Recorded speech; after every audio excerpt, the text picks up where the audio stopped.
Well, good morning, wherever you are. Welcome once again to the National Stadium here in Guyana. Today is day number 3. The Windward Island Volcanoes, they're playing the Jamaica Scorpion, third round action in Cricket West Indies for the Red Ball Championship. So 2 days have gone, and we have had 2 teams going against each other, with the Volcanoes getting the better of the exchanges by far. If we can recap yesterday, the Volcanoes in their second innings were bowled out for 298 in 78.5 overs. They were led by their skipper, Alec Atanase, with a masterful innings of 97 and given great support by Kaveem Hodge, who made 82. So Jamaica have been set a target of 415 to win with 2 days to go. If we recall, on the first day, the Windward Islands, 217. Jamaica, they were bowled out for 101 in their first innings. And certainly they're on the back foot. If they're going to get these runs, it is going to take some magical performance from the likes of Bonner, who failed in the first innings, the skipper Paul Palmer, Leroy Lugg, and of course the wicketkeeper batsman Aldane Thomas, and the all-rounder Abijay Mansingh, as well as young Kurt Mackenzie. So they have quite a good batting lineup, but that is yet to transform itself into good figures. With me in the commentary box to start proceedings this morning is the former West Indies off-spinner and chairman of selectors, Clyde Butts. Good morning to you, Clyde. Jamaica set a target of 415. Your thoughts of them getting there? Good morning to you. Indeed, good morning to viewers wherever you are. It's a tall order. It's a tall order, and I'm sure they're not going to bat as badly as they did in the first innings. But still, it's going to take some batting to get close to that score. And I think, batting and the way I know cricket, or supposed to know cricket, I think you're looking to bat in sessions. You'll probably tell themselves bat to water break, bat to lunch, and then keep going that way. And you've got to be careful as well, because there's 2 days left in the game, and you may tell us, oh, we have a lot of time. But you have to keep rotation. So you have to keep rotation at the strike. You have to keep scoring, pick up your ones, pick up your twos. When the bad ball come along, you have to put them away, because you don't want the fielders to be in the same position for the day. So you don't want the captain on the field inside to keep pressuring you. You want to take some of that pressure off and put some of that pressure back onto the field inside. So they will have to bat and be fairly positive if they're going to get anywhere close to that score. Yeah, so Leroy Lugg and Kirk Mackenzie, the openers, they're already out in the middle. And Lugg, he's a big boy, lots of muscles there and can pack a punch. But he has to curtail his natural aggressive instincts, play in accordance to what the game demands. He just made 16 in the first innings. And on a pitch that you can score, like Atanase showed you, Hodge showed you, Greaves showed you as well. So he has the ability, yes, but it all happens in the head, how he plays, the awareness level, and where he scores his runs. Sherman Lewis is about to bowl the first delivery. Just a loosener outside the line of the off stump.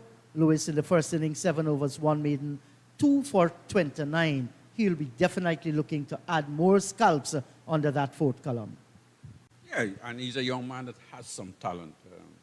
Been around for a little while, he has some talent, and he normally bowls in good areas. He normally runs in. Probably to himself, he might maybe thinking, well, you need to get a little bit more pace, but he runs in and bowls in good areas. Yes, and this Jamaica Scorpions team is much, much better than the 101 they made in the first innings. So here's runs. It's going to go way down towards the fine leg boundary. We shall wait on the signal from the umpire. Leg buys. So the Scorpions, they're on their way. They are 4 without loss. Yeah, and delivery just going down leg side, clip the pad, went down into the boundary before. I think he was looking there, Lewis, to try and see if he could get that in swing going. Team Just strain is a little. much But better you've got the force than the you've got to do the ball, you've got to 101. ensure that you try things, then see what's happening out in the there. first then innings. you So can here's control runs. and bowl in It's the going to area go way down that you towards the want fine to. leg boundary.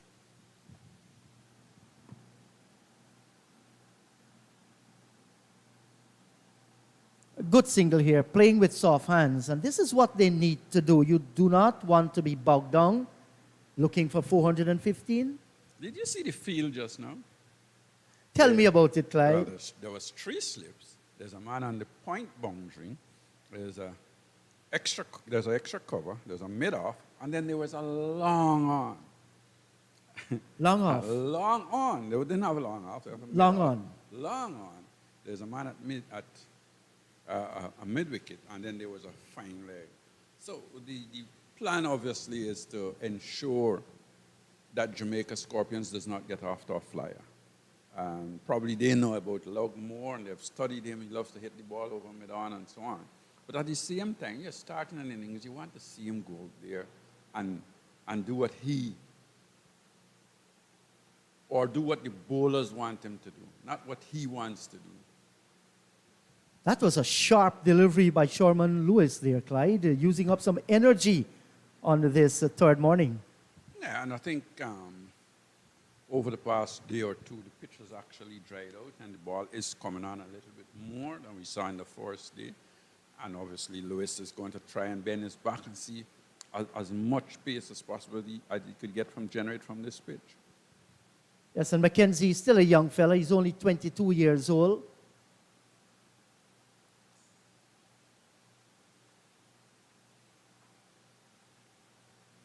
Once again, straying outside the line of the leg stump there, and a single is scored. This is just his fourth match at the first class level. He's averaging just 21.2, has a highest of 56, one half century. Started against the Leeward Islands at Toruba in 2022. This season, 18 and 28 versus the Leewards, 1 and 56 against Barbados, and just 4 in the first innings. So he has an opportunity now to settle in and on a pitch that, gives something to the bowlers, something to the batters. It will be important to know how much COVID pandemic affected players like that. I guess he would be thinking, well, he missed out a year or two at where his development stage would have been with that COVID-19, 2021, thereabouts. I think that's two crucial years for players around that age group that they may have missed out. How much they did in terms of cricket in that time, hard to tell. I know in Guyana here, a lot of cricket was not played during that time, and certainly it would have affected some of these players. So 1 over gone, it's 6 without loss. And not a bad start by Jamaica. Nothing alarming for them so far. And you're right about that, Clyde. Affected the entire world. Just look what happened to our little ones going to school. To be away from school for that length of time. Novel decisions had to be made. How do we get to our children? Especially here in Guyana, I thought that the Ministry of Education handled the situation well. Textbooks were printed, handouts were given. Children suffered tremendously, and in every sporting department had to have a negative effect. Well, we are humans, we fought it through, and hope that, we can bring it really down to just about a couple of percent. It's still raising its ugly head in different parts of the world.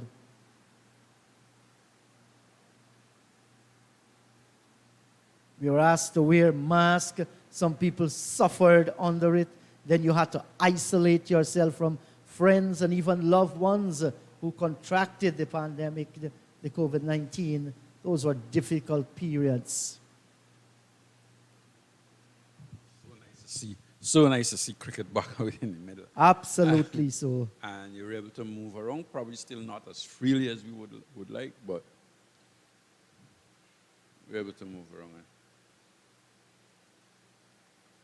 And still within that pandemic, people made so much fun, to ensure that they do not stress themselves out too much. I remember one guy telling me he owed some debt, and because of social distancing, he didn't visit the guy he took the money from.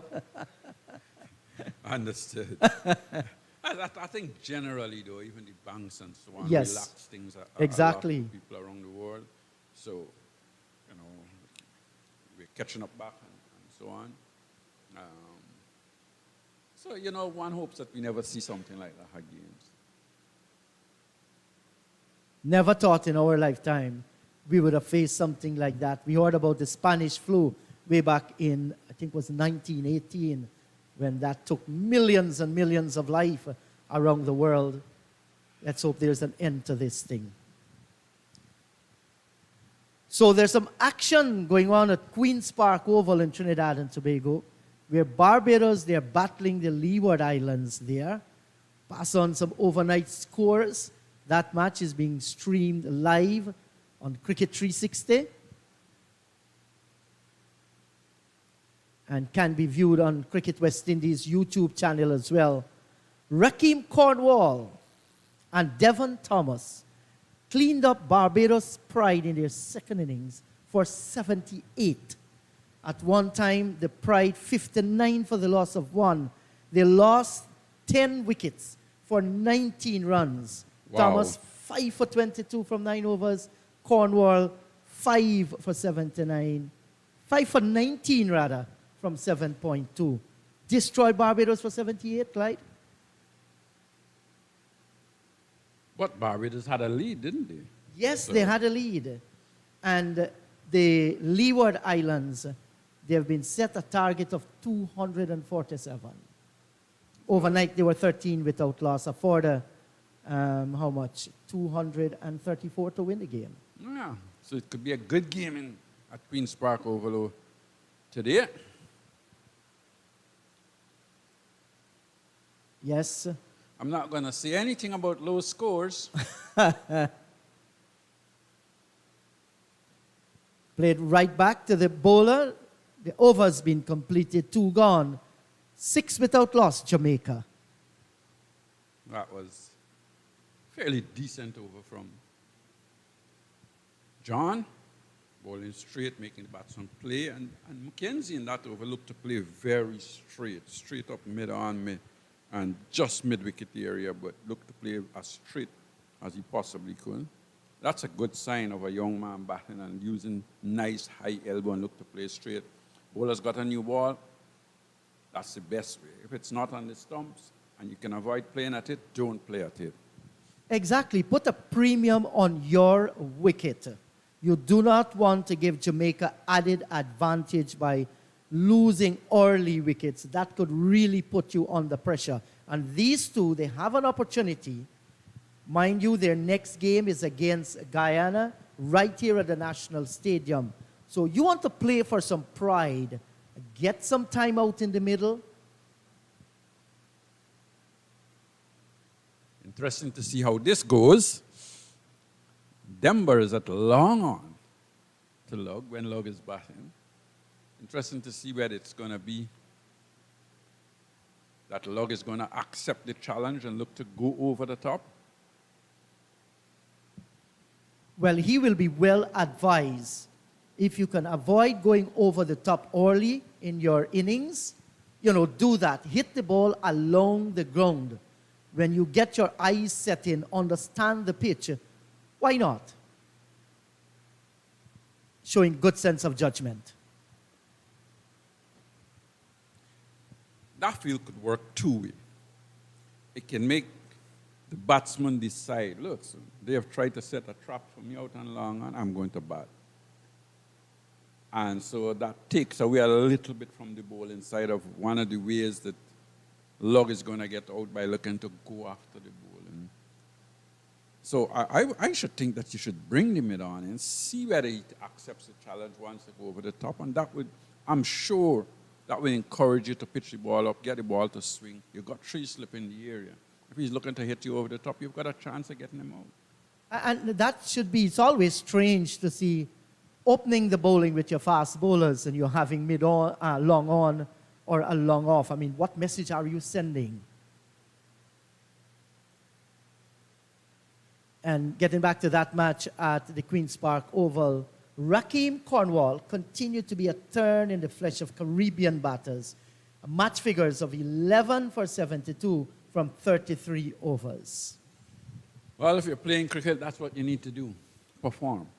And Rakeem Cornwall does that year in, year out. Interesting contest too at the Brian Lara Cricket Academy in South Trinidad and Tobago, Taruba, where the Guyana Harpy Eagles are battling Trinidad and Tobago Red Force. And despite it was a check drive, it was in the air for just a moment. Has to be careful here. Log gets a single down to cover. Well, that's giving away an easy single as well with the new ball. All he has to do is drop it out on the offside and he's got a single. And here is where you want to keep the likes of Log at the wicket there. Bowl as much as possible to him. Plug those gaps where he is scoring his singles. Twice now the ball has gone through there. And Log, there is where he got his 2 runs so far from. 13 wickets fell on day 2 in that match between Harpy Eagles and Trinidad and Tobago Red Force.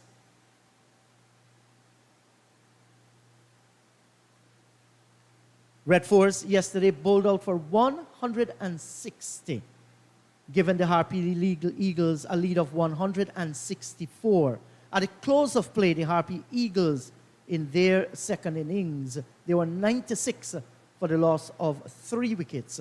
So with a lead above 260, in fact 260, with 7 wickets standing, great advantage to the Harpy Eagles there.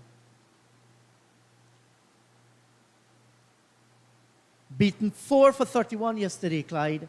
Paul and Primol picking up 3 wickets apiece. So the over has been completed. It's 7 without loss. Again, it's so nice to see regional cricket where not the spinners alone dominate. The seamers getting wickets. I think that's nice to see. And it's not like the pitch are just seamer friendly. Well, I don't know what's happening in Trinidad and Tobago, but I can say for the stadium here, this pitch has been a decent one, a little bit on the slow side, but the seamers were yet able to pick up wickets. Yes, and the seamers are the ones that took the bulk of the wickets here. So hello to you once again, wherever you are. If you have just joined the broadcast, this is day number 3. Jamaica Scorpions required to score 415 for victory with 2 days remaining in this game. And that was after the Windward Volcanoes yesterday bowled out for 298. And you can recall they had a lead of 116 from 4 innings. So match on here. Jamaica looking to survive here, to get the partnership going. And we're watching Ryan John from this end. Well, might have been a little bit inside edge onto that one, Clyde, as he pushed forward. I think it may have been because the appeal wasn't really boisterous there. Asked a question, but I won't say they went up with confidence. Yeah, I think maybe there was an inside edge as well. Yes, nevertheless, a Log there was pushing down the wrong line of the delivery. But and the other thing the long arm can do is stop Log from playing his natural game because he just seems bent now and just block him. Because there is a long on as well for him from the northern end. And when there's a long on out there, Clyde, and once the ball presents itself, all you need to do is to push it down towards mid-on, and there's a single that is available. I think the volcanoes obviously decide that Luck cannot help himself. So that's why I would think that's why they would have had that man out at long on. I would prefer him to be in and let the batsman accept the challenge and look to go over the top early on. Yes, and I agree with you. And, captains, good captains will tell you if Luck's strong point is hitting over the top, well, then you want to give him that opportunity because your strongest point can actually become your weak area as well because you become vulnerable playing those shots. We've seen it quite often. You know, you tend to give them the delivery that they feel they could score after having them being patient for a while, and you can end up picking up the wicket. So all the different little scenarios that goes through the minds of captains and bowlers. Oh, it was a slow delivery there and a little smile from Ryan John. So they're going to frustrate their man, that's Leroy Logg, bowling just outside the line of the off stump.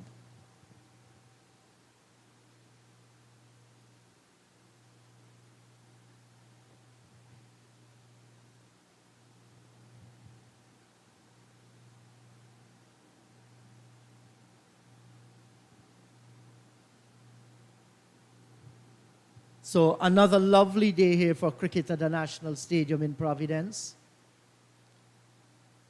And we're watching Ryan John bowling to the right-handed Leroy Logg. Good tight line here by Ryan John. And patience has to be the name of the game here for Jamaica. Want to say hello to all friends there in Jamaica. A lovely country, Jamaica. Good people, good food in Jamaica as well.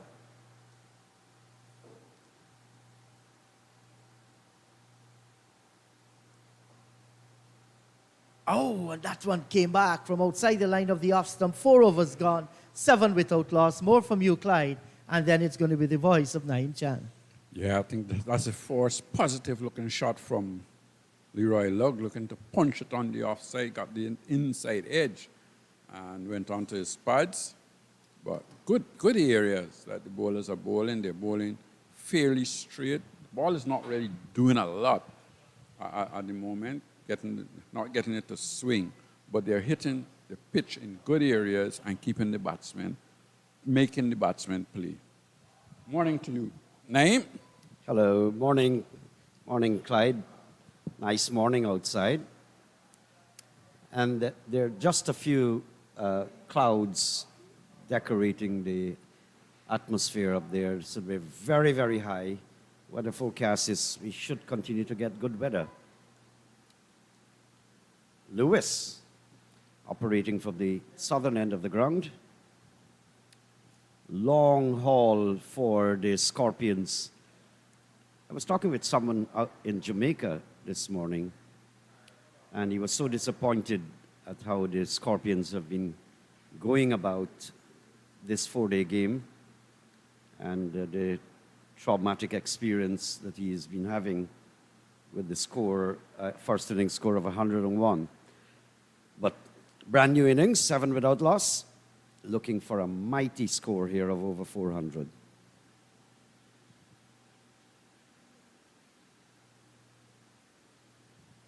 Yesterday, the Volcanoes had a consistent scoring rate of over 4, sometimes over 5 per over.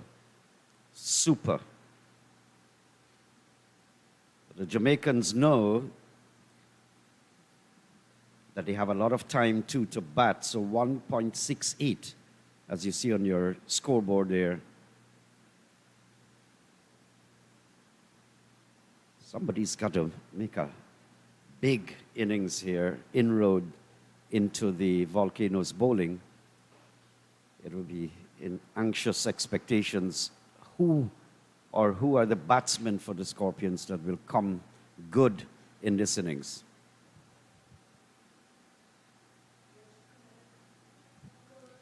And the minute I said that, there you go, caught and bowled. Sherman Lewis striking for the Volcanoes. And the first Jamaica Scorpion wicket heading back to the pavilion.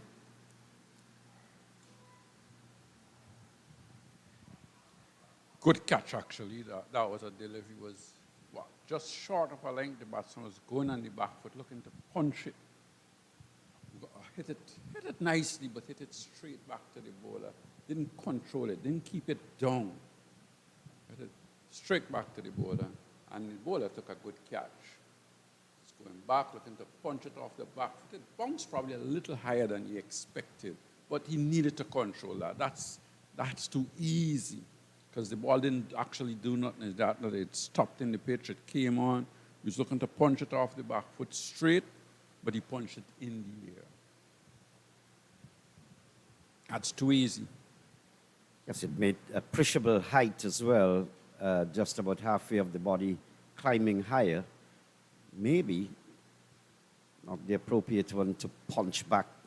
So it came up a bit higher than he expected, as you mentioned, and popping the catch back to Sherman Lewis. First wicket gone down. Bonner comes in. He's the big West Indian element in the Scorpion team. And let's hope that he can bat for a very, very long time out there. Give some glimmer of hope to the Jamaicans who are probably listening to our broadcasts and watching.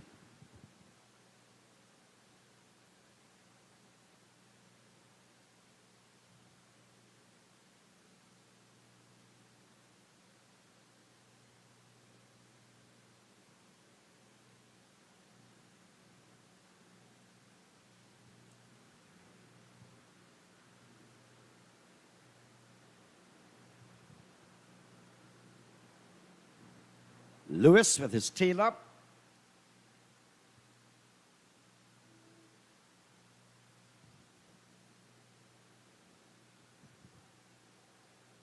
And again, you look at that field. New batsman has just come in, and you've got a man at point on the boundary. You'd have thought you would have bring that man in now, just to try and make sure that Bonner doesn't get off the mark easily on the offside.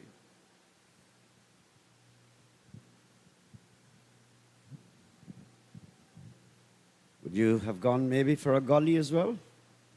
Maybe. I've got 400 runs on the board.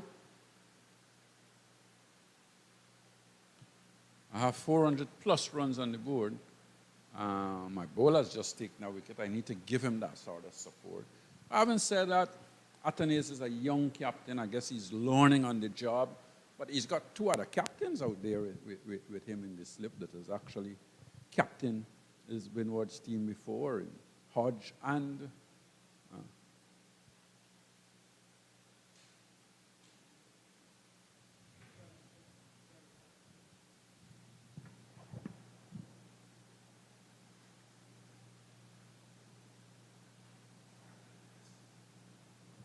Inside edge. Goes behind the keeper. Bonner is not very, very settled against Lewis. Lifting delivery, and he was like flinching outside the line of the off stump. Getting the inside edge and coming down towards the fine leg region. Picked up a single. He'll have the strike again at the end of the over.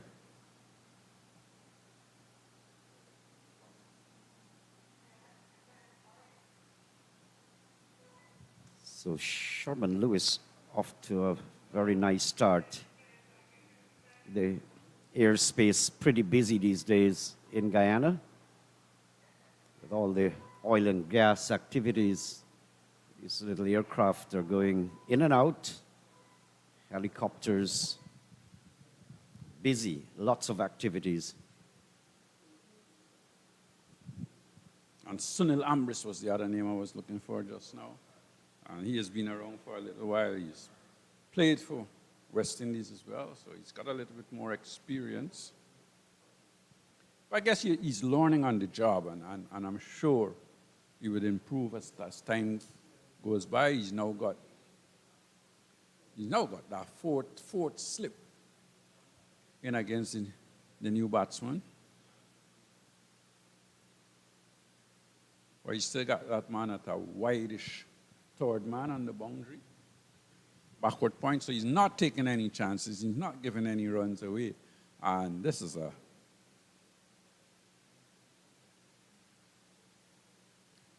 well, the field, if you look at it, there's only two men on the onside. That's the man in front of square and the mid-on. And he's got four slips. He's got a point on the boundary, extra cover, and a mid-off.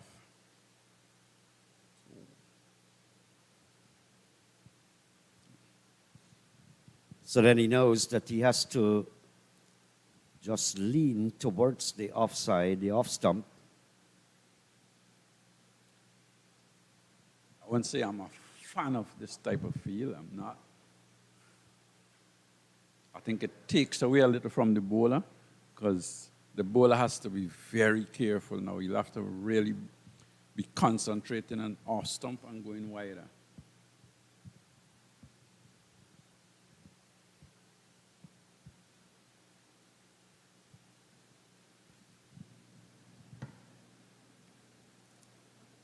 Yes, in fact, the young Atenes will learn. He's 24, he's now made his way into the senior West Indies side.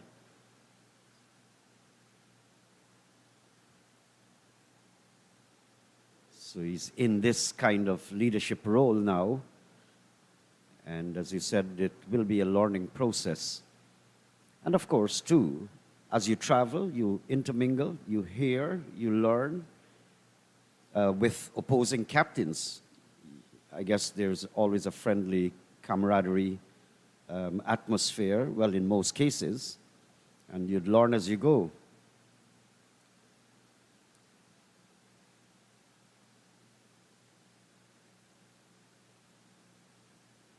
Outside the off stump, very, very close. Beat Bonner is not settled as yet. He's just arrived and is having his issues. And you look at Bonner, he's not really coming forward. He's going halfway, half cock. And you look at that and you see his left foot is actually going straight down the pitch. You need to try and get that foot a little bit more across. His left foot, the toes are pointing straight down the pitch and the ball is outside the off stump.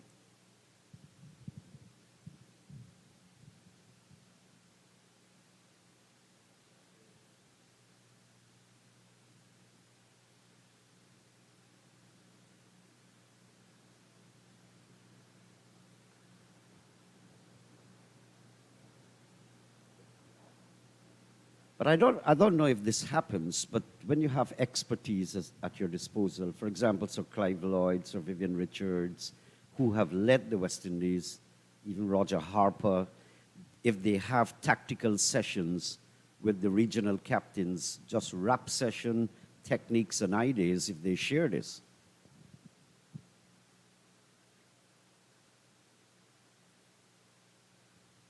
You have spin bowlers, of course, to involve your former spinners. But captaincy is a very important thing. If those fora could be arranged where people like the Lloyds and the Richards, Lara, Hoopers, if they can all share knowledge. Nowadays, you do everything online. Cheap and sweet. Might be a good idea, Clyde. I don't think we do that at the moment.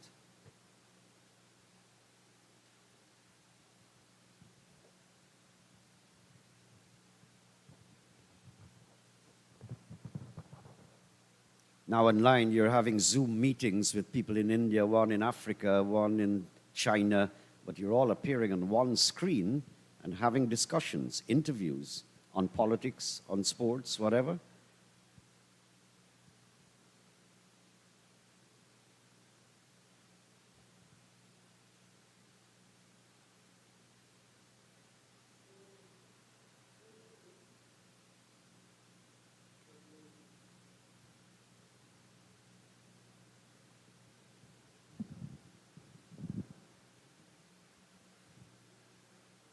Loud appeal, not out says the umpire. This one was slightly short and just going down the leg side. Had a little bounce as well, so it may have well been bouncing over the stumps, but clearly going down the leg side.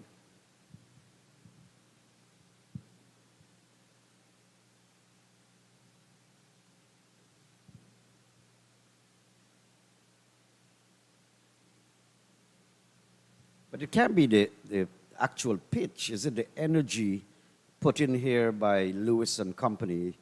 I'm noticing that there have been lifting deliveries this morning. Is it that the bowlers themselves are pumped up and more energetic? rather than the pitch, because there has been no rain, no preparation moisture in the pitch. Today's day 3.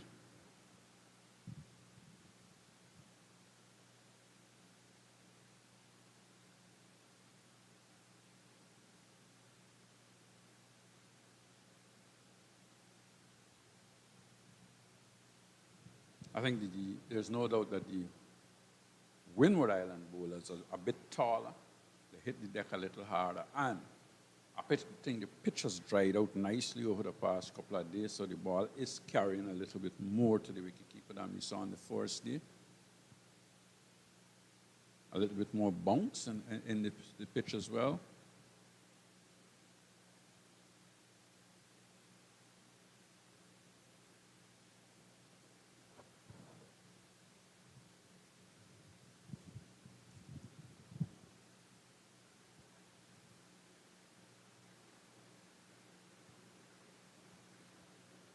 Wide-ish delivery.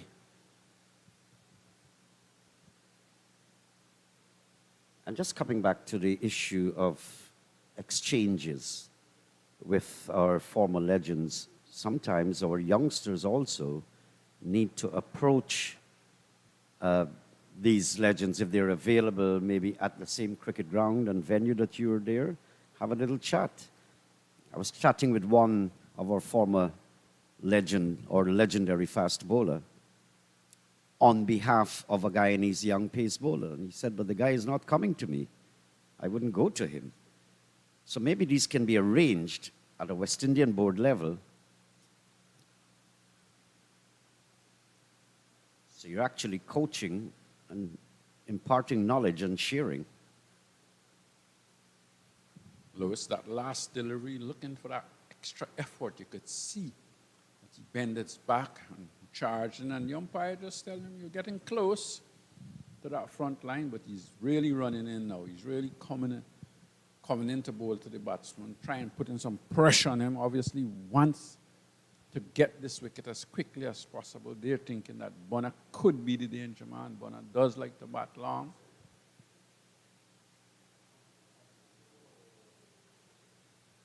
Sliced away. This is going to carry all the way to the boundary. So Lewis, just guilty of going a little short there, giving Bonner important time to settle. As we were pointing out at the end of the over, Bonner didn't seem absolutely comfortable, and that was the opportunity to really plug at him, keep him as tight as possible in his corner.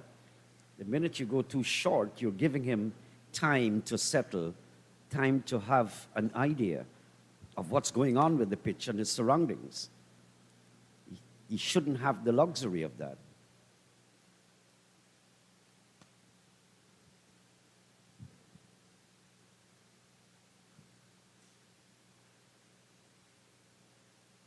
Hi, Indrajit, congestion in the traffic. How you managed this morning? Yes, I just had to take my time. You're Meander. you country guy, you're always early, aren't you? Yes, exactly. You get up early in the morning, you do your few minutes of exercising, lots to do, nothing can stop you, you're on your way.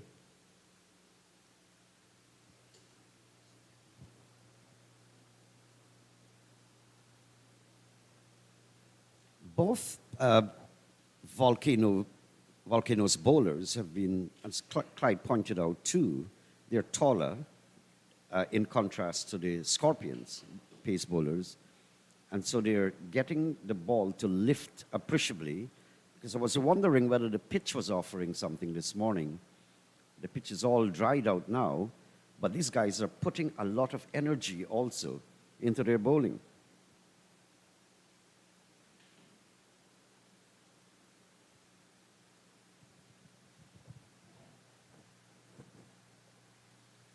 There's a man positioned there.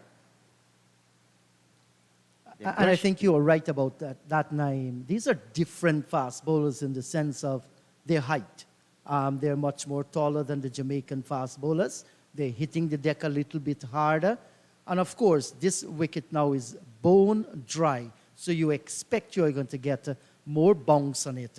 And they're utilizing that, not overdoing it, just doing it at the appropriate time. But they're concentrating mostly in getting some swing. That's the reason why they're having those 4 slips, just in case, they're looking for the batsman to drive or coming forward, you can edge one. So I think they are spot on.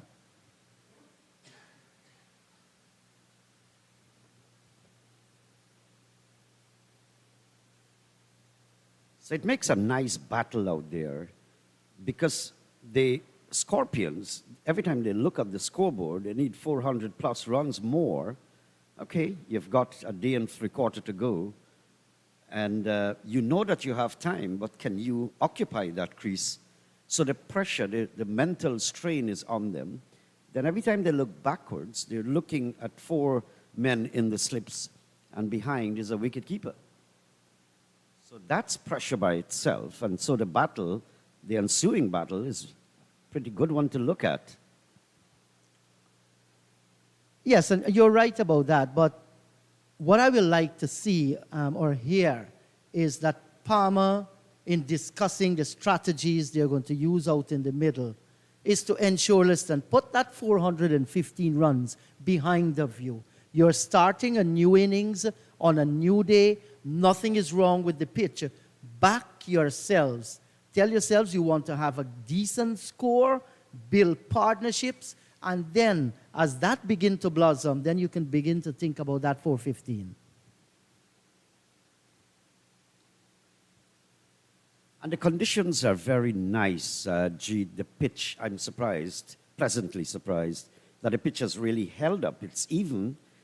You're getting the kind of bounce it's carrying to the wicketkeeper. You can actually see that. Nothing is keeping low or anything. I think the pitch has really held up. Yes, and it has gotten better for batting as the days come along, and something there for the fast bowlers as well. And Ryan John is working up decent pace this morning. You can see that effort.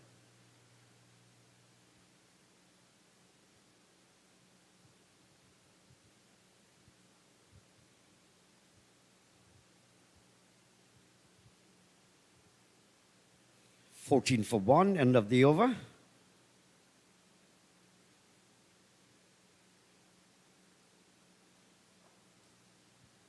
Highlights of the innings.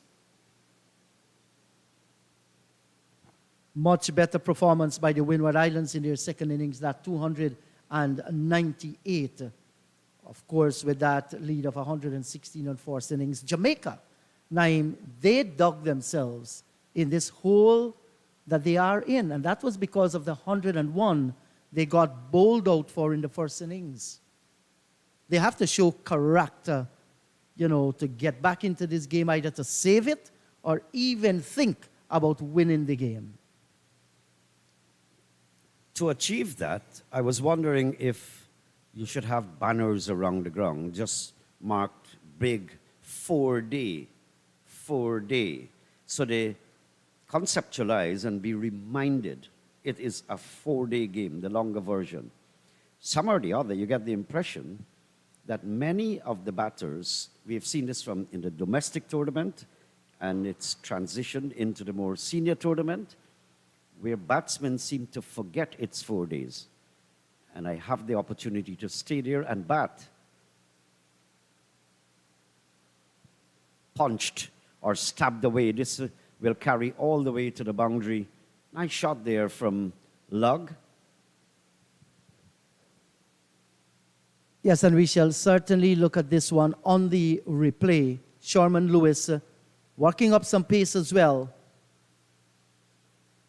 And you get the feeling there, he waited on the last moment and then opened the face.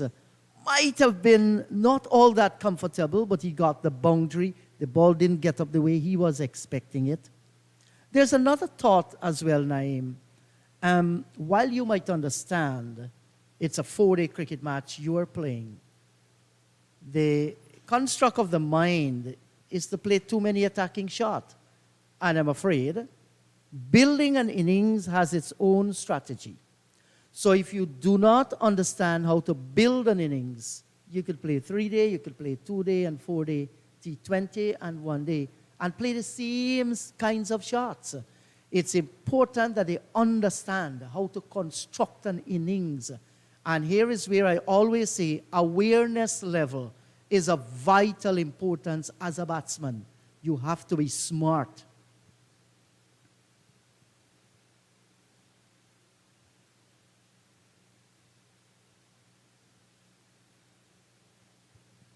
I wonder if that's the reason why the West Indies would have, or not only the West Indies, but great cricketing nations, to have mostly, in most cases, a separate T20 squad from the Test squad. You'd have the exceptions where some players can play in both formats.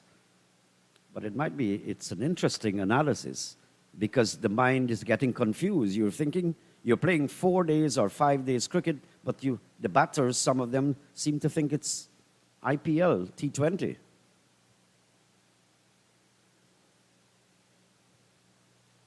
And just misjudging the line of that delivery, almost a full toss outside the line of the off stump, and I think that log missed out there. Stayed a little longer on the front foot. Maybe if he had gone to the back foot and just eased it. Let's look and see what exactly happened there. Yes, got a little bit too early on the front foot there. Did wobble a little bit in the air. Good delivery in the circumstances. At least it's induced a shot from Leroy Log. One of the things, Naeem, and that is being corrected now, these are good signs that different strategies and structures are being put in place.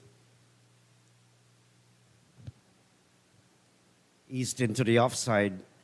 They're not, both batters, I don't think they're in absolute command. You can notice that they're actually pushing in anticipation, as though they're speculating on many shots, quite uncertain. It has been a good spell from the opening bowlers of the Windwards Volcanoes. Good spell. They've had some anxious moments. They ended up picking up a wicket. But they should be reminded that tough times create tough men.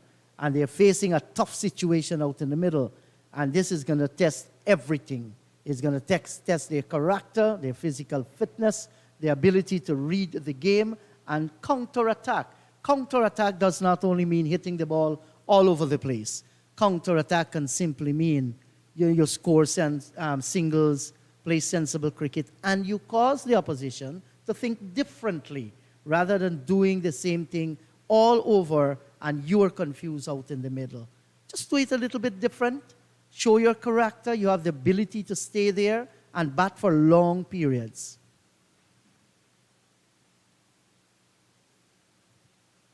Good delivery to end the over, just outside the line, but giving the batsman sufficient space to elect to leave it alone. So Lewis has completed over number 5, and he was the success story, picking up the first wicket to go down this morning. Yes, and I was talking about the pattern of things taking place across the region in many countries. Of course, not all, but I guess it will definitely catch on. In Guyana, we have started inter-county cricket again after an absence of 9 years. So we're talking 4 days of cricket. You're preparing our cricketers for the regional 4-day tournament. In Georgetown, they're playing 2 days cricket. I know in Barbados, they have things in stream. They will be starting some 3-day crickets there. In Trinidad and Tobago, they have their Premier League 3-day cricket tournament. And in the Leeward Islands, they have started to play some 2-day crickets. So sometimes you think about these fellas as well. How much red ball have they played in the individual territory? But the signs are good that there are going to be improvement in that area. So it's preparing the mind for the longer version.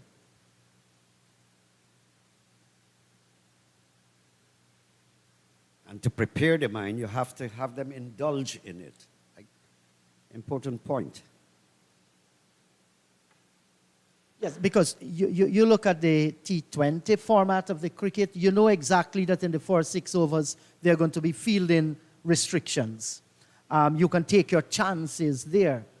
And if your mindset is not right to transit from the shorter format to the longer format, it's not bad habits you're learning, but then it's not right for the longer format.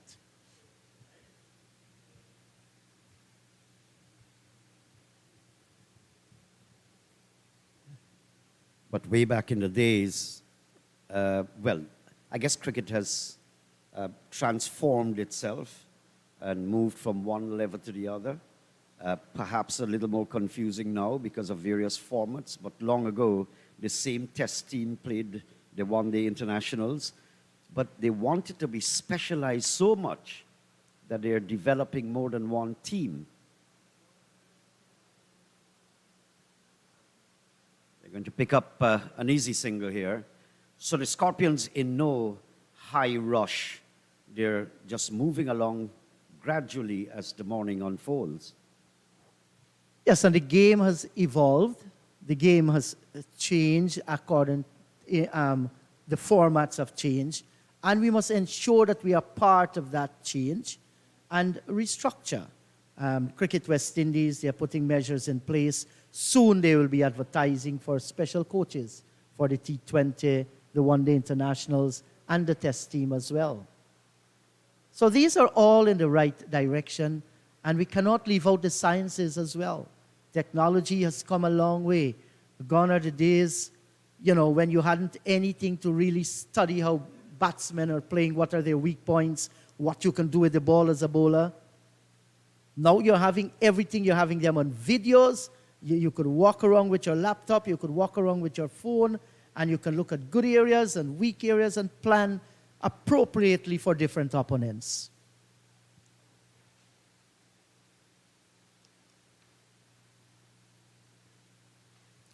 But technology, as you said, has been the big thing behind the scene.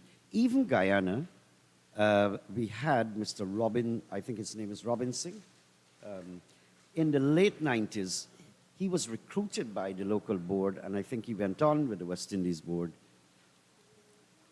Appeal for a catch behind. Not out, says the umpire. That was pretty close, though. It wasn't convincing whatsoever by the Jamaicans, and they knew that. Good delivery, well pitched up and beaten outside the line of the off stump. Too good to take a wicket.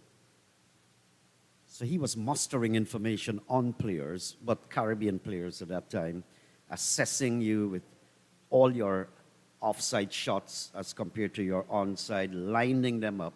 So you start to see the weaknesses of a batsman, bowling at the same thing. And so we started it maybe a little late, but other champion teams were doing it.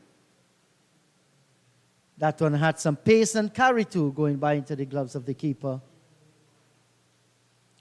20 for the loss of 1, 10 overs gone.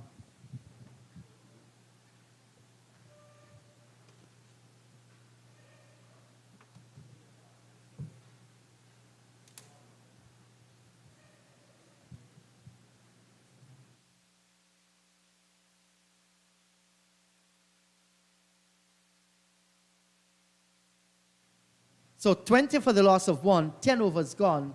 These two are fighting back a little. Lug survived some anxious moments. He's gotten on to 10. Bonner there is on 5. And the expectation is that Bonner will use all his experiences, in calling down Lug and just telling him, dispensing some knowledge there, how you should go about building this innings. Very, very important. So my countryman from Myconi, Clyde Butts, has rejoined me. Myconi, one of the largest areas in Guyana. Fruitful place, agricultural by nature. Hello to you, Clyde. Hello to you in the GTS. Very fruitful and productive. Yeah, I think looking at Windwards here, volcanoes, they are attacking, they're looking to get that breakthrough. Interesting how Lug has held his own. He's been out there, he hasn't played a shot in anger as yet. And a lot of people expect him to really go after the bowling. But you look at the field and you see that long on, and I think that tells a story as well. And Lug has decided, well, I'm going to show them that I'm capable. I'm an opening batsman. I'm going to bat and try and bat for as long as possible. And this is good to see. You can see Lug fighting against himself. with calmness, and that is good. Straying down the leg side this time, will not get down towards the boundary, but they will certainly take a single. Got some bat onto that one. No signal coming from umpire Ryan Banwari. But he has been very disciplined so far. In this match, Justin Greaves. We've seen how well he bowled in that first innings. Can swing the ball a lot. And this certainly is a different kind of bowling that both Lugg and Bonner will have to be contented with.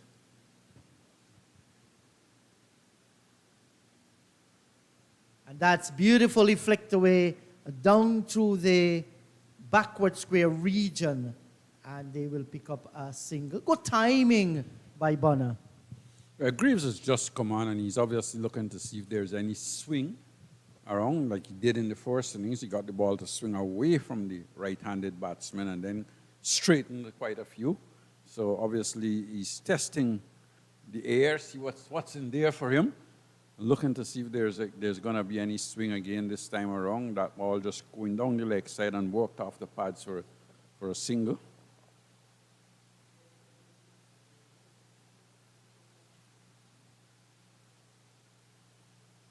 Once again, flicked away in the same direction there. Just losing a little control here, Clyde. Well, I'm not so sure. I think because he's looking for that swing and it's not there, you'll have to adjust. You'll have to adjust. The swing is not there like it was in the first innings. Remember, first innings he came on and it was swinging big away from the right-handers. Probably that swing is not there this time, and you'll have to adjust his line.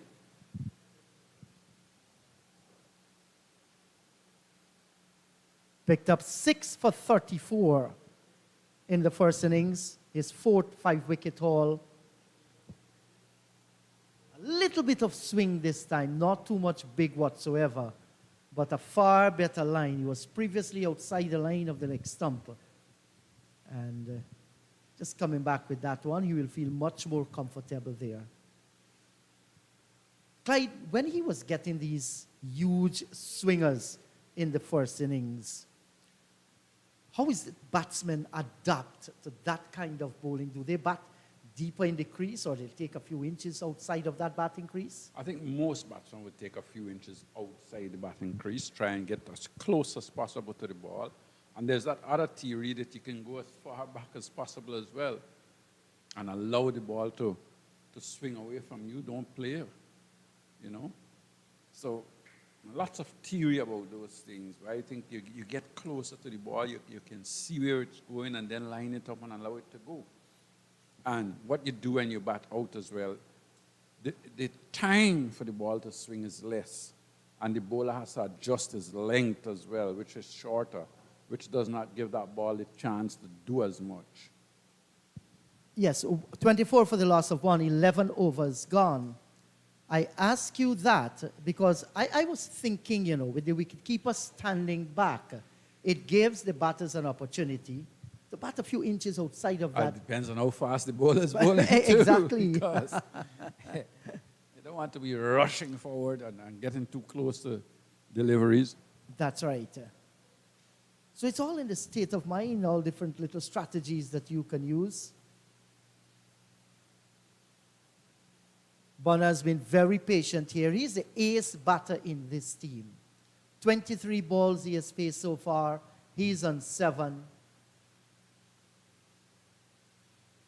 He understands the importance of staying long out in the middle. Started well again for the West Indies in Test cricket. That was a good delivery, Clyde. Yeah, I think he just worked that one out on the offside.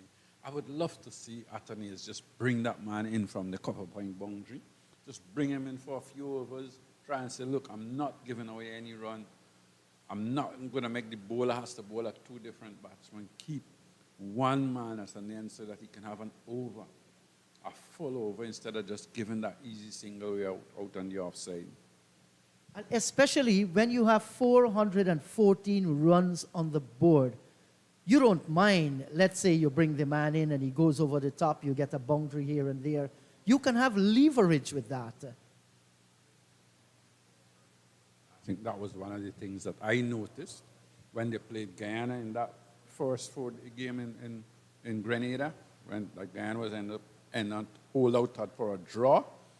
I think they were a little too negative. New batsmen came in, and there was nobody in front of the bat putting some pressure on and so on.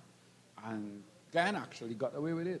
Because a new batsman comes out, he settles, then after time, things become a little easier. Yes. And even with Sinclair, I thought they relaxed too much against him. Well, in this game, you cannot afford to relax. When you have a team on the back foot, you must be able to have that killer instinct to go after them and complete the job. That has been a problem that has plagued us for the longest while. I haven't seen that level of aggressiveness from many of our captains, both at regional level and at the international level as well. Good captains can make a huge difference.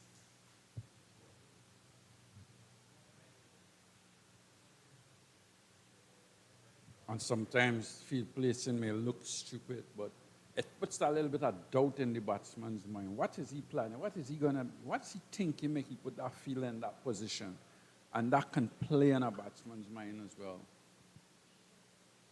And you're absolutely right with that. We have seen many great captains do some strange things and brought them results. You can't afford to be just reactive. You have to be proactive. Think ahead. I mean, 414 runs, aggressive captains would have gone all out on the attack, plugged those gaps. There's a drive that's gone away down towards the cover. Did he got it the way he wanted it there, Clyde? No, and again, you look at that and you're thinking, well, if that man was in, maybe there was a chance that he could have taken a catch. And I'm not knocking the young man at all. I'm not knocking Atanase. He's a young fella. He's now captain for this year, and I think he's going to learn on the job. But maybe coaches and so on can just send out a little message and say, come on, let's try something a little different here and see what happens. Well, he has been given his country's team to captain, and that in itself says how highly they think about him. That was well bowled. Had the batsman, well, winding up, as we would say. He had a pitch and then left him. It was the length that bothered him more than anything else with that delivery. But well bowled. Yeah, so 26 for the loss of one. Jamaica fighting back. It's not all gloom and doom for them. If a good partnership develops from here on, there's a whole world to explore there. And in that previous over, Ryan John, I think, he must have seen something. He was looking there, I think, for the leg before decision. Maybe that's the reason why he was trying to get as tight as possible in line with the stumps, especially that last one. Excellent delivery. So you're looking at the clouds at the top. There's a tinge of gray, dark gray, but nothing to be afraid of. The conditions are great for cricket. That will continue to improve.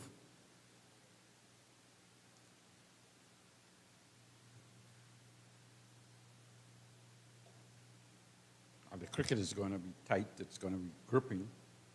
And you just would like to see a few more people come in and enjoy some good cricket.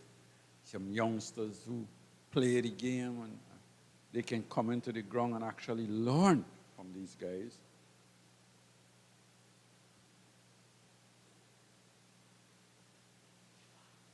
And he's going in the air. It's going to fall safe. But once again, not convincing at all. Gets two more Leroy Lugg. Yep, delivery pitched up outside the off stump. Went for that big drive outside the off stump. Didn't time it at all. Went in the air for quite some time. But with the man right out on the boundary, couldn't get to it. Well, he tried to get under that delivery as far as possible. That's the reason why he went over the top there. But like Clyde said, didn't get it the way he wanted. Has to be careful here.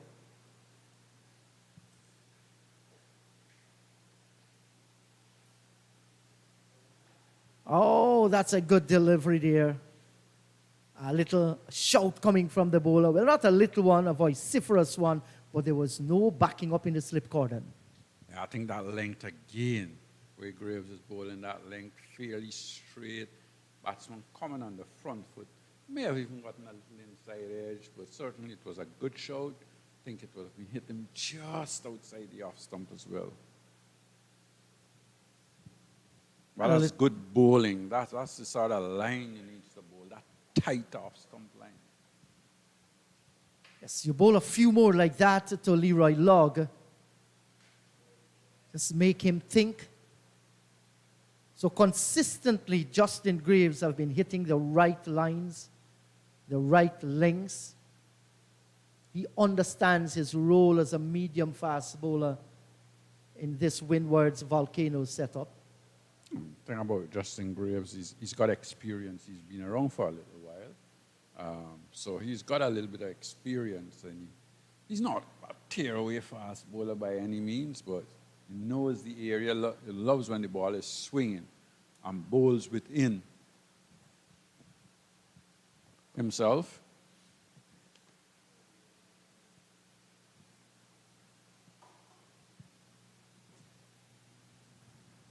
And this is good to see for his personal development, Justin Graves.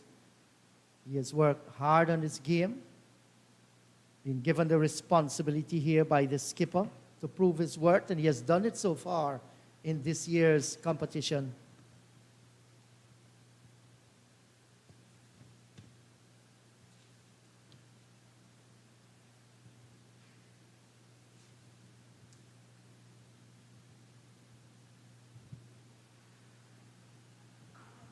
He's gone this time, leg before, and that's Leroy Lugg. In the mind of umpire Ryan Banwari, that's it. Jamaica now 28 for the loss of 2.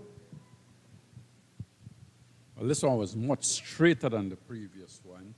And Lugg thinking maybe he would have gotten an inside edge.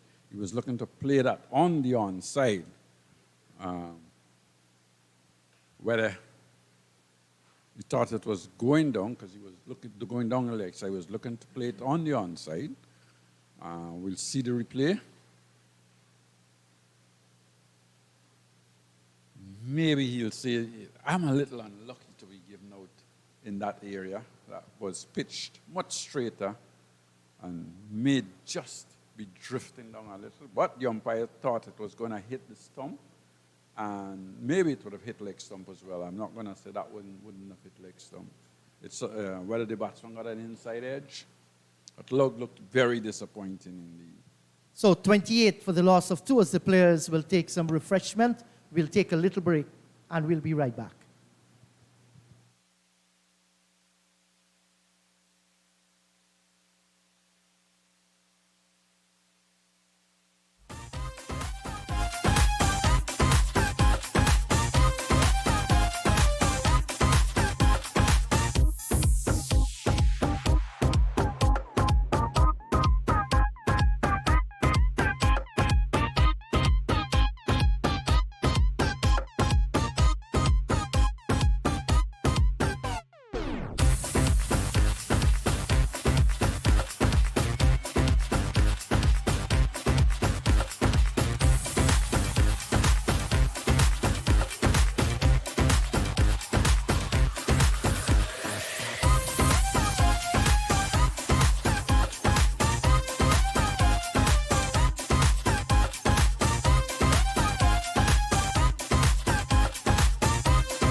So we're back with the action. National Stadium.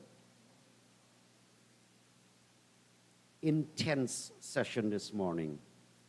We had seen the pitch, the behavior of the pitch. It has been quite even. The deliveries have been getting more bounce. Clyde intimated that it could be two, apart from the pitch has dried out. The bowlers are the fast bowlers here are pretty tall, so they're just hitting the deck a little harder.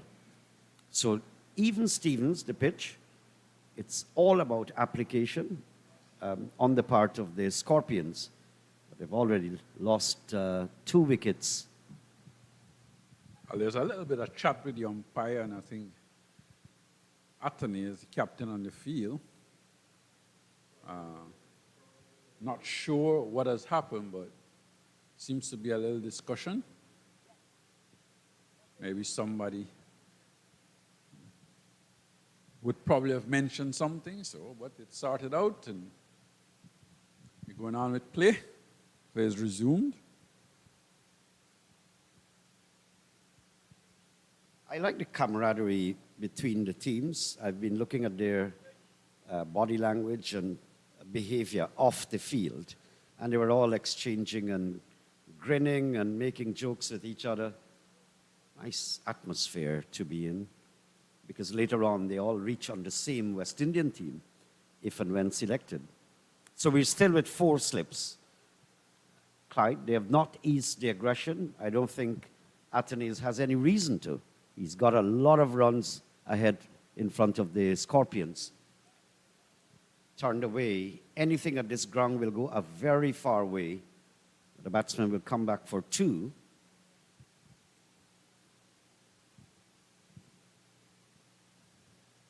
Two more runs to Banner. Delivery was just directed down the leg side a bit. Little surprised that Ryan John has continued on. He's bowled 6 overs on the trot. That can sometimes be a little tough. But he's keeping things very tight, giving his captain the sort of support that he needs.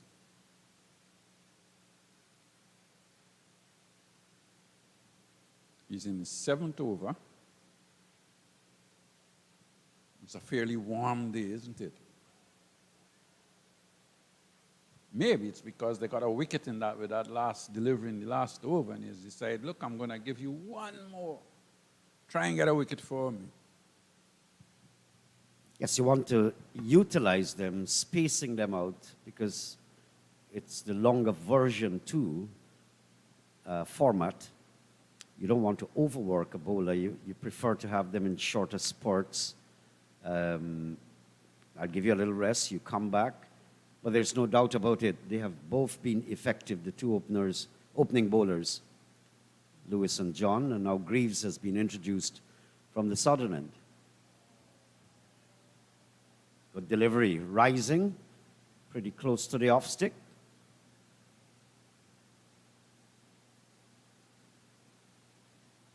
Lewis had a straight trot of 5 overs.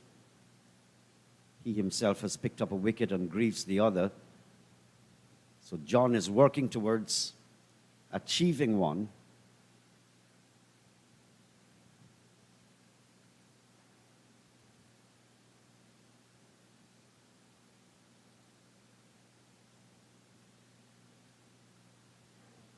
Good one, beaten outside the off stump. On this occasion, he's getting the batsman to go forward, inducing the shot, forcing him to attempt a shot. Banner here has to look to get across that wicket a little bit more. I think when you look at him, his foot is really straight down the pitch. He has to look to cover that off stump, get across a little, point that left foot, the toes out probably to an extra cover area rather than have it straight down the pitch.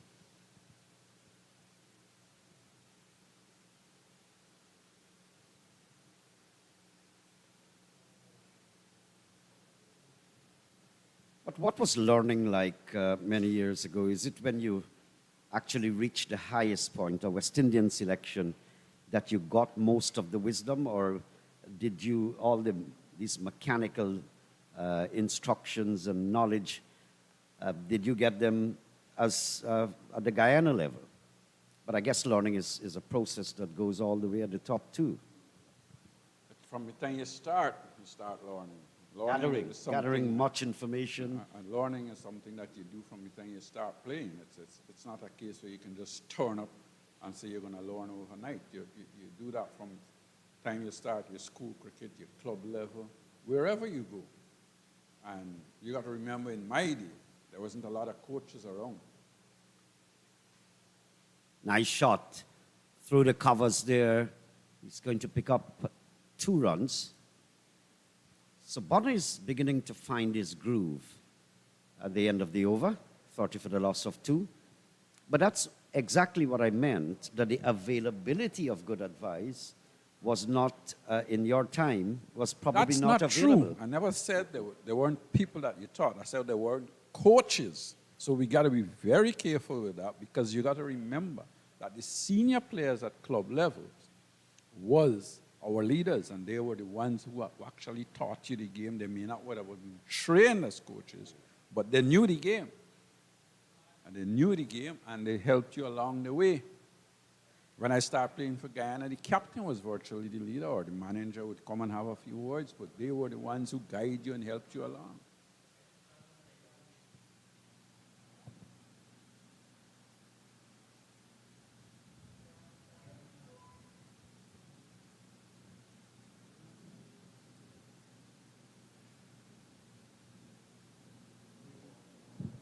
Always looked up to the senior players in your squads, or when you're growing up, your big brother, your father, the elders in the villages and so on. They were the ones who guided you and taught you the game, or guided you along the way.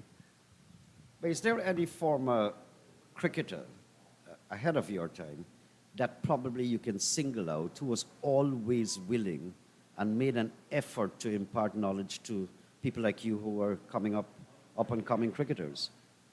I'm thinking of Clive Lloyd in my mind here, and if there's him or any other one that you can single out that was very helpful in your time.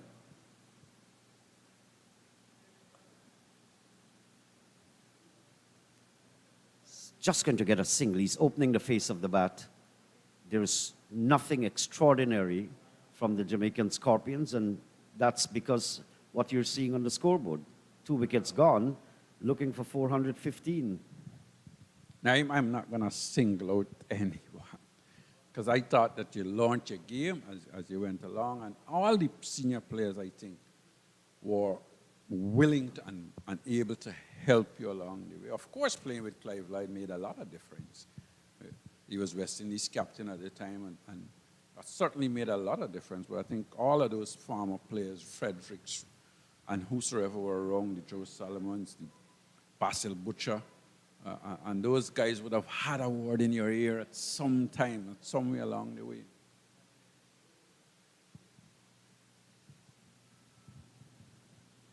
It's another lifter. One that has had Bonner slightly discomforted, as we had seen before. I'm talking about Joe Solomon. And I missed out on Lance Gibbs there as well, because, yes, he did coach me. I was even coached by Sobers once. I was a lucky guy.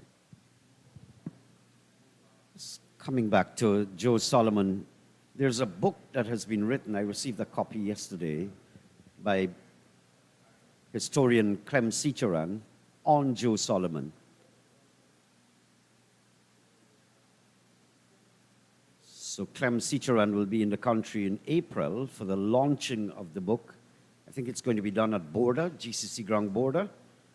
You'll hear more about that. And then at Port Morant, his hometown. Joe Solomon, I think, is in his 90s now. He's residing in the United Kingdom. So we don't know if he's going to be here for the launch. Talking about book, I understand Alvin Kalicharan is going to be launching one shortly. Yes, I did see that. I think I got a message last evening, says Alvin Kalicharan would be launching, and he'll be at Border sometime this week. Sometime next week, I think. for the signing and the launching of his book. So And it's very reasonably priced. I'm seeing on the invitation 15 US and 50% of the revenue garnered will go towards development at the GCC ground. That's for those people outside of the country. GCC is the famous border that we saw all those great test matches close to 100 years ago.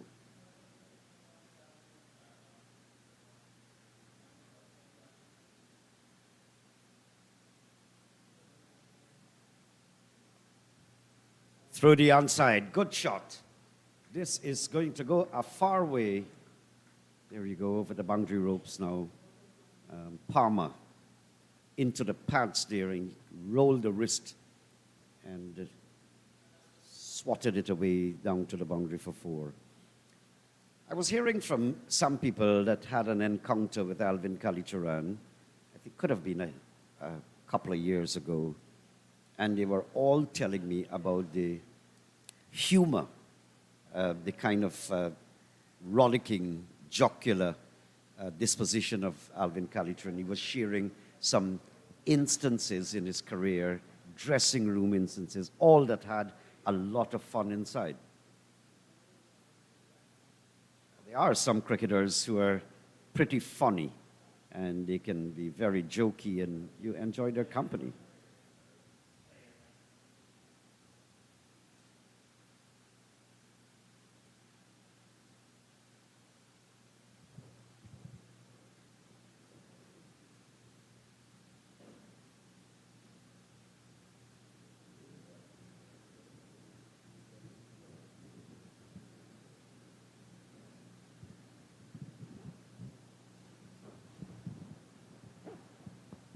change of bowling.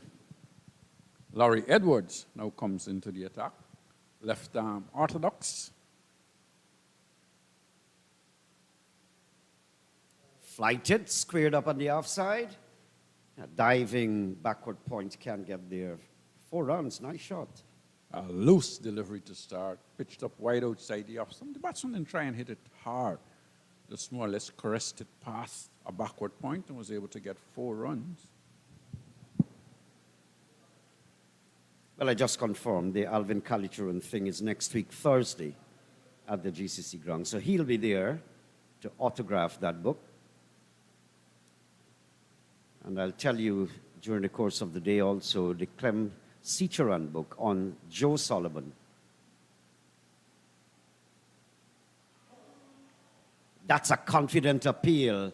He was coming onto the back foot from this angle.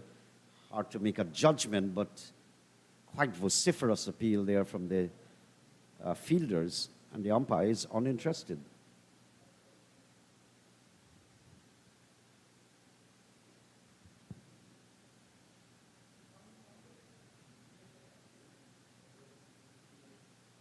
Very, very close there.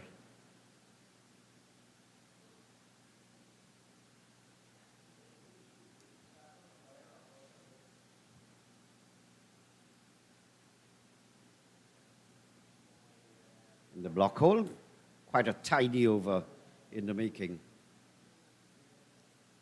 But I guess you guys had a lot of fun time too, colleagues and players together in the dressing room after the game.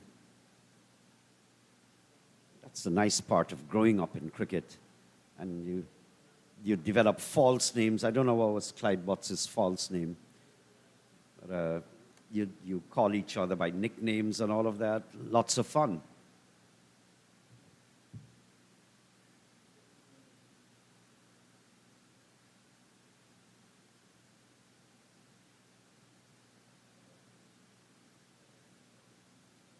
Nice tidy over here from Edward, his first. That's the end of the over. Remember, they're looking for 415 to win, long way away at the end of the over.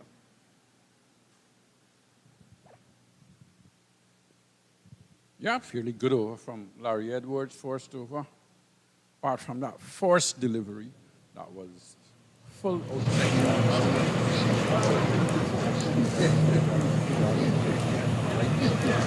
Bringing the batsman on the front foot, making him play. And so he's got to be consistent. I think in the first innings, he didn't bowl a lot, but he was searching for things in the first innings when he bowled. So he's got to be a little bit more patient.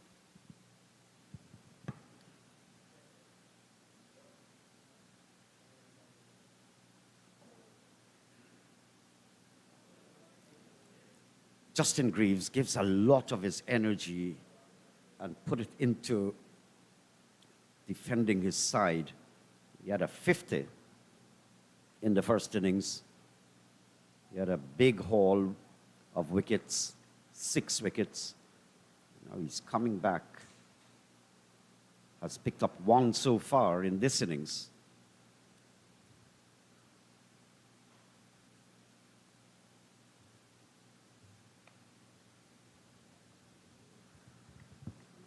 Palmer looks very solid, very composed. Bat and pad close together. He didn't have much of a time the last time round.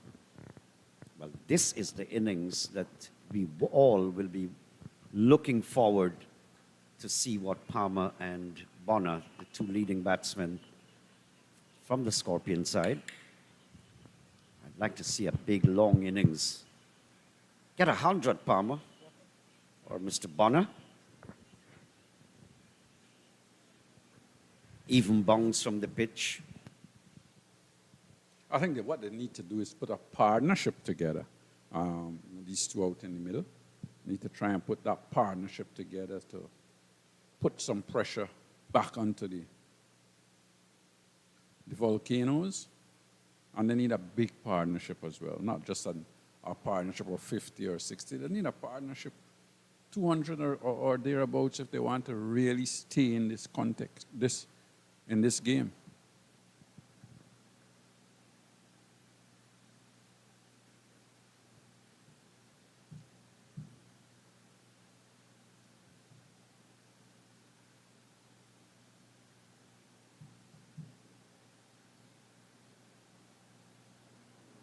Justin Greaves, of course, has got other things up his sleeve. Nice battle, though. It's the kind of battle that you look forward to. The 2 senior batsmen and the fielding side bowlers spearheaded by Lewis, John, Greaves, and Edwards so far, trying to bend their backs one by one, make inroad. Even looking to break this partnership, that's very, very important as far as the Volcanoes are concerned.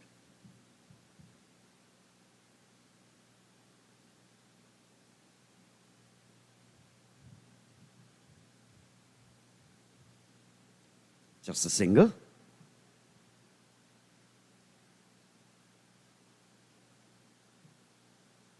So was there a lot of humor in your time? Dressing room humor? After the game humor? Of course. Of course there was a lot of... and there were different things in dressing rooms. Yeah, there were nicknames here and there, but nothing serious.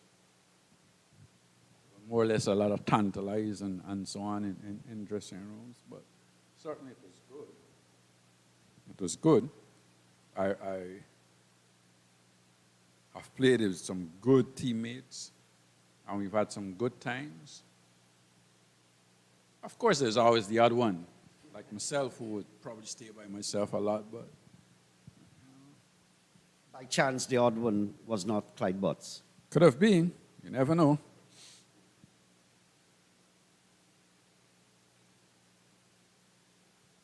But I like when they, especially the younger players, you see the silly smiles on their faces, silly exchanges, making a mockery of each other. It's such a lovely thing to look at. Now that we have grown, and you look at them joking with each other, it's really a pleasant sight.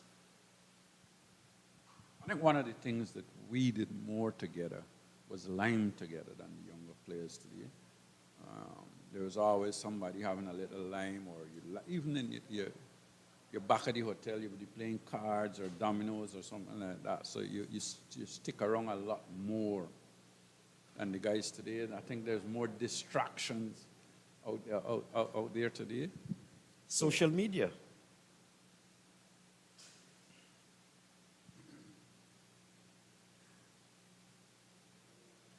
But I got the impression that in the Clive Lloyd era, there was a lot of tension. Like what I mean by tension, discipline.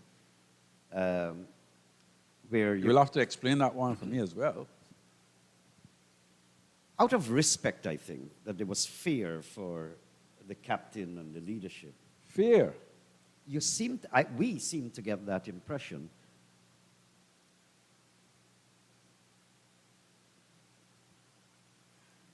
There's at least a former fast bowler that said, you can't, there are curfews, and you break it. You got to break it, and Lloyd doesn't know.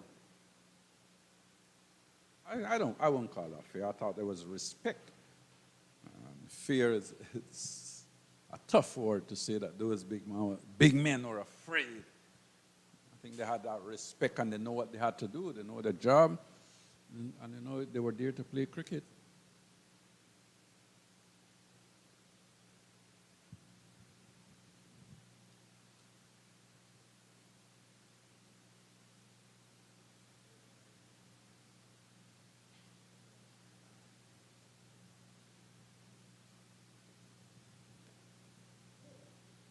Now, what happened there? Let's see what transpired. Looks like a catch. He was prodding forward. He's backing off, of course, and Bonner goes. This is such a big disappointment. Forward short leg, scooping the catch up. It's 3 wickets gone now. Yes, we had big disappointment for Bonner and for the Scorpions. He was just coming on the front foot, playing. Got a little inside edge, I would think. It was backing us a little, so we'll see it now on the replay.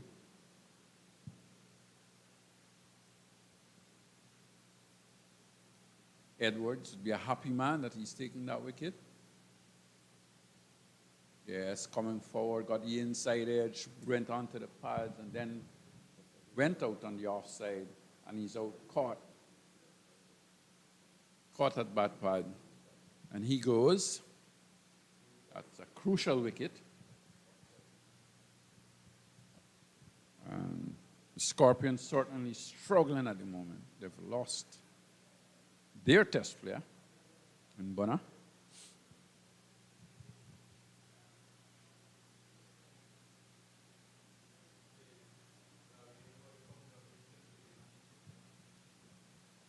Here comes Mansingh. I had a quick word with Mansingh. I had a quick word with Atenes this morning. And there are not a lot of East Indians in Jamaica. But he was telling me his grandparents came from India and settled in Jamaica. So his father grew up in Jamaica. But I've gone to Jamaica a lot of times. East Indian people are very limited, almost an endangered species, but they're very highly professional people. It's like they went there to work, and everyone you reach is practically a doctor. I think Mansingh's father is a medical doctor. They're accountants and lawyers, so more the professional grouping, I think, of East Indians ended up in Jamaica.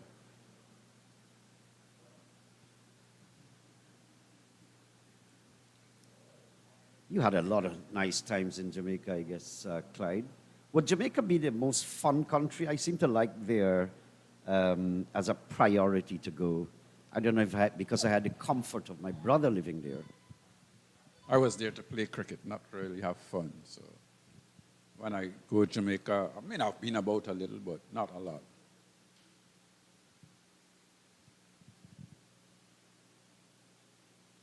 Lovely people.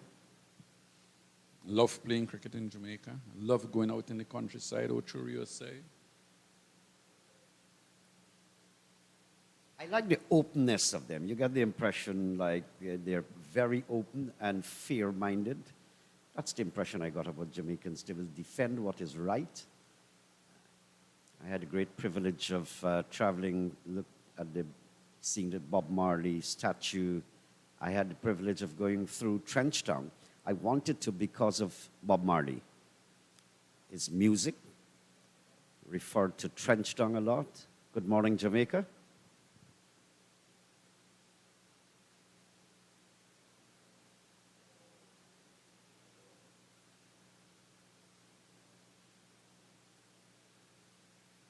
And the famous Manish water. There was this guy downstairs of the commentary box. After a while, he started to give me a free cup of Manish water, which I enjoyed practically every day. Must have decided you needed it. I wonder why.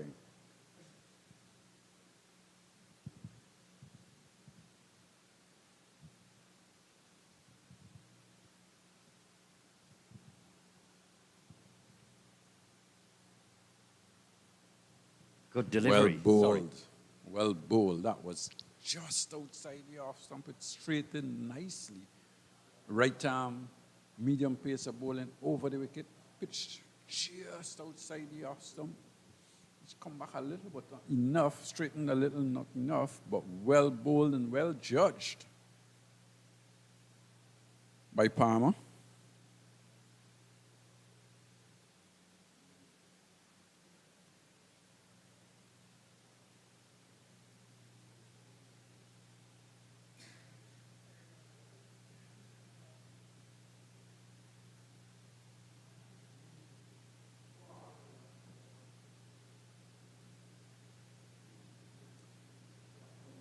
Well bowled again. This beat everything. Coming back a little. Missed the bat. Missed the pad. Missed the stumps. Missed the wicketkeeper as well. And went down to the boundary for 4 byes. Well bowled again by Graves. And he's getting this ball now to shape back into the left-hander. And that's not easy at all. How did that miss? You would never know. Well bowled by Justin Graves. Good cricketer, Justin Greaves. We saw him at the crease batting. We saw him with his big haul of wickets in the first innings. And now coming back, he's taken 1 so far. But he's a dedicated cricketer, hard worker for his team.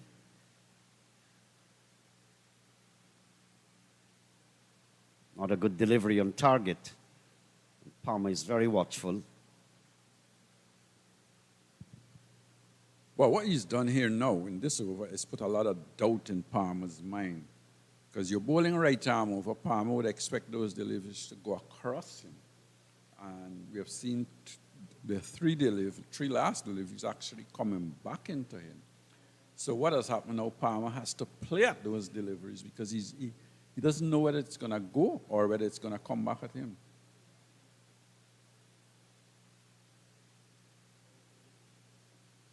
And that was the one going across him. But he was equal to it, came forward and allowed it to go through the wicketkeeper. Fine over there from Greaves. And Palmer is also cognizant of the fact that time is important. He's looking at the clock. He might be fully aware the luncheon period is coming up.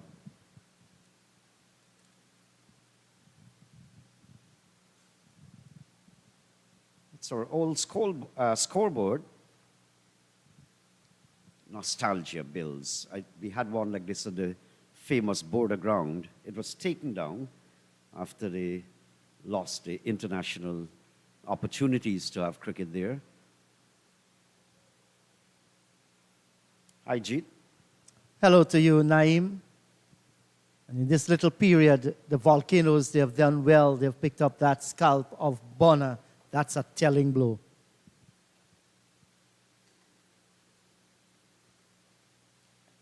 Edward is giving it a lot of flight, loop. And he has every reason to want to do that because it's a big asking target. So let me try to induce the rash shot. So I'm going to loop it as much as possible. He's got a forward short leg. I may not be surprised if there's a silly point introduced at some stage. And I'm particularly happy to see Edwards being given a chance to bowl some overs in the first innings, just 1 over. But look at him coming back here in his third, so far 1 for 5. So he will relish the opportunity, the left-arm spinner.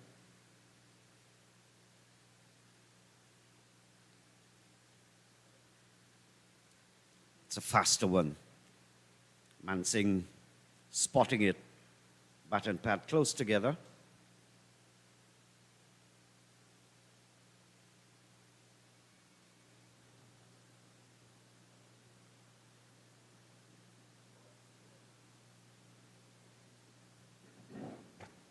So 20 overs gone. It's 48 for the loss of 3. Jamaica, they're in serious trouble. Naim, I heard you chatting away with Clydie on Manish Water. What was your favorite spot in Jamaica that you went and bought your little beverage? Well, the thing is, the guys would offer to take you out. Sometimes you don't know where they're going and what street they're driving in. And the next thing, but I've visited, I was very interested in Bob Marley and things about Bob Marley. So they drove me past the house that he grew up in, the yard.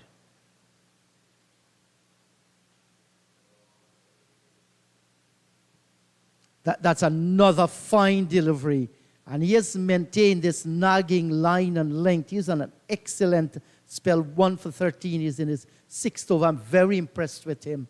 Naim is 29 years old. Doesn't really have a lot of time on his hand to play international cricket. But he's showing, you know, why he played for the West Indies in one-day internationals, 3 matches.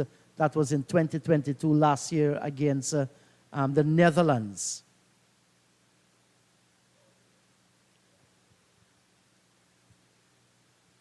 But I tell you what, Greaves is not making it easy for him.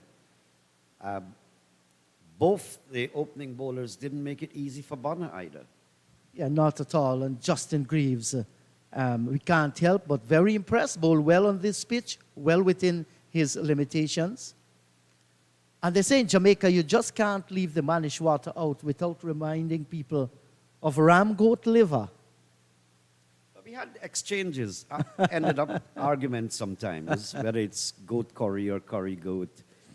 That's their favorite meat. It's every day on the diet at the Sabina Park ground.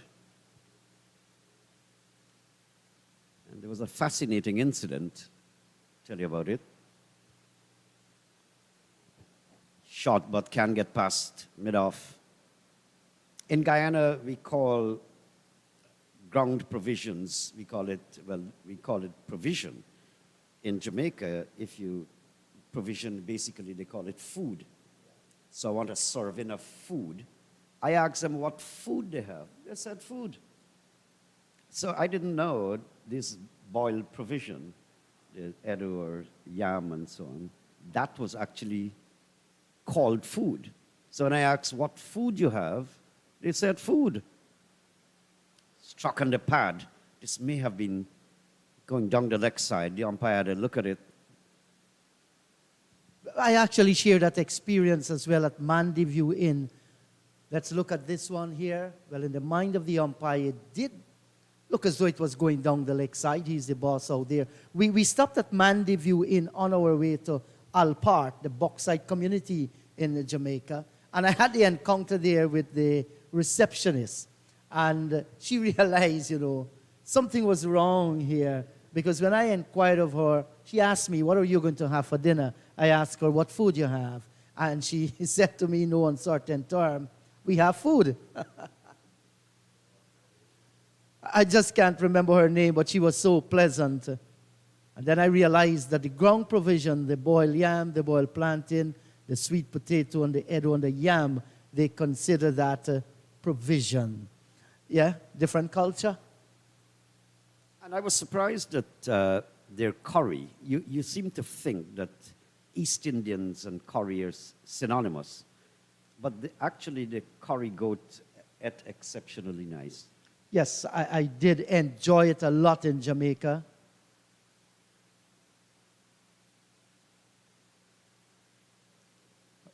Mansing looks very composed, isn't he? Bat and pat close together, his head is over the ball, and he has not given the impression that he's in any kind of trouble since he came in the end of the over. 49 for the loss of 3.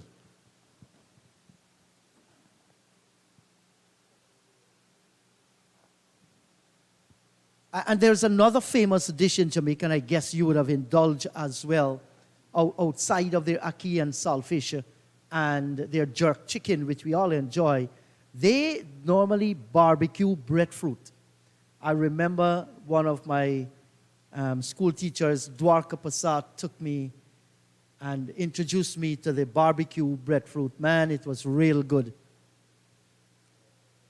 They normally sell it how much you want. You want a quarter pound, you want a half pound, you want a whole pound. And you see it over the grill, smells good. They wrapped it in aluminum foil while they share it to you. I just love Jamaica. Great country. An appeal here going up. The umpire is unmoved. Let's have a look at this replay here. Flighted, beating the outside edge. But if you ask me what I like best about Jamaica, I'll say the people's accent.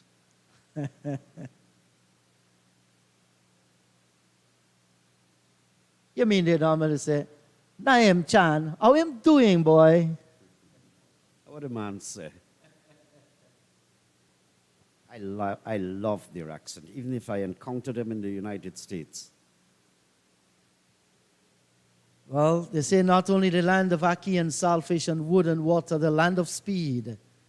Usain Bolt, that great Jamaican, suffered some financial losses recently. We hope that he recuperates, Usain. Excellent delivery once again. So Larry Edwards is having a good bowl at the moment. Jamaica is a unique country. Their language, they're superstars in whatever they do. Music, athletics, cricket, unique people. Very, very open and nice. End of the over. 49 for the loss of 3, 22 gone.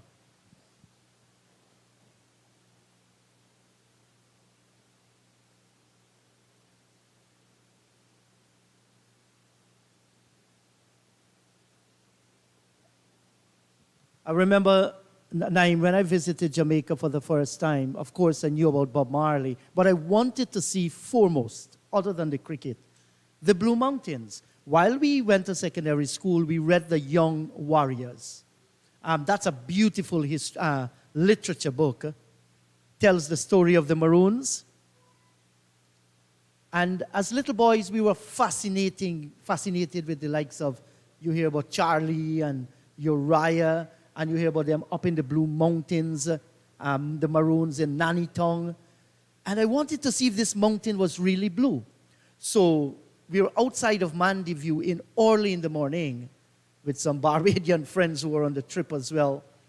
And let me tell you, this mountain absolutely blue. When you look at it, it has to do with the dust and the mist and whatever, but it looks so spectacular.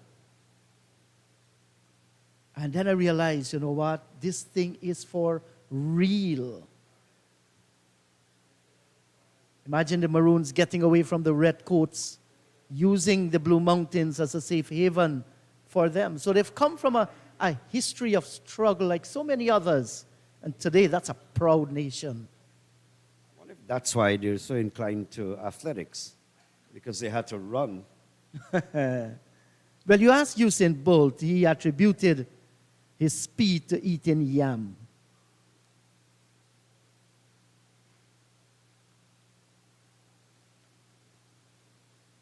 The Windwards, they're a chain of beautiful islands as well. St. Vincent and the Grenadines, Dominica. There's also Grenada. I've never gone to Dominica. I've seen the others because of cricket, of course. But they're very pretty and pretty islands, physically, geographically, picturesque. Yes, and St. Lucia as well. Lovely islands.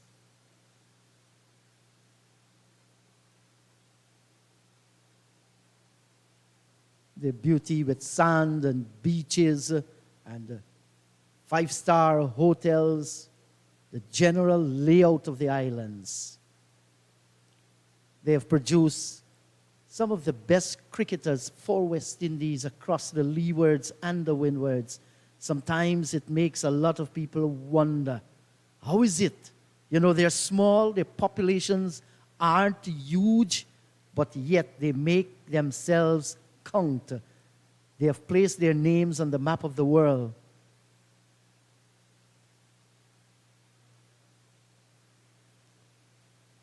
Has to do with their intelligence, their power to overcome.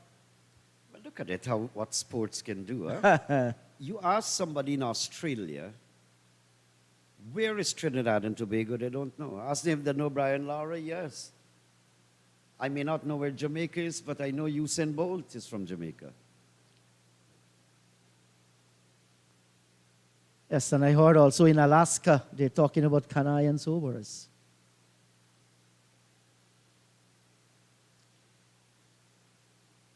Inside edge, good delivery.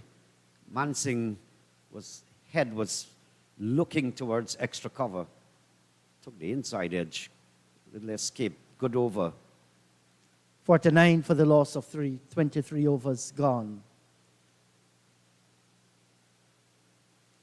The Jamaica Tallawahs, they are the defending champions in the Caribbean Premier League. They won that title right here at the National Stadium last year. And no doubt they are in preparation mode as well. Those finals will once again be played here at the National Stadium. 11 matches here. Get a sold-out crowd here. No doubt about it. Yes, we love our cricket in Guyana. We know how to party. We know good sports. And people look forward for CPL. That's the reason why it's called the biggest party in sport. Do you party a lot, Naeem? Nice drive down towards Long On. That's a single. Yeah, I was like in the younger times. I like to look at people now partying. It's not like I'm old or feel old, but I like to look at youngsters. I make a lot of jokes and even mockery of all the little nephews and village boys. I realized my grandfather used to do that. Now it's my turn. I have all of them in the yard sometimes.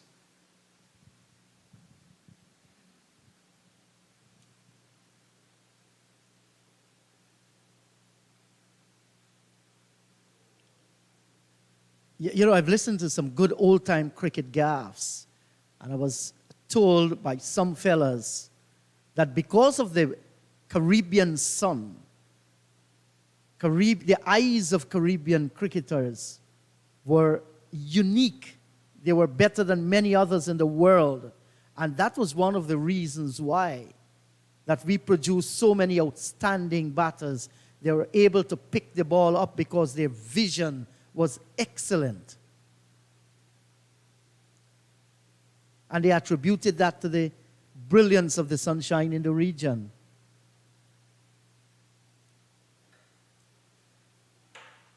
That was a testing delivery, 50 for the loss of 3, 24 overs gone.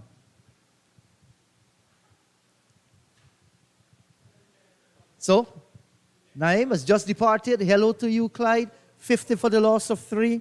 There's a little landmark there for Jamaica. I like they put a little landmark for Jamaica. They need a lot more Yes, they do. Of those landmarks up there to get close to the target. I'm just looking at the way Graves and Larry Edwards is bowling, certainly keeping things very tight, not giving anything away. I think though, Jamaica has bogged themselves down. They've not rotated strike a lot. You've got to look to rotate that strike a little bit more, take some more pressure off of you. When you look at that current run rate of 2.8, that doesn't say a lot. Yes, you're under pressure, chasing a big target, but you've got to be able to rotate that strike, take some of the pressure off of yourself. So we're looking at Demba. Good to see him First having ball in the game. That's right. I'm just wondering, we had a little discussion about that. Where has Bulai gone? Remember him there, Clyde? Yeah, I spoke about him a lot Oh, yesterday. nice. Because I was wondering, you look at how the Jamaicans bowl. I thought, especially coming to somewhere like Guyana, where probably pitches is not that quick. Yes, pitches have changed. We've got more pace, we've got more bounce in the pitch. But I think somebody like him as well, who bowl left arm, Chinaman, and Boogie, is always going to be a challenge, I think, on any pitch in the region. So Demba has a chance now to make further inroad as we head towards lunch on day number 3.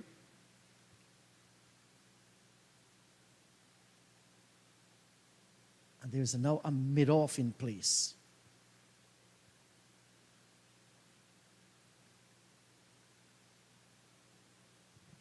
Right arm off spin, right on target first delivery.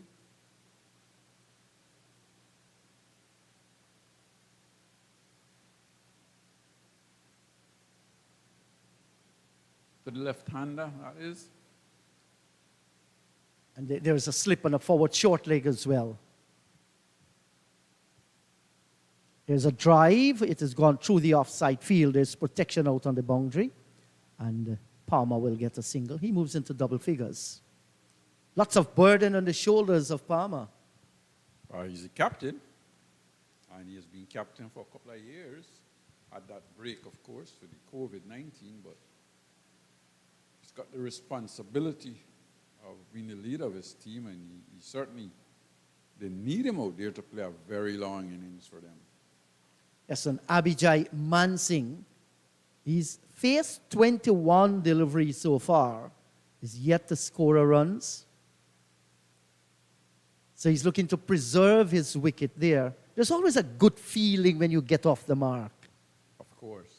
And I think the longer you bat and you don't get off the mark, it's pressure that's building on you. Looks very comfortable, though. He looks very comfortable coming on the front foot, stroking that one out into the offside. 51 for the loss of 3, 25 overs gone.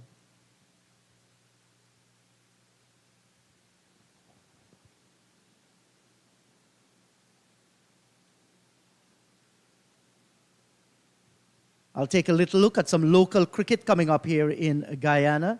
Starting on Sunday, inter-county 4-day tournament resumes. And Essequibo will be battling Demerara at the GCC ground border. That starts on Sunday from, I think it's 9 hours 30. That match will be streamed live as well on the Guyana Cricket Board's Facebook page.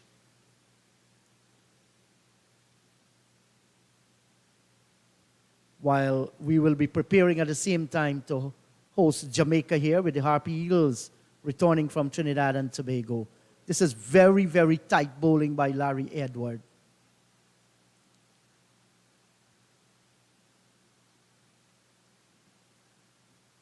So the runs are difficult to come by. Wickets have fallen.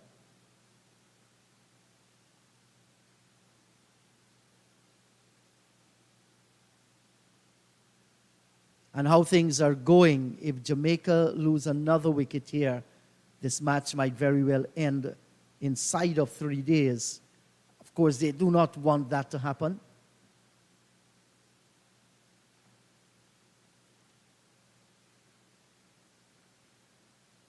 Those back in the pavilion log for 15, Mackenzie 1, Bonner 17.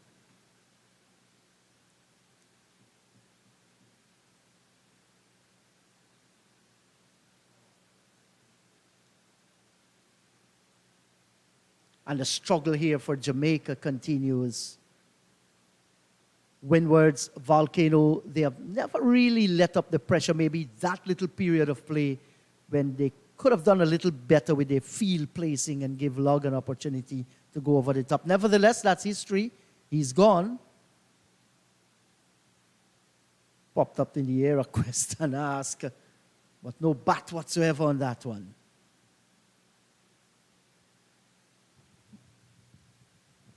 And the pitch is starting to turn a little bit more. The bowlers, left arm spinner, very consistent with his length and his line.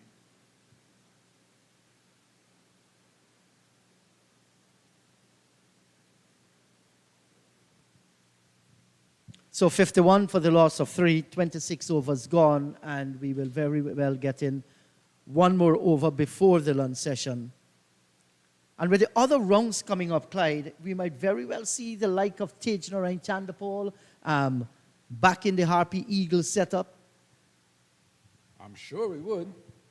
I'm sure he's thinking, well, I didn't have such a great time in South Africa. I need to come here to ensure, get some runs,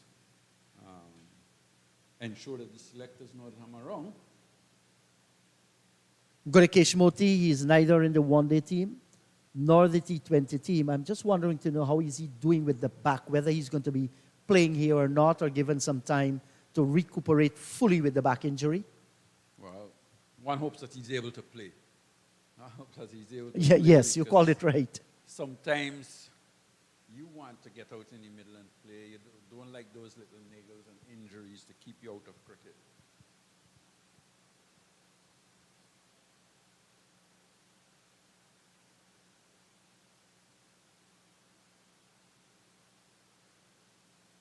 Good, tight stuff here from Kenneth Demba. Looks a good off spin as well. So far, his control has been excellent.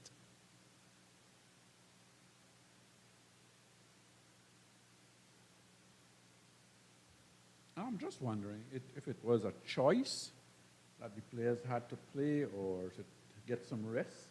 Because Devon Thomas was in South Africa as well, wasn't he? Yes. He came home and he played.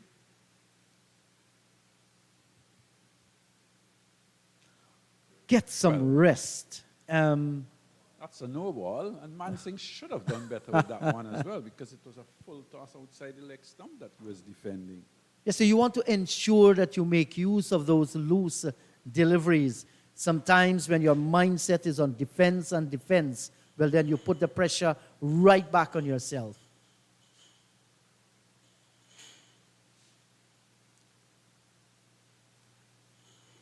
Looks better as he plays that shot, coming out, reaching it, smothering the spin, driving nicely.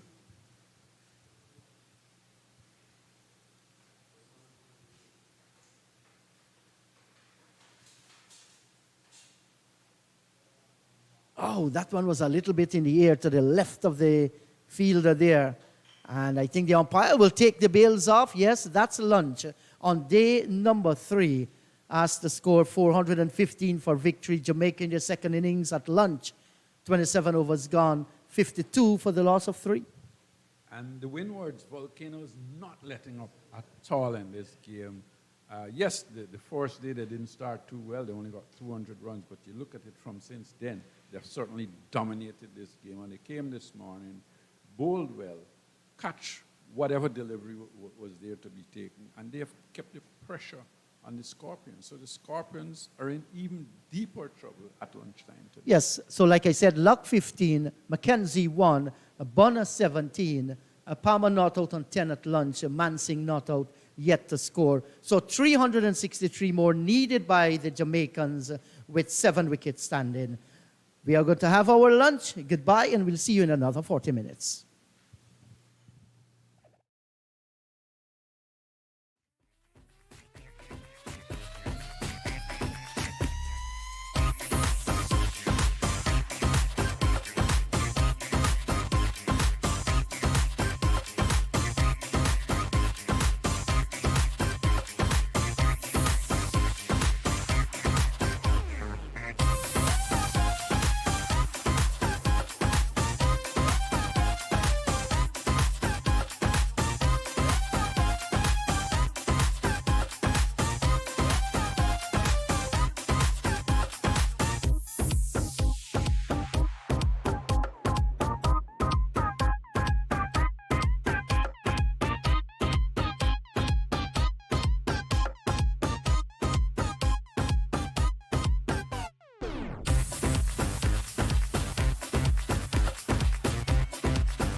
Well, welcome back to the National Stadium.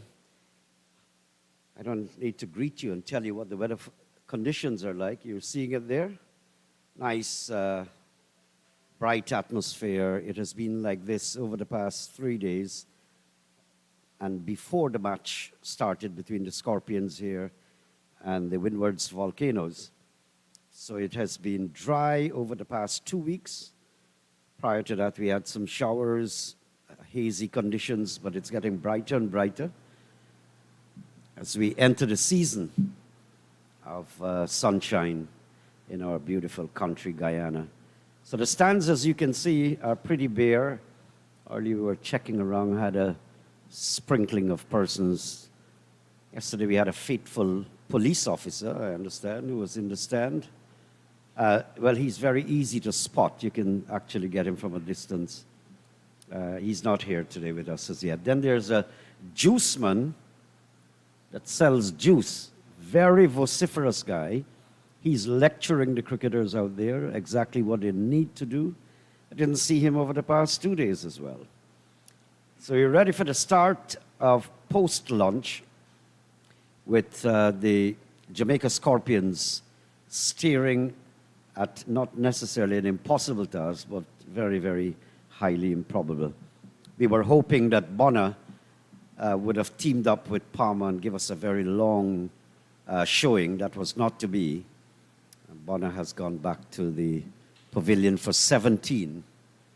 So let's go. First delivery, Sherman Lewis.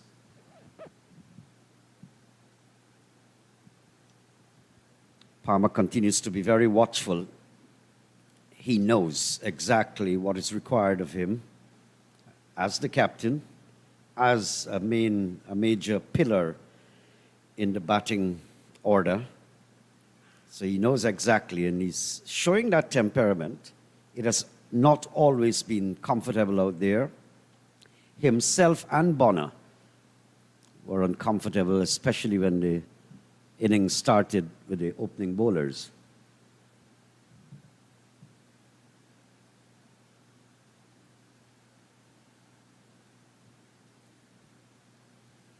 Quite even bounce, entering in day 3 of this 4-day encounter.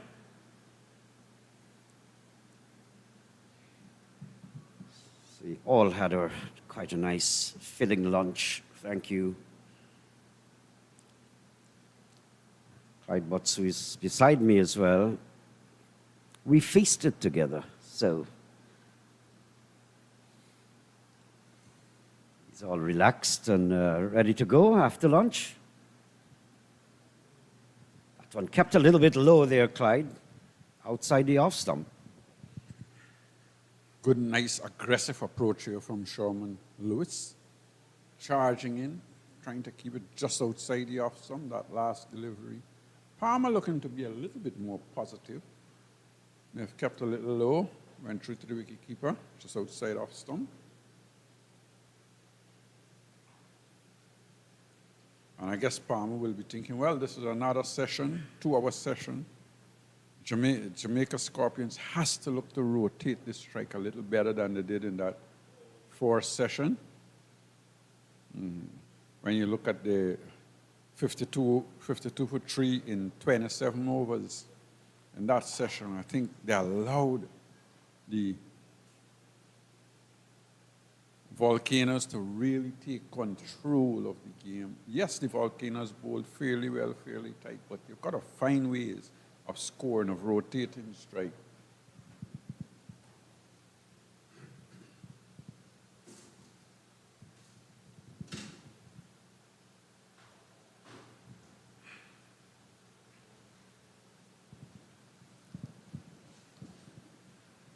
Nice rhythm here from Lewis.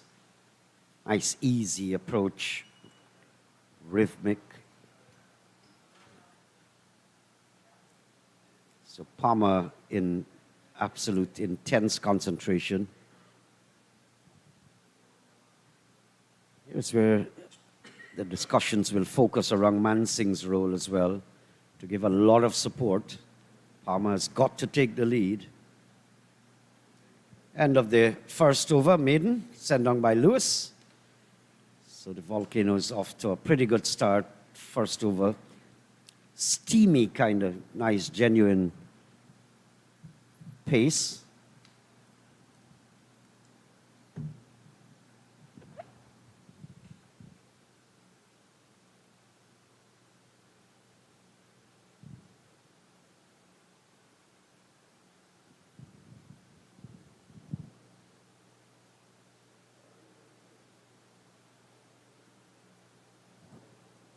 Let's say welcome back to the viewers, online viewers, and Mammoth asking here for the Scorpions in their final innings. They've got to score 415, so 363 more required. Very slow scoring rate. That tells the story that the Scorpions have come out there approaching this game soberly, wanting to stay. There was hardly any rash stroke play. Had some good bowling. If you check the current run rate, just 1.86.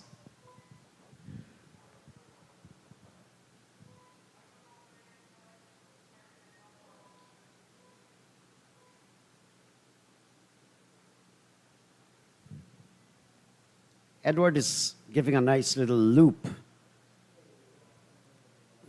flighting the ball, wanting to let the batsman have a go at it.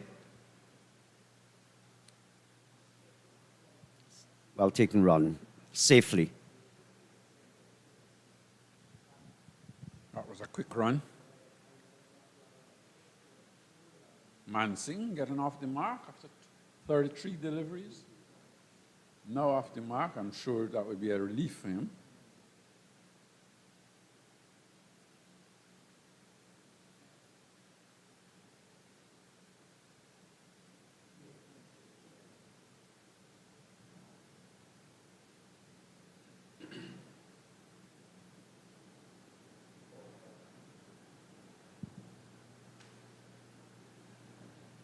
We hardly see spinners, at least in the domestic season here, going between the stumps and the umpire.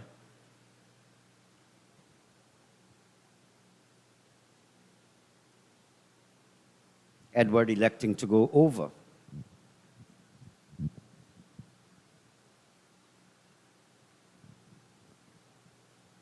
Now he's still driven up to mid-off for a single, just to the right of the mid-off. I think that's what the Scorpions has to do, has to find a way to keep rotating the strike. And with right-hand, left-hand combination, just force the bowler to start thinking a little differently.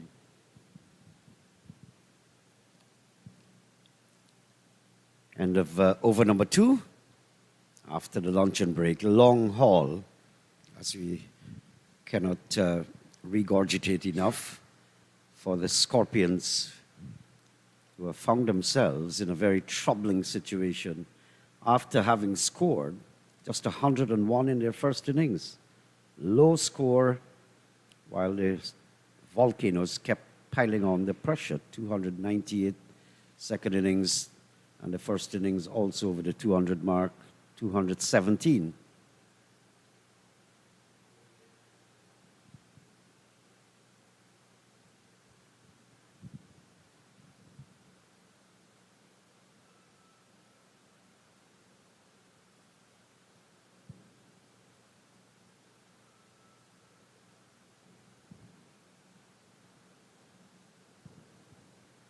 Every time I see a left arm like spinner, sometimes you reflect over the years. El Cumido Willett from the islands. Hard to hear those names.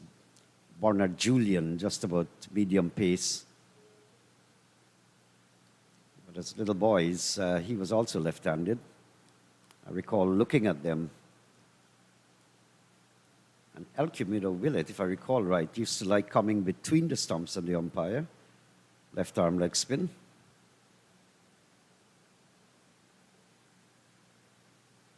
El Cumido Willett would have been before your time, right, Clyde? You never had an encounter in a cricket match with him. Yes, I did play against El Camino Willet in Antigua.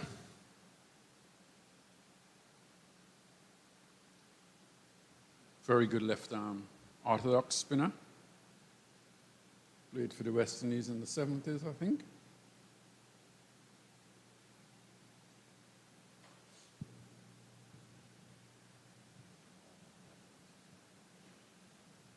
Very green outfield here at the National Stadium. Some parts lush green, some just a little bit parched. But as I mentioned, the sunny season is in all its glory. So it's going to see that.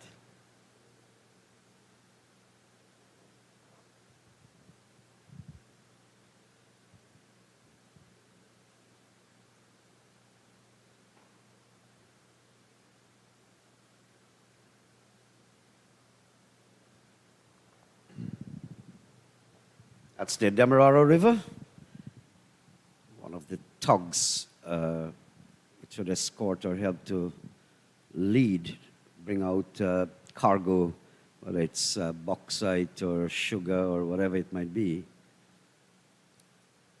Not so long ago, one of those vessels, bigger vessel than that, had slammed into our river bridge, Demerara, harbor bridge referred to.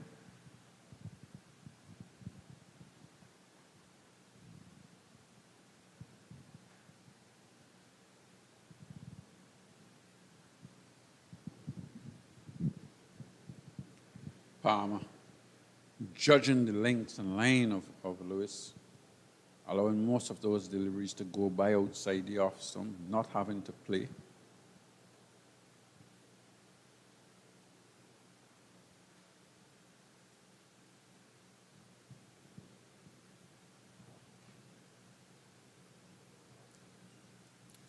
Lewis is asking a question of the umpire. I don't think he got the support of his colleagues. Because there was an edge that went out on the offside for an easy single.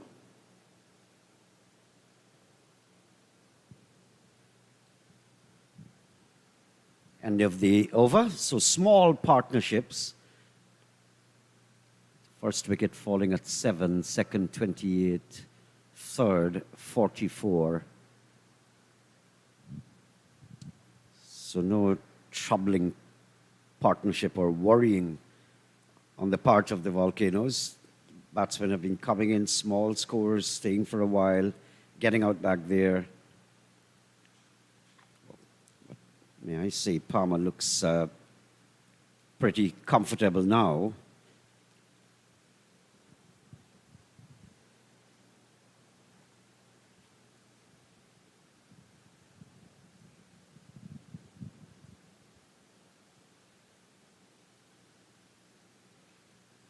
Down the pitch. Nice drive, straight through cover. That's going to go all the way. Pretty short. We're not seeing a lot of exciting stroke play from Palmer because he's very patient owing to the circumstances of the game. He wants to take his time, get his eyesight in. So he came down to a flighted delivery from Edward and caressed it sweetly through extra cover.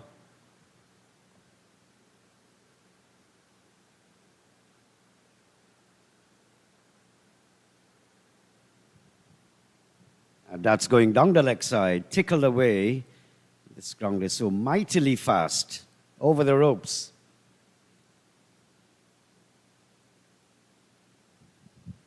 That's the bowler overcompensating after being hit through the cover. Decided he had to bowl a little straighter. Went down the leg side, and Palmer was equal to the task, just working it off the pads, running down that fine leg area, 4 runs.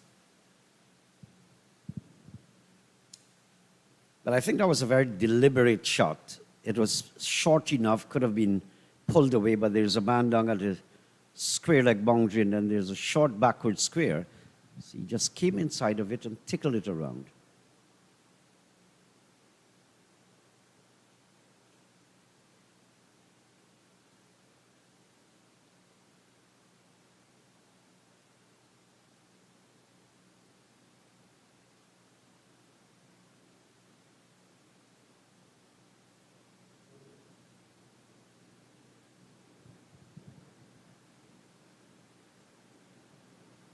at least a steady flow of runs. Around the corner, we had two boundaries in the over, so the flow of runs is beginning to increase.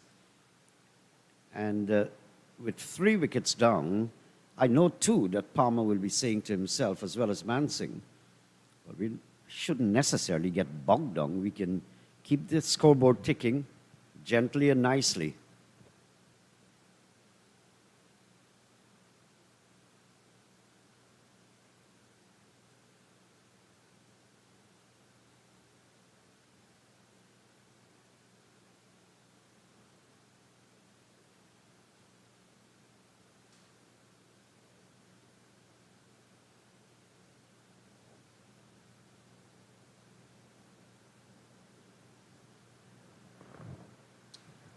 That's a recap of what took place here at the National Stadium.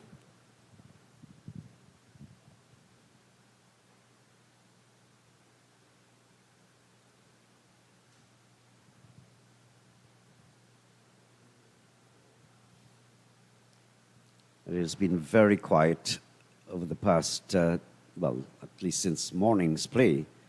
And if it's anything, the whole process went in favor of the Volcanoes. They came out this morning, and with this excessive spurt of high spirits, the fast bowlers in particular, they were just giving it the best shot. At that time, we were seeing an all-out attack by Atenes, 4 slips. He maintained that for a while. Now that has dissipated a little bit, just 2 slips now.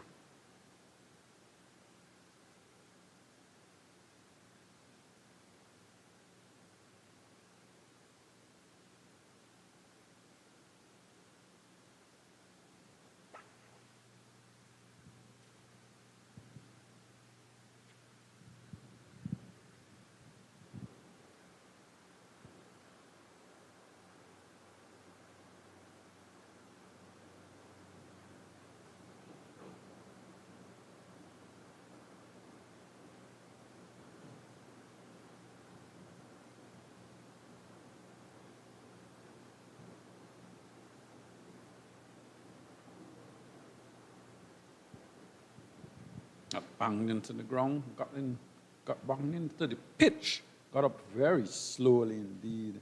Palmer was looking to cut that one away. Didn't time it, and it just got the bottom edge and went down to the wicketkeeper. But it's got to be careful with those shots, because the ball is not really coming on that easily when it is banged into the pitch.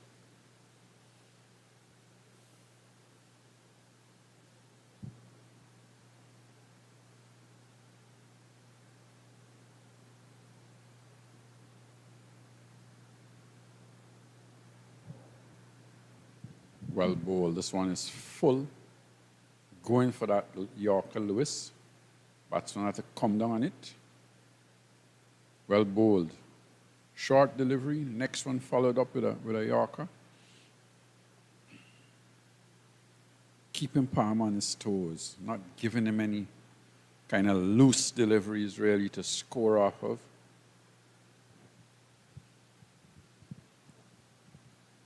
And there's a forward short leg, tantalizingly placed there for the lifting one that's coming into the left-handed batsman, where he has to be forced onto the back foot and hopefully give forward square leg. Forward short leg. The chance of taking a catch there.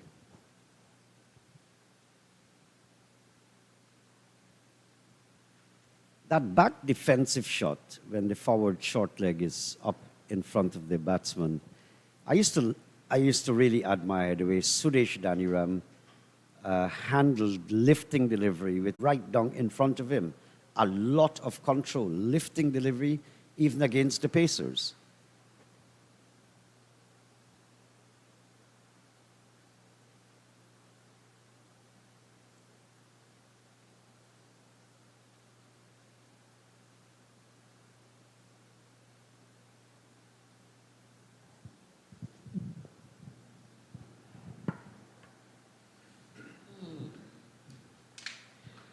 That's the end of the over, 64 for 3. So that's a recap of all that has been happening here over the past 2.5 days. Windwards 217, then 298. The Scorpions lost their venom in the first innings, 101 all out. And now they're 64 for 3, looking for a very, very massive target. There we go, 415 required to win. And they're short of 351. Still a tall order. Inderjeet, back from lunch. Yes, nice, sumptuous, light lunch. Well, at this age, you don't want to eat too much, too.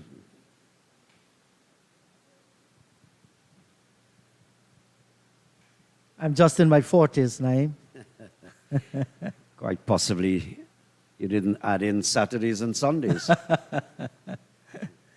Yeah, but these two, occupation of the crease is key for them. Of course, Palmer, he's gone to 21. Looks a little bit more fluent after the lunch session.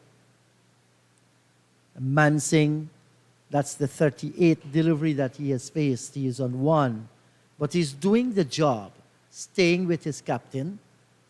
I guess as he spends more time there, the singles will begin to come a little bit more frequently. Yes, definitely Palmer is, his body language is telling you that he's feeling a little more comfortable. He has settled in, getting in the eyesight. But there were some anxious moments initially with the openers, the opening bowlers.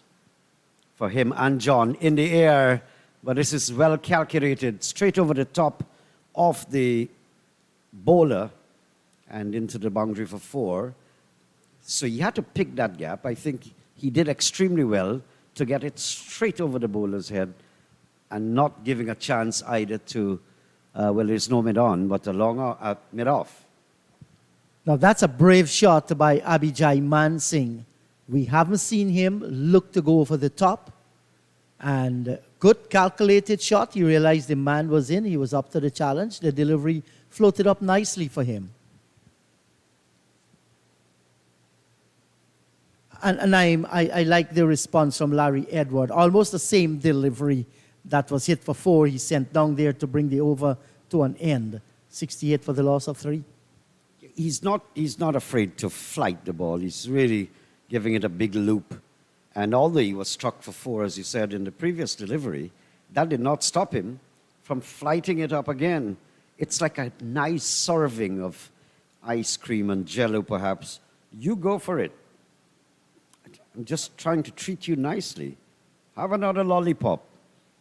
And he wants you to take those chances.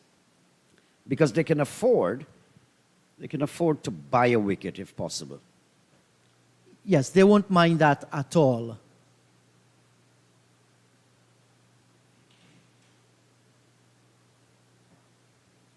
Sherman Lewis will continue, and this time he'll be bowling to the left-handed Paul Palmer Jr.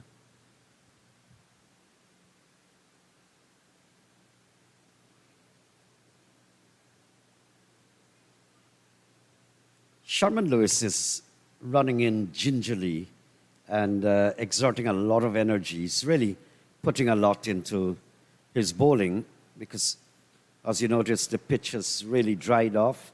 It is getting even. And so the pace bowlers would want to deduce whatever little bounce they can get. But the bounce has been pretty even. So Palmer knows that, just that you have to have the desire to want to bat. Look, and I think that Athanaze has used his bowlers very well. He understands the conditions here, the sunshine peeking down. He does not want to overextend any one of them. So the rotation has been good. And with the likes of the spinners, Edwards and Demba coming into the reckoning, just giving his faster men a little bit of a rest and then bringing them back. So that aspect of his captaincy has been spot on.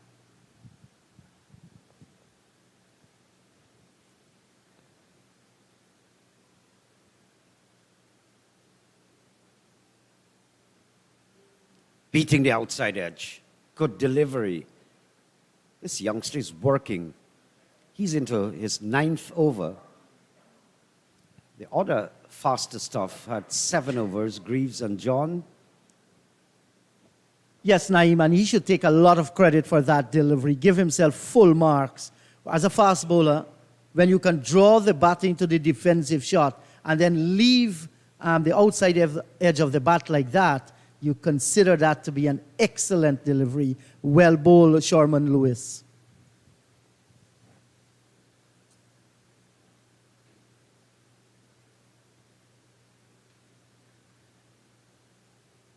Tantalizing outside the off stump.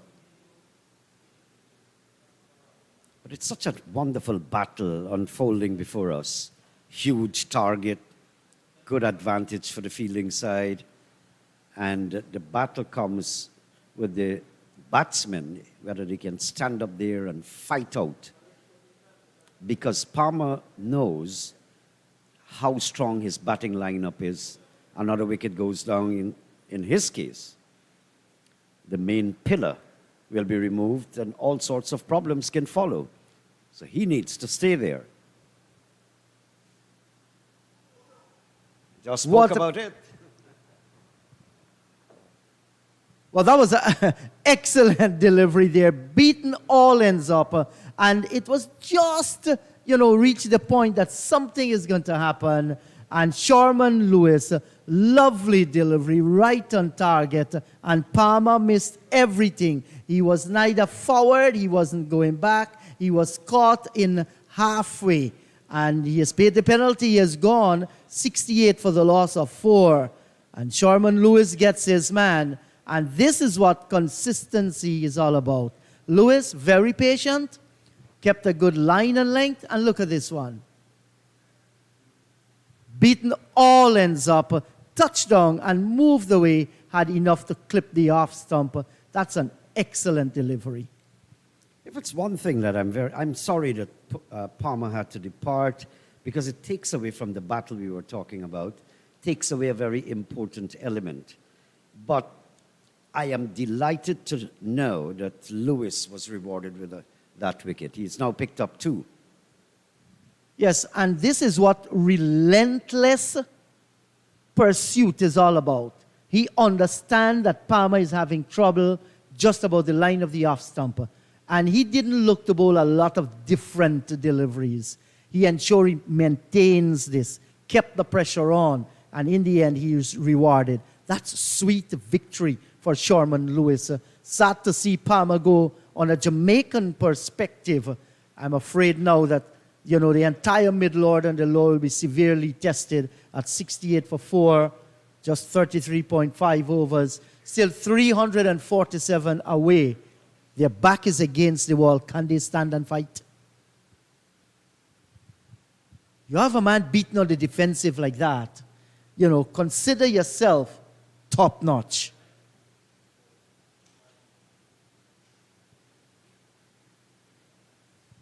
Aldin Thomas. Here's an opportunity, Aldin. Have a good time out there, lots of time. Show your selectors back home the kind of substance you're made of. And look at the captain, Atenes. Immediately, he's reinforcing the slip cordon. He's thinking and learning while he's doing that. Big shot over the top, down towards long on. And that's going to go all the way to the boundary. Almost cleared the boundary rope as well. It was forceful and good to see him taking on Lewis, who has been dominating over the past few overs. 72 for the loss of 4, 34 overs gone. First delivery, pitched up and over the top. Great shot from Aldin Thomas. One team here, that's Jamaica Scorpions. They're fighting for survival. The Windwards volcanoes, they're invading. They're looking to conquer and conquer as early as possible. But I'm afraid that Jamaica, they have lost too many wickets too early in this innings.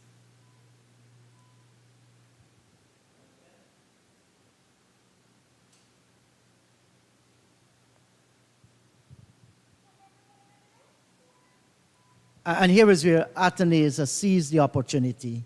He has dispensed now with the spinner, and Justin Greaves have come back into the bowling attack. So this is the kind of thinking you want to see. They do not want to prolong this for far too long. So you want to ensure that you have your best bowlers on show. That's the killer instinct. I've got these guys here where I want them. So the spin wasn't absolutely effective. Why not bring on my other top fast bowler in Greaves? Good shot. 1 for 14 from 7 so far.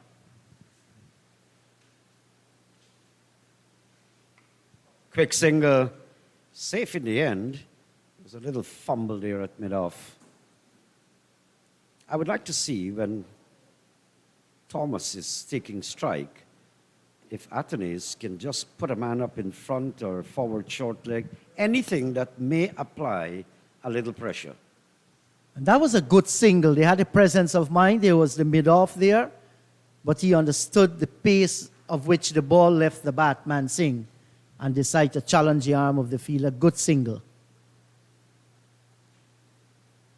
Aldane Thomas, let's see what is going to be his approach. I guess if we can judge by the first ball that he faced, once it's in the slot, he's going to go after it. Another one straight back past the bowler. There's a long on. He just gets around there in time. But there's some danger in the shot. Hoisting it over the top, back past the bowler. Long on, of course, couldn't have gotten wrong in time, but at least to cut the 4 off. He's displaying aggression. Yes, so that's the mindset here, because Justin Greaves, he's not getting as much swing on the deliveries like he did in the first innings. So he's maintaining stump to stump, and that's an excellent strategy. Just like that one. If it had just touched the hand of the bowler, there could have been danger there for Man Singh. Didn't touch anything, they got the single. That's a very important point you made, that he's been keeping the ball very straight. That is what I think accounted for him getting 4 out of the 6 wickets going towards LBW or via LBW. He's not been spraying it. He has picked up just 1 wicket in this innings. Good control bowling, consistently at a plan that he's working on. He's looking to get them bowled down or leg before. Or maybe if they flick against those little swings, the top edge can be found. That's a good use of the pitch that he has at his disposal. And Naeem, this is what you want to see. You want to see our players think, whether you're batting, you're bowling, or fielding. What a delivery. Fantastic. Almost bruising the edge of the bat. And Thomas was lunging forward. Comprehensively beaten. Great stuff here from Greaves. Absolutely so. He was pushing at that one, and very late. The ball just, upon pitching, moved away towards the slips.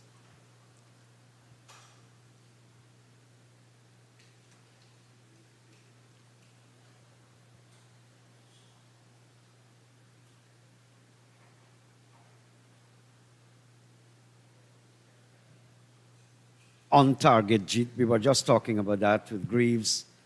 He's just on target, keeping it as straight as possible, missing the outside edge on a few occasions. And I mentioned all the LBWs that he picked up. That was, of course, in the first innings. Yes, he's not a tear-away fast bowler, and he understands that. You do not have the kind of pace that you're going to bump people out, blast them out, but you understand length and line, and you can do a few things with the ball. You can be successful. Just pulling back the length there a little, and well played by Aldane Thomas. 75 for the loss of 4.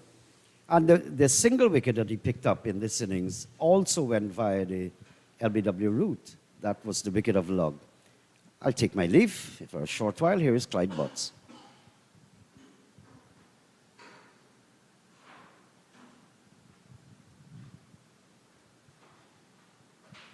Yes, and the struggle for the Jamaicans continue here at the National Stadium. 75 for the loss of 4. 35 overs gone. We've seen Mansing, very defensive, played well so far. He's on 7, faced 43 deliveries. So his mindset, you don't want to give it away now. You want to ensure that you continue to bat. Hello to you, Clyde. Hello to you in the Jeet. And just looking at the way Thomas came out and started to bat, he decides, yeah, look, I'm not going to do like the rest and just try and hang around. I'm going to come out here and be positive. I mean, you've got to choose the right balls as well to score off of. You don't want to be hitting at everything. But I think Jamaica batting needed a little bit of positivity. Take the bowlers away from the comfort zone a little. Yes, make them think differently. The ball is there for you to hit. You trust your power. The field is in. Go over the top. Nothing wrong with that.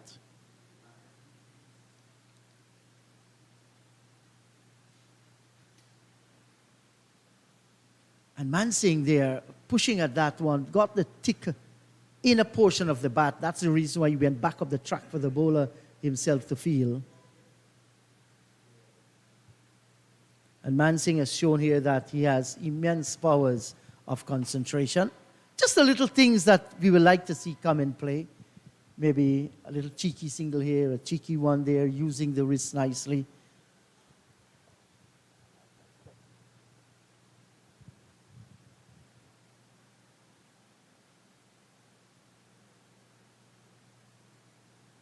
You know, he can defend his stumps. He looks very organized in terms of defense and so on. What he has to do now is be able to rotate that strike, pick up the singles there, pick up the singles here. So make the bowlers bowl a different line, a different length. You want to have control rather than the bowler having control. And the bowler would be thinking, I want control. So it works two-way. And both bowler batsmen has to be able to work out different things to themselves. And you're right about that, Clyde. Because when you look at that run rate, it's just about 2 runs and over. And that's primarily due to the batting, decide to just play defensively without actually looking to run a few more singles here and there. But he has gotten his eye set, and you mentioned his sound defense, has a good technique.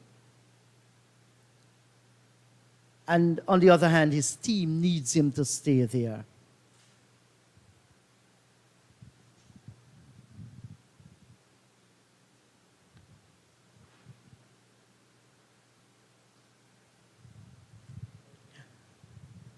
Lewis, very, very aggressive there. Didn't pick it up cleanly to his own bowling, but had the presence of mind to come down and ensure he stopped that one.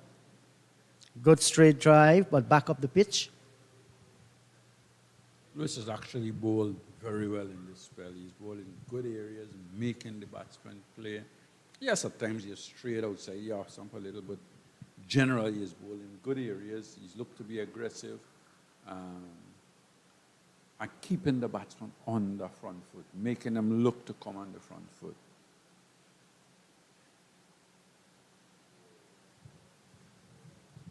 Had a little bit more pace on that one, going short a nice height to the keeper as well. Nothing wrong, just maybe a little bit wide outside the line of the off stump, making the batter think you can expect the one now to as close as possible to the line of the off stump or maybe middle stump, and just bending back a little to the right-hander. I think that's a strategy he's planning here. Because there is where he has been most effective.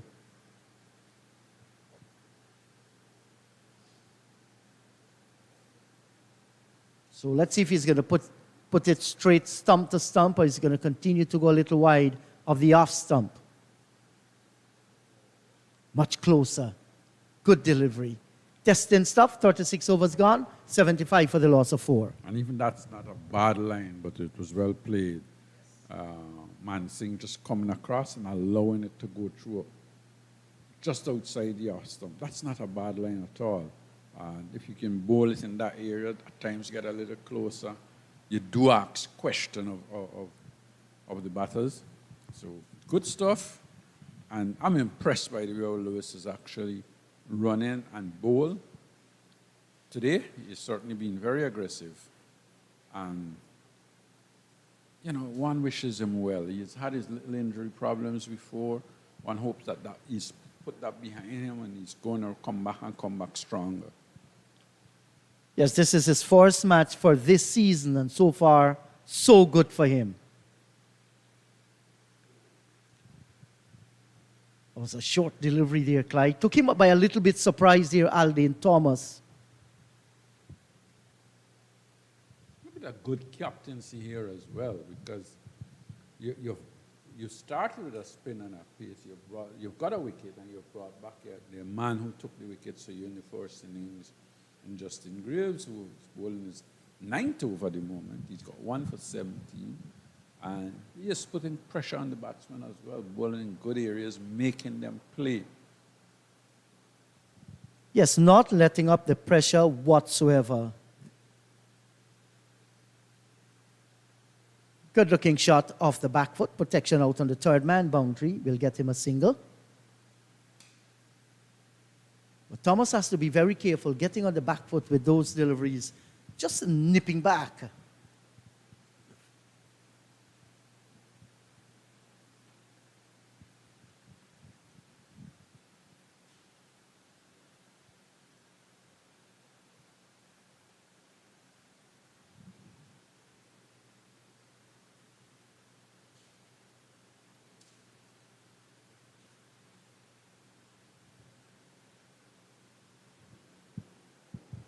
Wide this time from Greaves. Mansingh allowing it to go through to the wicketkeeper. He is not being tempted a lot outside that off stump. He looks to know where his off stump is, and he seems to me to be a player that plays within his limitation. He knows what the ability he has and plays within that limitation. Looks very organized. So Jamaica started this morning knowing they have to score 415 for victory. They went to lunch on 52 for the loss of 3.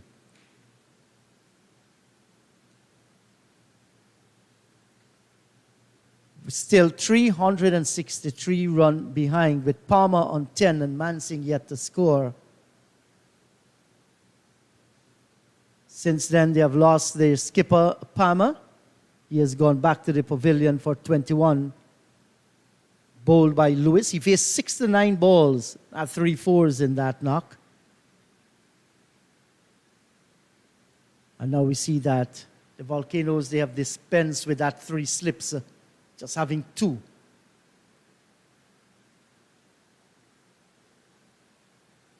A nice little check drive and getting the single.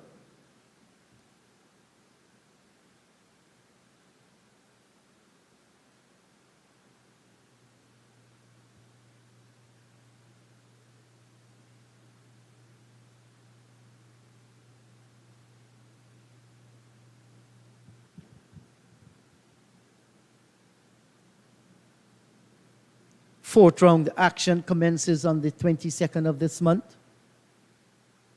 Matches will be played in Trinidad and Tobago and in Guyana.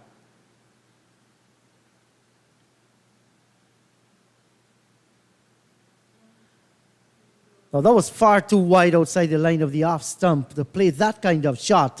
But Justin Greaves will feel comfortable. He's induced a false shot from the batter. Lucky to survive, 7-7 for the loss of 4 Scorpions. Again, that's well bowled by Justin Greaves, because he was bowling it just back at length, bowling it close to the batsman, make them looking to play on the offside. And this time deciding, well, I'm going to go full and wide, tempt the batsman to follow me and come to look for that big shot on the offside. So, good bowling, bad shot. Yes, and Thomas will well be advised. Just concentrate. My team does not want to see me playing those shots. If the ball presents itself to play, well, then no problem. But then you just cannot want to manufacture shots when they are not there. See him rehearsing maybe a shot he thought he would have played.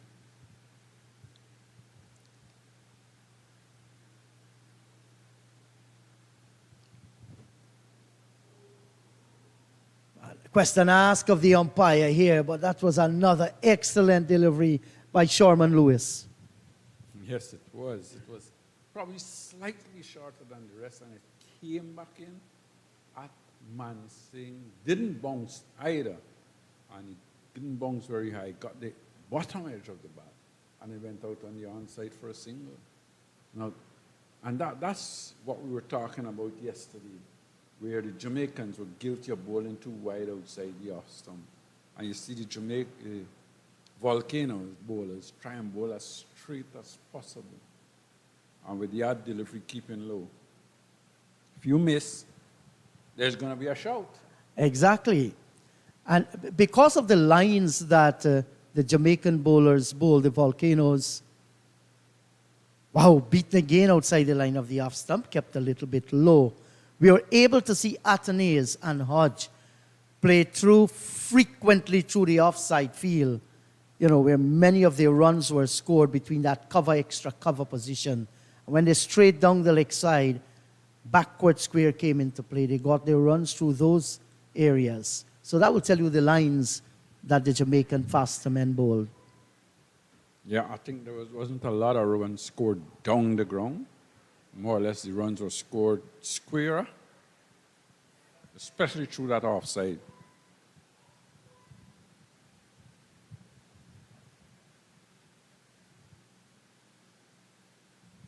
And look again, Aldane Thomas looking for a drive and playing outside the line of that delivery without even moving the front leg towards the pitch of the ball.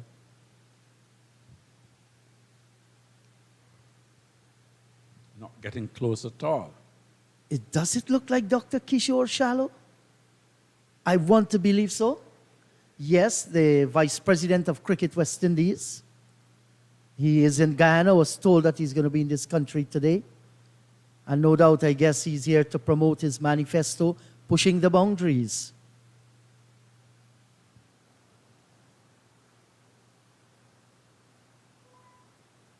I guess he's come to look to 2 votes from Guyana as well. It's fair enough. He's going to come. Maybe he's going to have a meeting later with the Guyana Cricket Board members and give them what plans he has for West Indies cricket.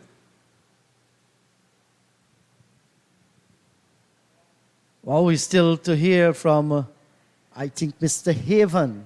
He is the president of the Jamaica Cricket Association. He said that he's going to compete as well.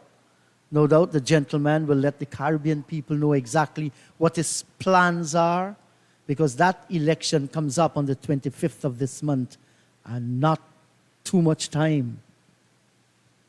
Definitely so. Not too much time for you to work. I would have thought that you would have done most of your work already and just really refreshing to the boards, or trying to sell yourself to the boards, those indecisive boards, on whether who they're going to support. Let's say supposing there's a tie, Clydie. Well, what is the normal thing that they do? They go for another round of voting? I'm not absolutely sure. Oh. And that's the truth. I'm not absolutely sure what happens. I think we have to understand how many votes are there. I know the 6 territorial boards vote, each have two votes. That's 12 votes.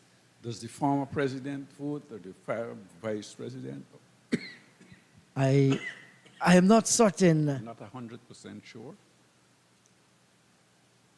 But I find it amazing, though, and I've always said this, that to become West Indian president, you could just get 7 votes and you're president of West Indies Cricket Board. I find that we haven't really expanded, and I don't want to use the word that maybe it's easy to manipulate with just 12 votes.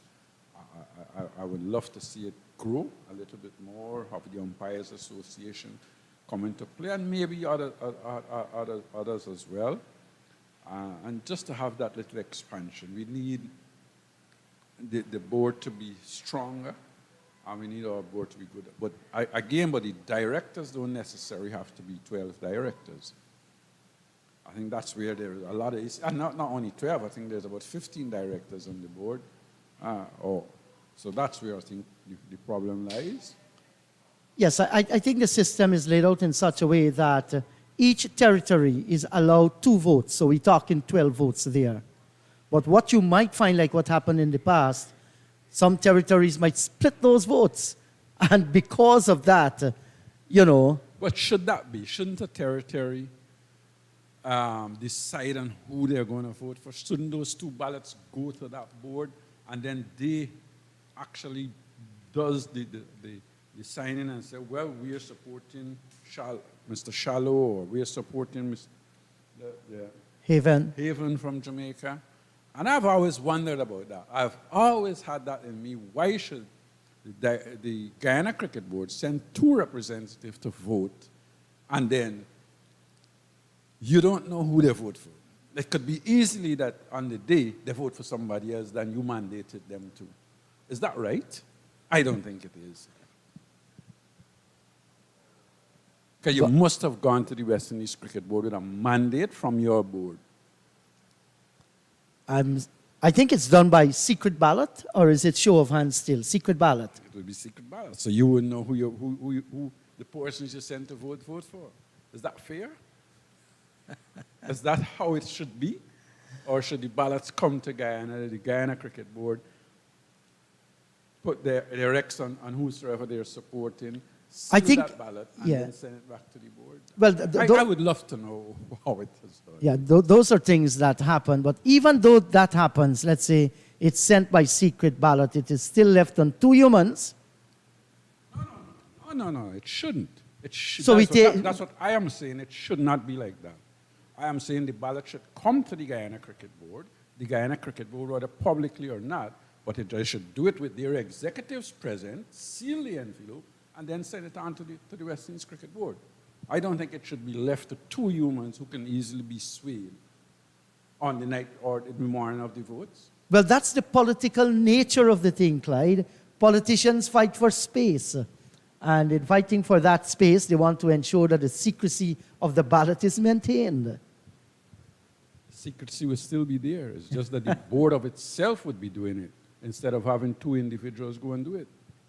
Well, let's hope that maybe in the future there might very well be some different strategies. But as for now, it is what it is. And the campaign is well and truly on.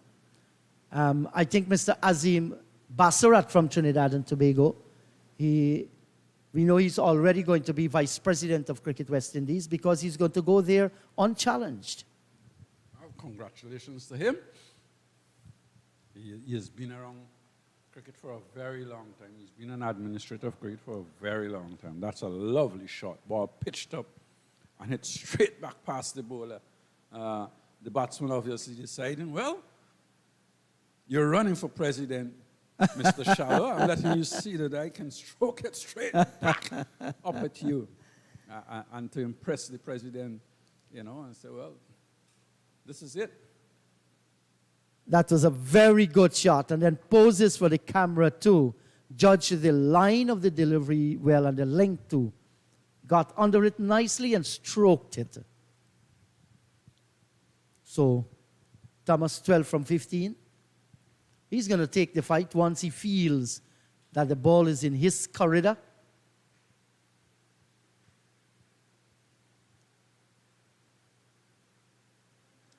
Well, looking to go at another one again. Playing outside the line, misjudging it badly. The over has been completed. This time the bowler being smart, as we have seen him over the past day or two. Pitching it up, pitching it wide. You've just driven me straight. I'm going to pitch it up, pitch it wide, and see if you can hit me. That's good thinking by the bowler as well. Yes, 87 for the loss of 4. And Clyde, you'll be joined by Naim Chan.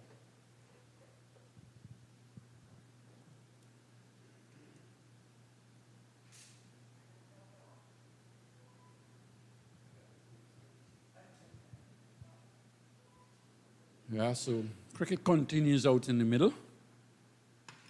Good battle here. At the moment, Thomas has come out and he's looked to be positive. He's looked to play some, and he's played two wonderful straight drives so far. And young Mansing is out there on 12. He's stubborn as ever. 12 from 56 deliveries, not giving his wicket away. Telling himself he has to bat and bat all day. Bat until the cows come home.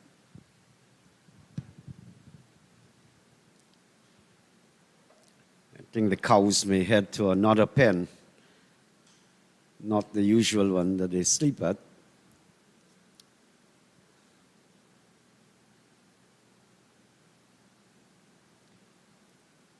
Edward again, not afraid to flight.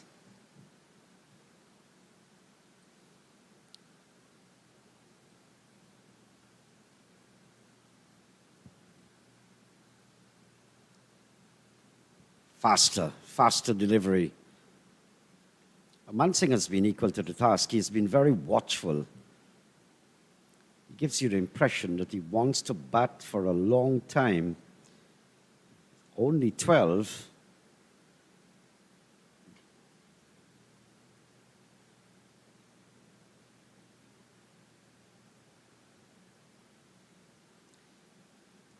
So if you joined us late, that's the asking required remaining runs, 328.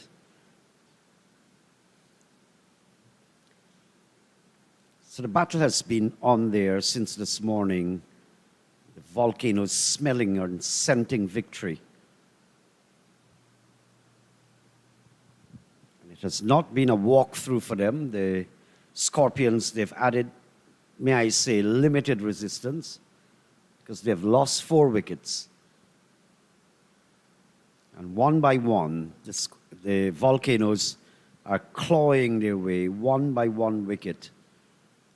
End of another decent looking over there from Edward.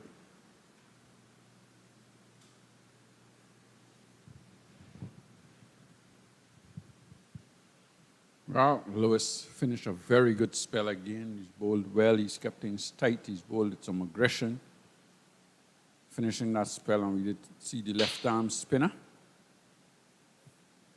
Laurie Edwards coming to the attack. He's got 1 for 21 from his 10.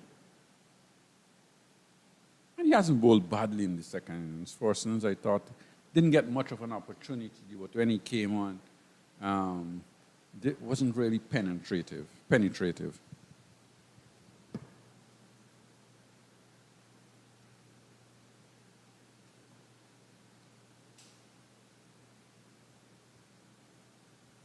Over number 11 for Greaves.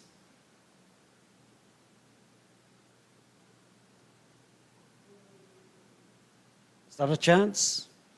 Looks so. Dropped. Cotton bowl chance.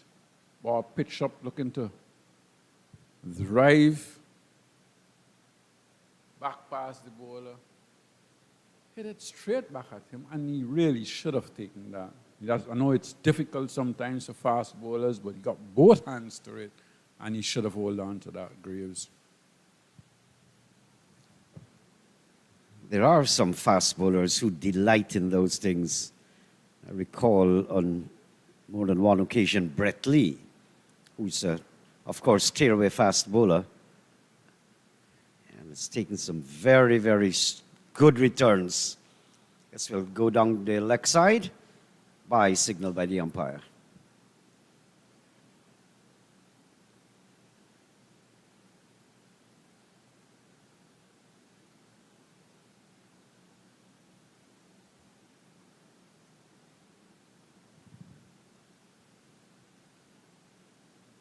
The Greaves just flustered a little bit after putting down the return catch and spraying it down the leg side on this occasion. But he has been very, very consistent. Greaves, which accounted for 5 scalps between the 2 innings, going via LBW.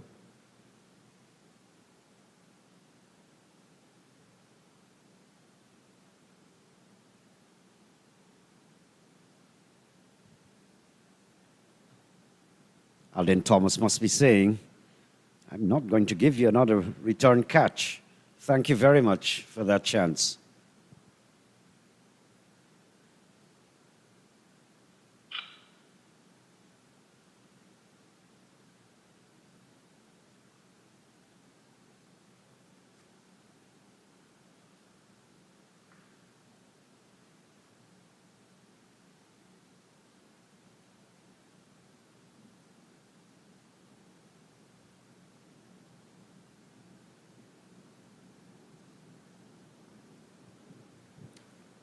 Wouldn't get the boundary. There's a long leg that would come across the backward square. Nice shot, though, into the pads and turning the wrist, kept it along the ground. Still a nice wind if you check the flannels of the white clothes. You can actually see the breeze swiping the shirts. I haven't heard that word in a long time. The flannels. Flannels.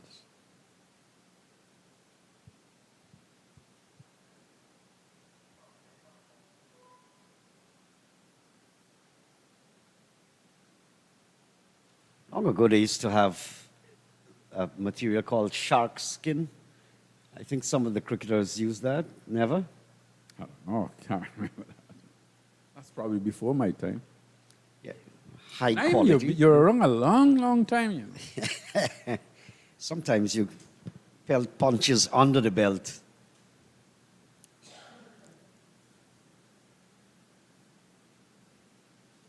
Inside edge this time. Again to backward square.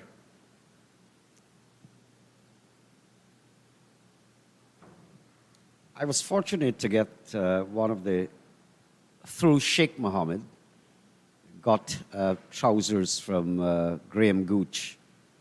I kept it for a very, very long time. I also was fortunate to get a glove from Gary Sobers, Sir Garfield Sobers. And he said to me, young man, I don't have anything to give. I said, give me anything. A high five even. It was a benefit match, I think, for Roy Fredericks at DCC. I think it was there, and he offered me the glove. Well, at drinks break, the players now having Jamaica Scorpions 94 for 4. We'll take a short break and come back.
Drinks break over.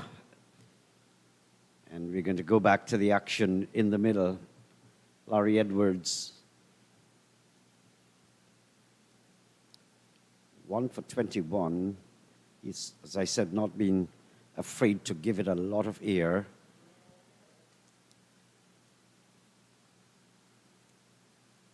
It's forward short leg in.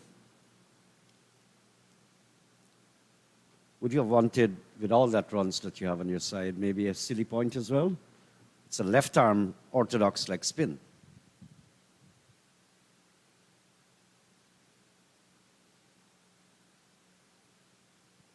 I haven't seen a lot of that in this game where you've got two men in front of the bat and the bowlers.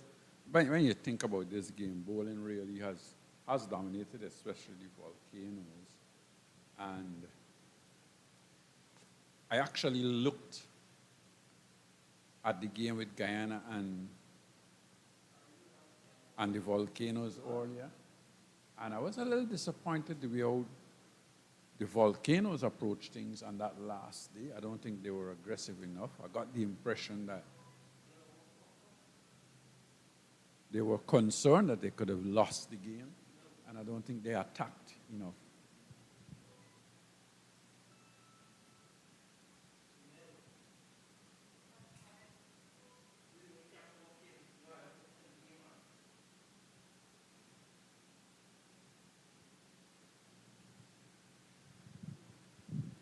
Aldin Thomas not wanting to take chances. He gave back one of that to Greaves earlier.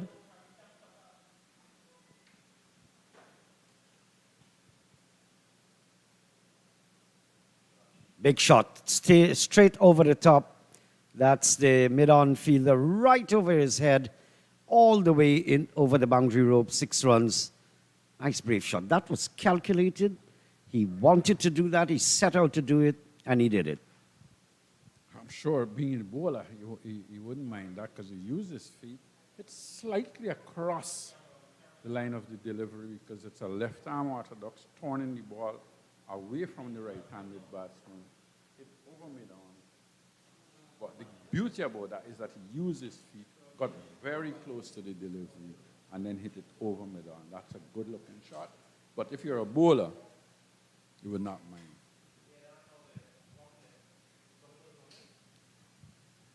It's because to be going against the spin, it's like batsmen wanting to chop at balls, slicing it to the off-spinner, right-arm off-spinner.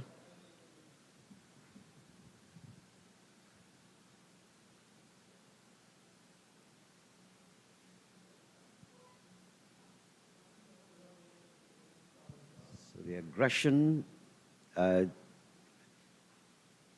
going to be retained. 2 slips, a gully.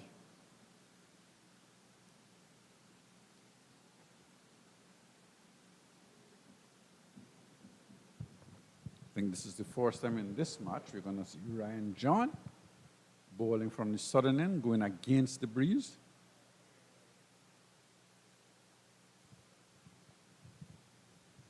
Spell today was very tight. Before lunch, bowled 7 overs, Got none for 8, but was very tight, very disciplined. And kept the batsman playing just on or about the off stump.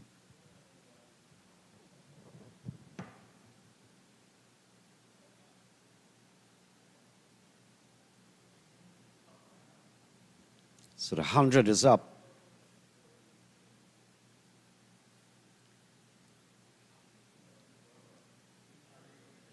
They have until tomorrow afternoon to muster 415. Very, very tall order. That will require monumental performance by these batsmen. So all fingers were pointing at Bonner. He's gone. Pointing at Palmer. He's gone.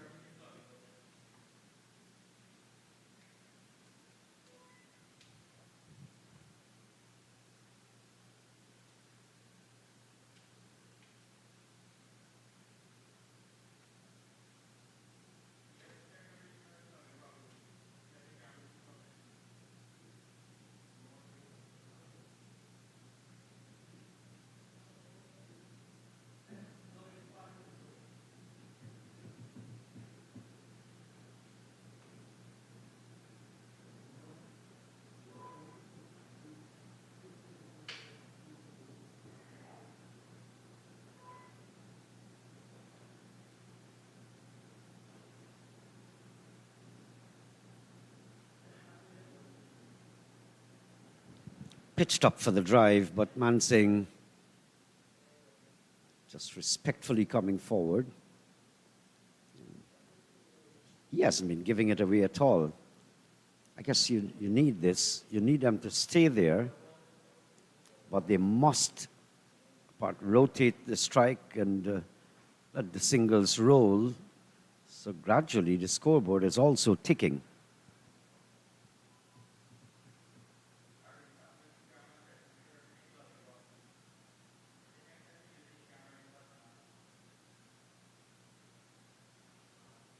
That's the drive I'm talking about. He's getting it down to the cover point. So just a single.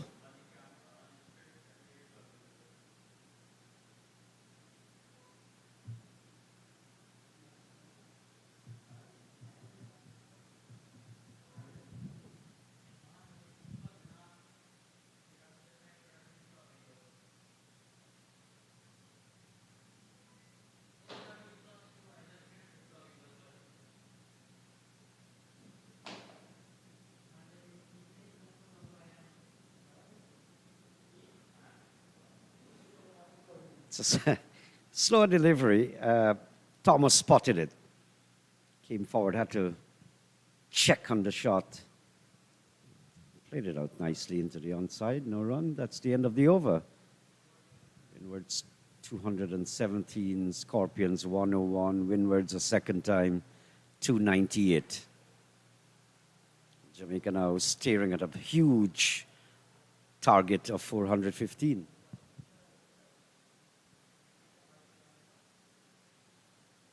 You're 101 for 4.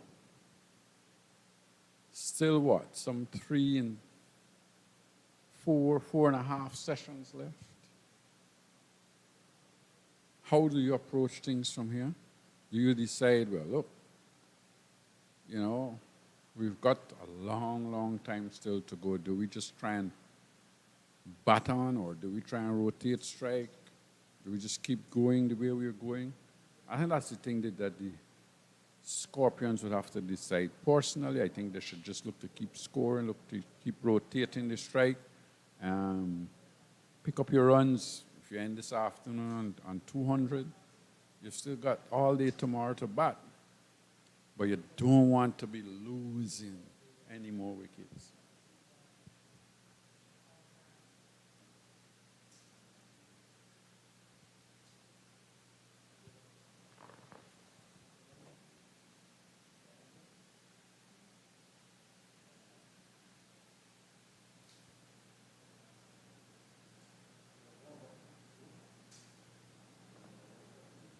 Get the impression that the Volcanoes are a little worried, a little concerned that the Scorpions can chase down this total.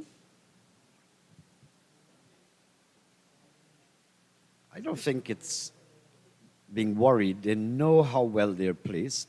They know the batting strength of the Scorpions. They know that the 2 top graded batsmen are back in the pavilion. So why do you have pick things like long off and that if you're not worried? They also You would have thought that you would encourage the batsmen to look to go over the top, look to hit a few balls, so that you can get them out easier.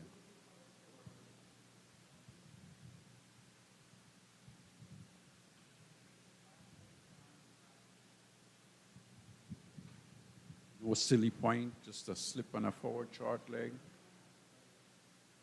And all those little things to me, in my opinion, is that when you're on top, you need to show that you're on top. You don't let the game slip away from you at all. You don't let that happen. You don't let the game just run for a little while, because then next thing you know, the 2 batsmen in the middle can bat out the afternoon, and you're looking down at tomorrow, you have to come back and get 200 runs. I think you've got to be careful. You've got to try and, you're in the driver's seat, show that you're in the driver's seat as well.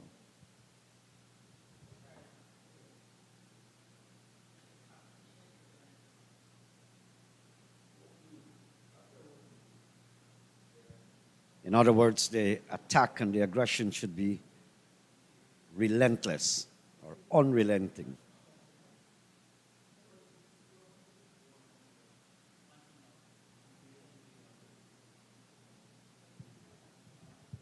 the Volcanoes have already had 2 games this year that they should have won, and they let slip away. They should have beaten Barbados, and they maybe should have won the game against Guyana as well, and they will be telling themselves that. Those are 2 games that maybe they let slip out of their grasp.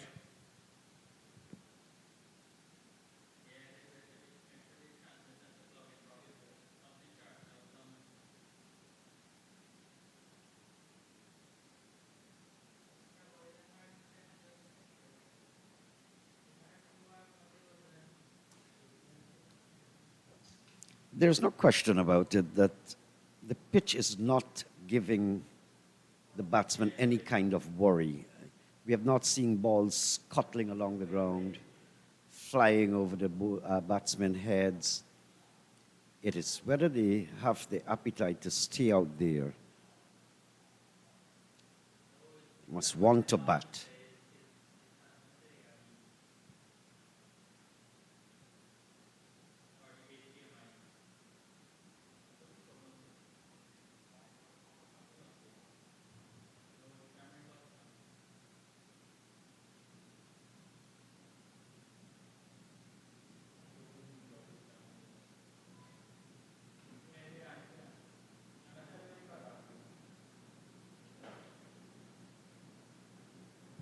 This is over number 12 for Edward. So he's been on for a while. Greaves has had 11 overs, as well as Lewis.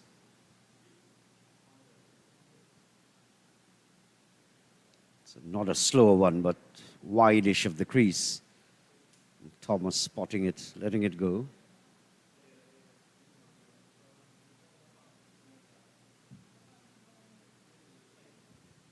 John actually bowling.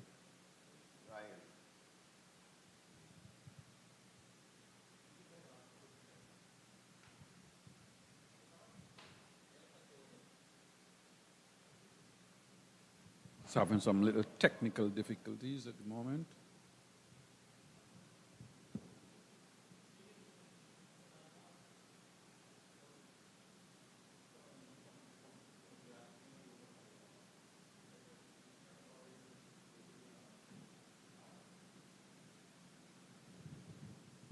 Scorpions still require 313 runs to win this game, 6 wickets in hand. Volcanoes need 6 wickets.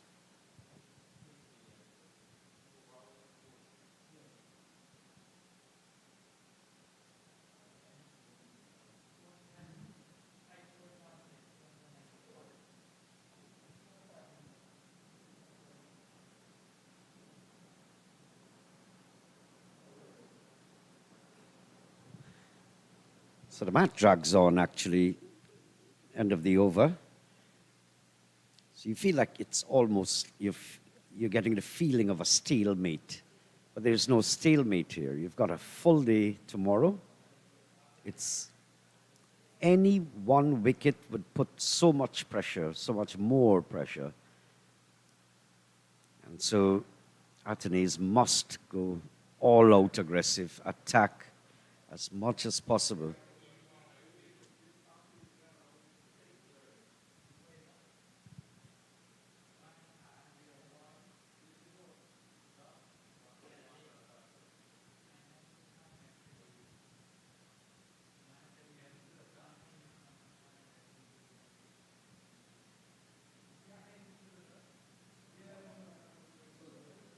And now it's Edward from the northern end.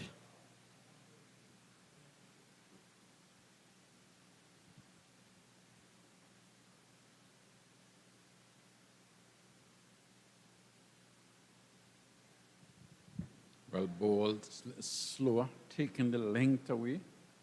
Got the ball to bounce as well, a little more. To Mansingh as he was reaching for that one, reaching well out in front. Got the edge, didn't carry to slip.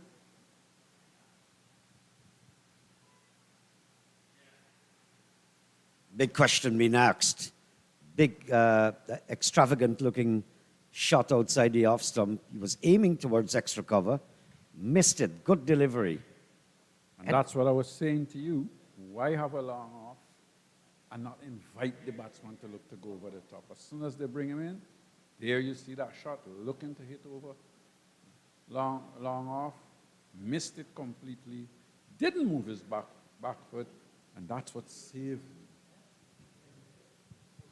Well bowled again by Larry Edwards.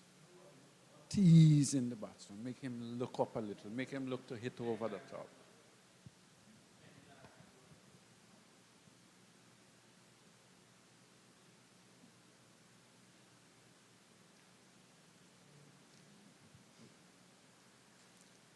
Would have liked to see, too, if the silly point would have added more pressure on the batsman. He knows that he'll be drawn forward.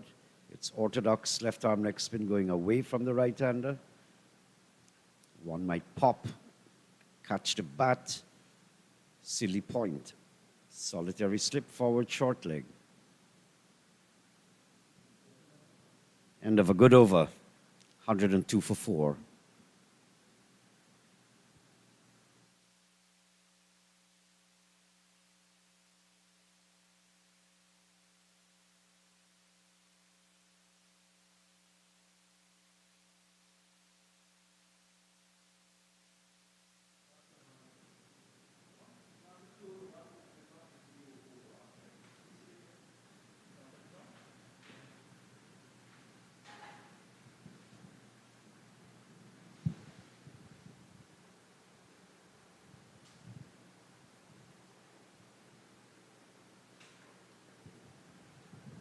So these two out in the middle are batting some time. They're scoring as well. They keep rotation. Thomas looking to be as positive as he can. And Mansingh just keep doggedly fighting out there in the middle.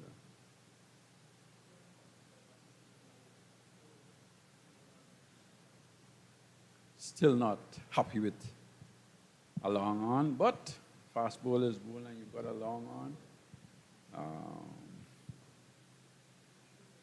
Don't know what the reason is, but just look a little weird to me, especially when you look at the batters not really scoring freely.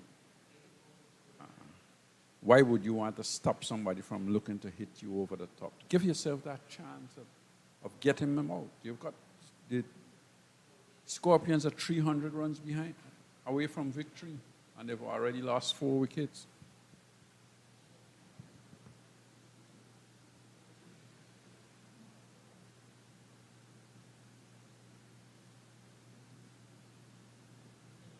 I guess that's what they mean when they say the killer instinct.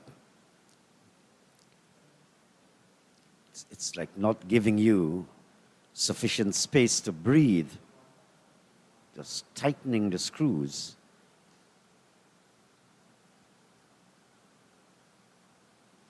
Shot. Nice shot through the offside. It's going to go all the way. But that's the first free-flowing shot there.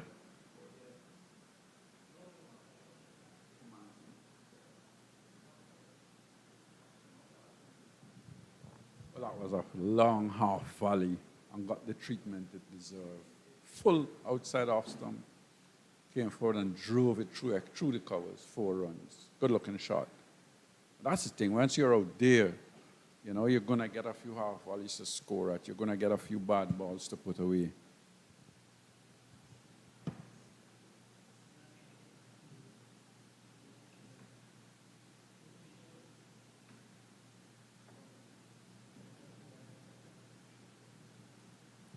Down the leg side this time. Rushes away into the boundary, turning the wrist, getting it all the way, pitched into the pads there.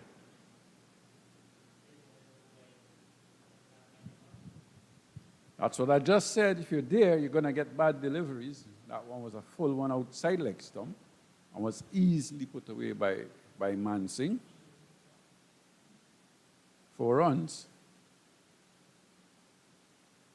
And maybe it's time that the Windward Islands think about bowling their spinners in tandem.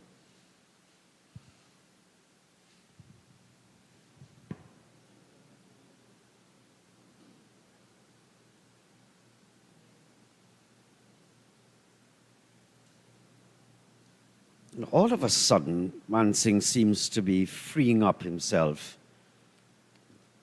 Beautiful cover drive. Nicely tucked off the pads for 4.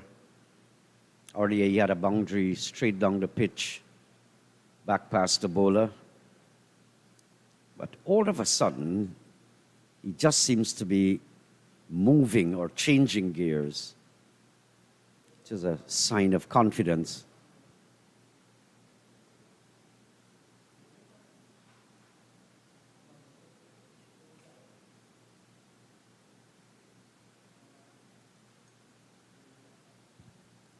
End of the over.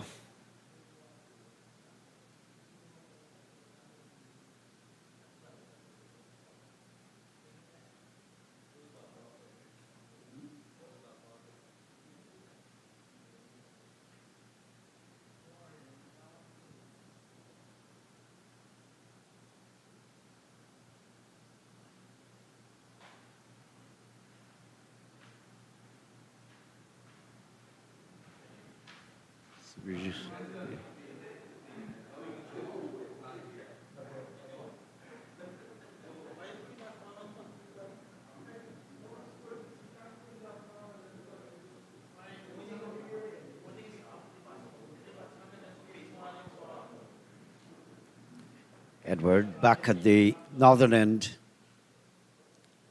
groping forward. He's been flighting well, giving it sufficient air, trying to taunt the batsman. Clyde is insisting that if you're going to give that flight, give the invitation also. Give them the possibility of them scoring over the top. And in so doing, you can induce the mistake.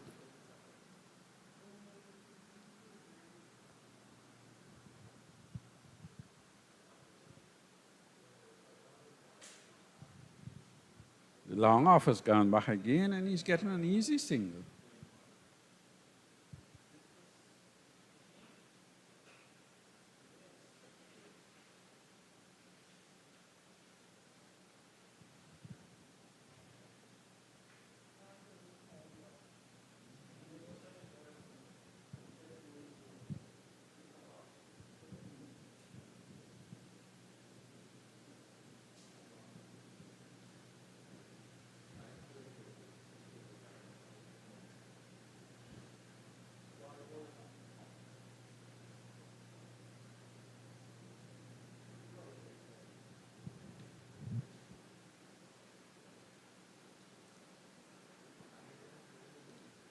Mansingh again comprehensively in control there, pushing out, defending up on the offside. That's the end of the over.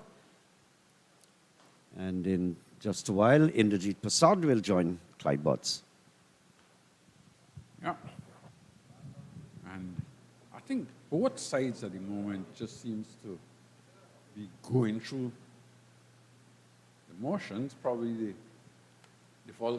volcano's waiting on something to happen, waiting until they get a wicket again to pounce. And in the meantime, the Scorpions are just rotating, picking up the singles, you know, and they started to score a little freer than we saw them before. But certainly, you know, things are just at a little bit of a standstill at the moment out into the middle. Good afternoon to you in the Jit. Notice you had a very long break, my friend. Yes, and deservingly as well. I just allow my two illustrious colleagues, Clyde Butts and Naeem, to chat away at the cricket. Worked nicely up to long on for an easy single. Yes, and this partnership has worth its salt so far. both of these batters, they have played extremely well. They had their anxious moments. They batted through some difficulties, especially Mansing. And he's looking to score much more free.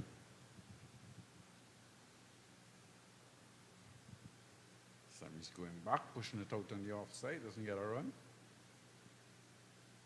And sometimes, we talk about this all the time, that when you're in the driver's seat of a game, you need to be the team that shows that on the field. You don't want to let up. You don't want to have the game just going into a stalemate at no time. You've got to make things happen for you. Sometimes you've just got to make some field changes that may not look the part, but you're doing it to just upset the batsman or change their thinking, let them start thinking a little differently, and so on. And the little things you do, bringing in a bowler to bowl 2 overs, change things. I think those little things are what you do that sometimes can give you that little momentum again. Don't make the game get into a little stalemate.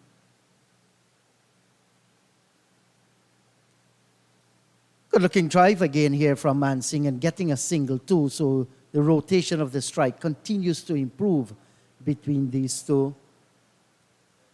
Aldane Thomas.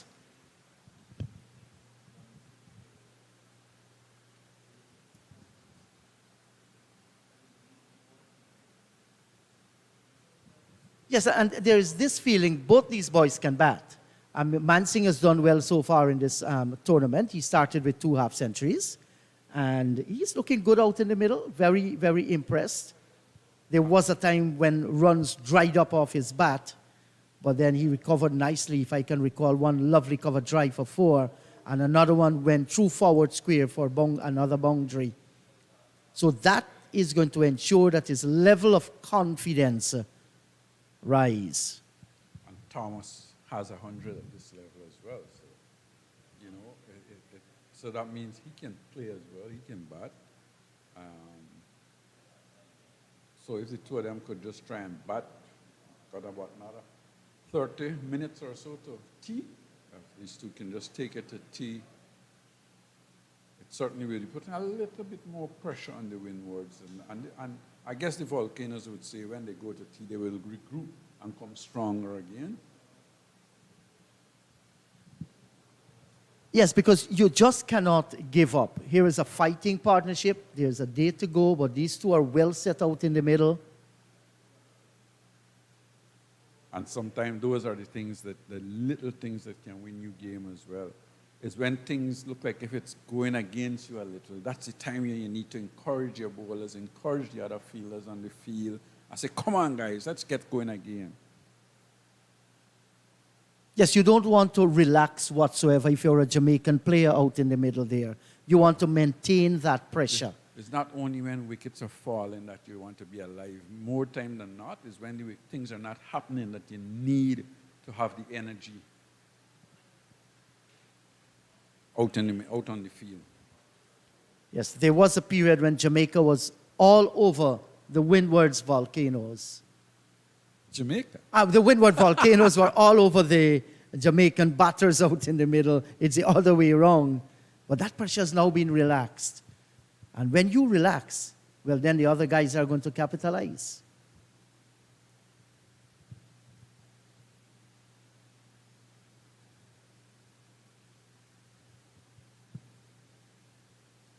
We're seeing just a little bit of bounce in the pitch, but very slow bounce. Like the last delivery, Mansing was able to just stand up and tap it away into the offside.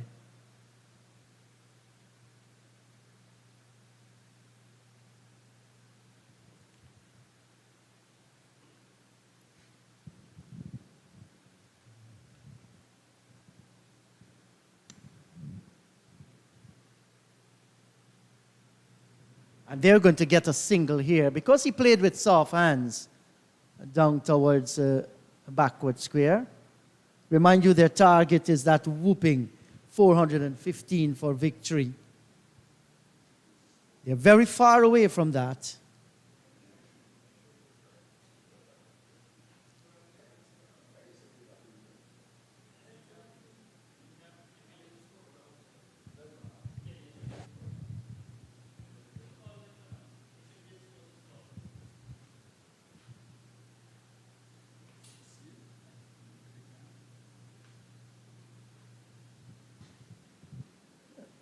following the game with the Harpy Eagles against Trinidad and Tobago at the Brian Lara.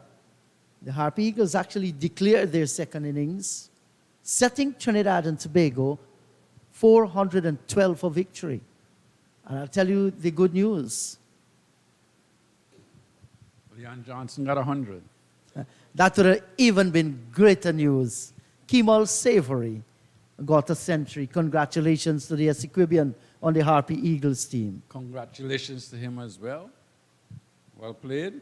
Fully deserved. He's been very consistent, especially playing in cricket, local cricket in Guyana, and of recent times, trials in the county. He's been scoring runs, and he's taking that into the regional. So congratulations to him. Is it his first 100 at the regional level? Yes, his first 100 in first-class cricket at the regional level. And he's going to cherish that for a long, long time. Showed a lot of glimpses of his brilliance.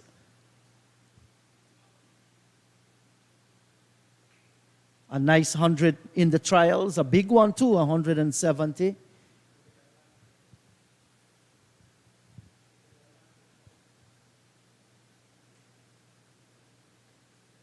Demba continues to peg away as Mansingh continues to look much more comfortable.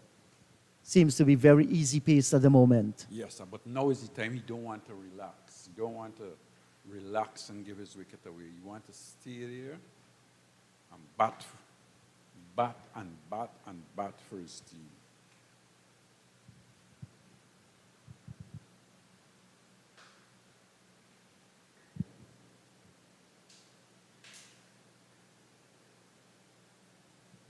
Coming forward, opening the face. He's going to get a couple here. Yes, he is. Maybe, yeah, it's gone all the way into the boundary. 4 runs. Just coming forward, opening the face, allow it to run past the slip. And he's got 4 runs. So the overs come to an end. It's 121 for the loss of 4.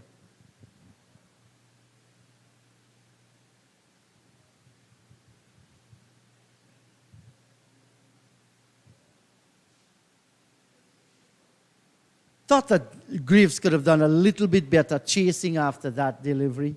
Looked a little bit on the tired side. He's worked hard in this game. He got runs, got wickets, been bowling for some time today as well. So we must have some sympathy on some of these guys that work so hard. Yes, he has given his all for the Volcanoes. Can't blame him.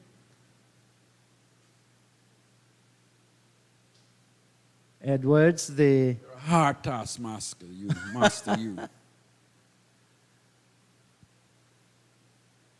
School teacher? That's why. yes, it has to be reality check. You want to get the job done.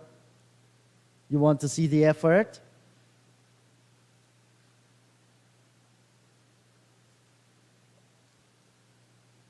I saw Aldin Thomas played a brilliant knock against Guyana at Diego Martin last year, 4-day championship, and looked real good. By nature, he's an attacking player, but he knows it's a different situation. So you have to adapt to the circumstances that you find yourself in. Definitely so. And when he came out, he looked to be aggressive. He was scoring down the ground, and then he decided, I've got to buckle down now and bat. You know, and he has done that. He just changed and took a little bit of pressure off of Mansingh as well by playing those couple of shots. And I thought sometimes you do need somebody to come out and play like that. And this is what you call playing every ball on its merit. Flowing drive through the offside field. It was pitched up, got to the pitch and gets the single. And he of himself will begin to feel much more confident in his ability.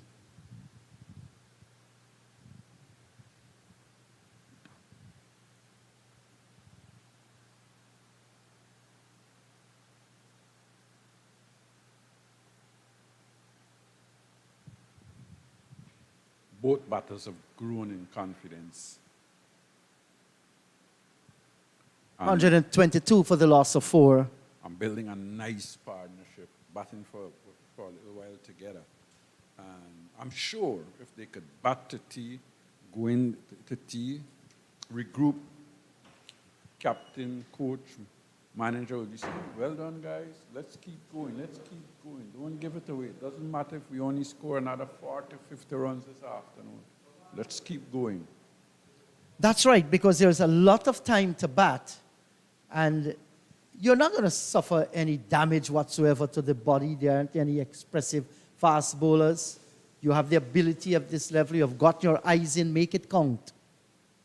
And you never know where, if you don't win, you might be able to, put up a good total in the second innings. And it's not the first time we have seen this. We have seen this before where games are played when two batsmen have hold on. And they've just taken that pressure away from themselves. And the field inside was the one who starts to get anxious.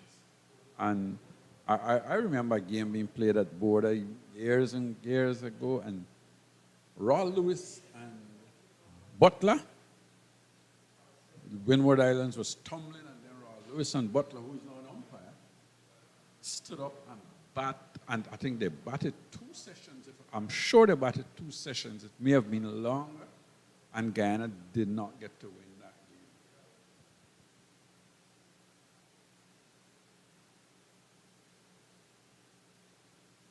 I remember umpire Dayton Butler was in Diego Martin and came up to the commentary box. He's a very nice man. Chatted with us nicely. They listen to cricket. They go home. They review the tapes and so on. They will look back at the decisions that they make. We had a nice little interaction. He is a very nice guy. The Vinci, man, very nice. He was nice when he used to play as well. Always competitive, never say die, always willing to go that extra mile for his team.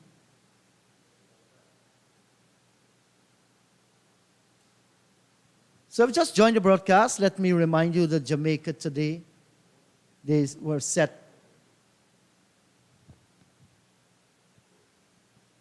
415 for victory. Started off this morning with Cork Mackenzie and Leroy Logg. And then Bonner, the 3 of them, they're back in the pavilion. Mackenzie made 7, Logg 15, Bonner 17. At lunch, it was 52 for the loss of 3. Still 363 behind. Palmer was on 10, and Mansing didn't score. Palmer, so far, after lunch, he's back in the pavilion. Good use of the feet there by Aldane Thomas, Clyde. Yes, I think he's trying to get down to ensure that he covers the pitch of the delivery and smother the spin. That's why I would love to see the Volcanoes just bring in the long off a little, encourage him to look to go over the top with the ball spinning away from the left-hander. Maybe if he looked to hit that way, he could easily sky to a backward point or get out caught somewhere.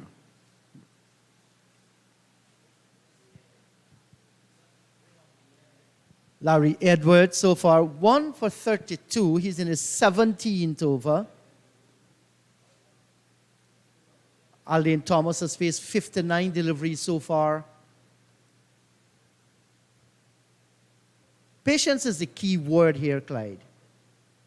Now, there has to be a moral victory for the Scorpions against the Volcanoes with this partnership.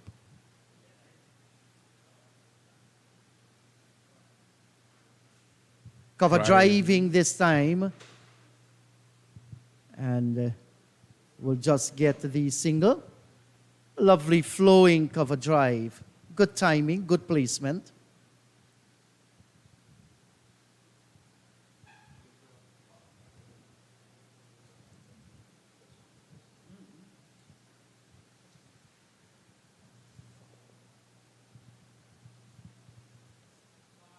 Now a silly point is in place, almost a silly mid-off.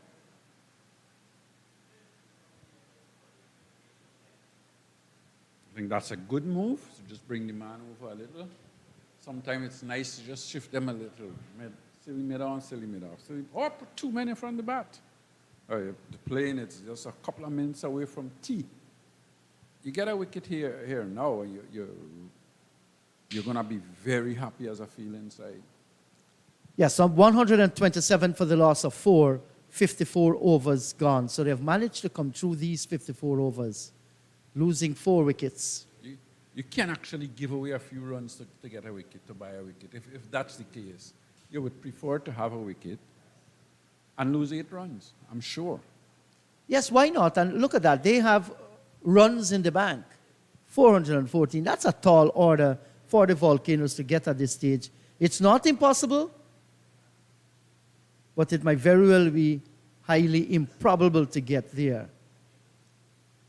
And the thing is, how do you survive out in the middle? It's like doing what these two are doing, picking up the singles, rotating the strike.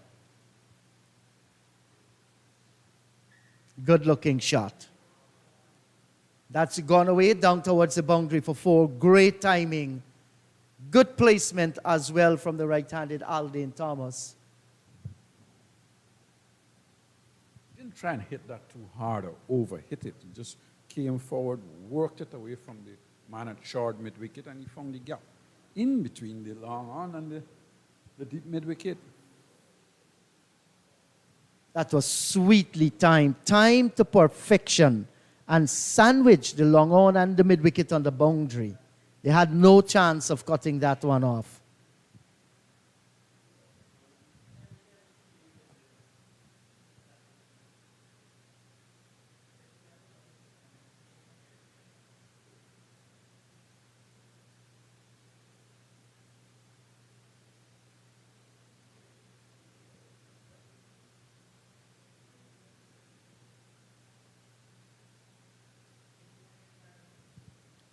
Looking to sweep outside leg stump. Delivery that was wide outside leg stump. Didn't get hold of it.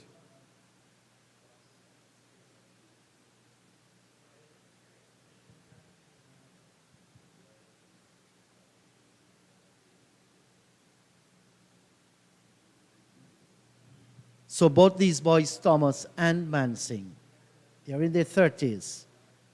The thinking now should be and must be, ensure you convert this first of all to half century. And then you take it from there. 131 for the loss of 4. Jamaica looking for 415.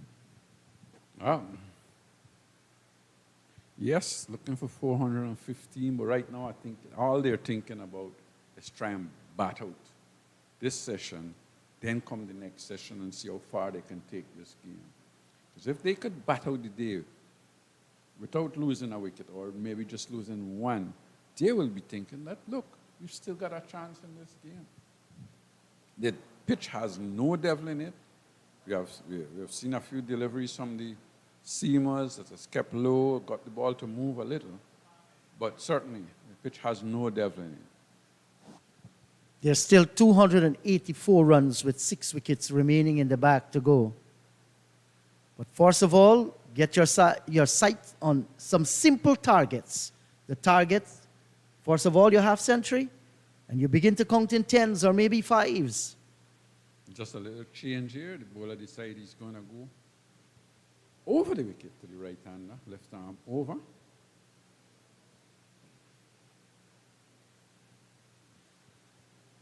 Here's a drive and beats the diving fielder down there at square cover. And they'll pick up a single. Your thoughts on Larry Edwards so far? I thought he bowled pretty tight. You would love to see him get a little bit more purchase off the pitch, get the ball to turn a little bit more. But he's been tight, he's been good.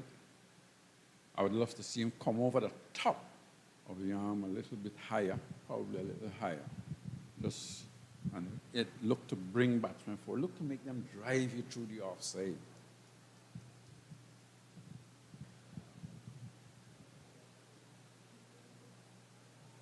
Well, there's an appeal for leg before, and he's asking there a question. Well, that's a bad shot. Where did that come from? Where did that come from? And I guess with the bowler bowling over the wicket, he's thinking that, well, it has to pitch outside leg stump, and he was looking to heave that over mid-wicket. Just regroup and come again. That's right, much better. Should have done that with the previous delivery too. But he saw one floated up, and he saw there's an expanse of territory over mid-wicket. Missed it.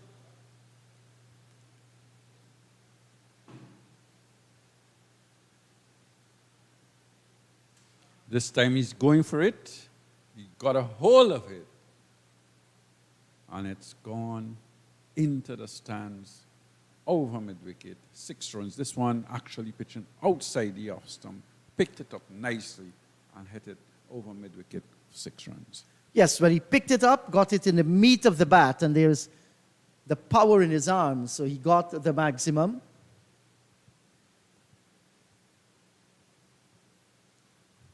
That was a good shot because it was pitched outside the line of the leg stump. He gave him the luxury, no chance of getting leg before if you missed that one, and the connection was good. So he's gone now into the 40s from 71 deliveries.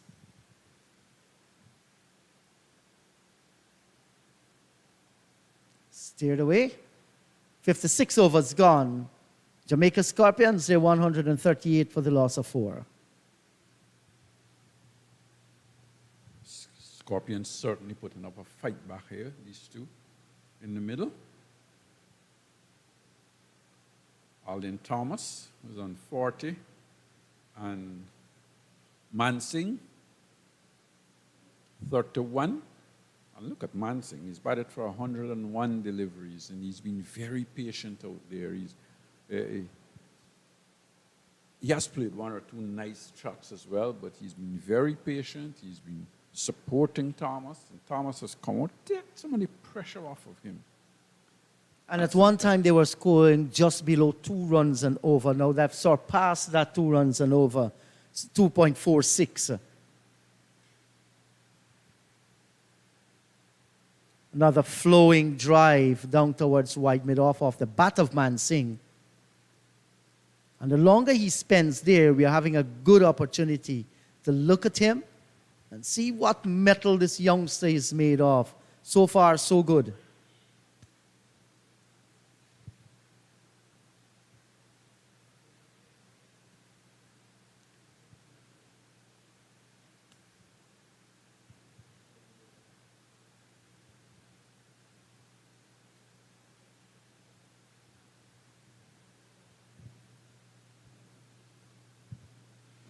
And the confidence level of Alden Thomas has to be high here. Came out and played a drive very easily, beating the bowler to the left and getting a single. So rotation of the strike is key word in building the partnership.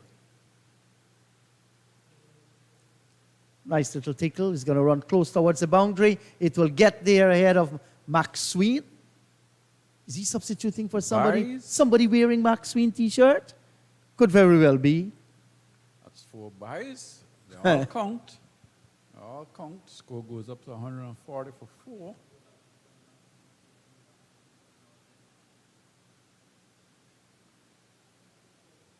Tevin Walcott there did not stop it. I think Maxwell is on the field, actually. He's on the field.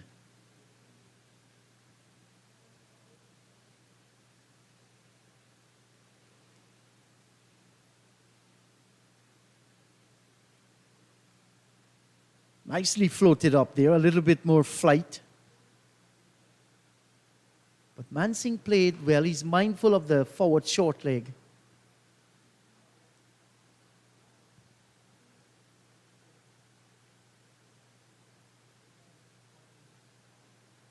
Defends again.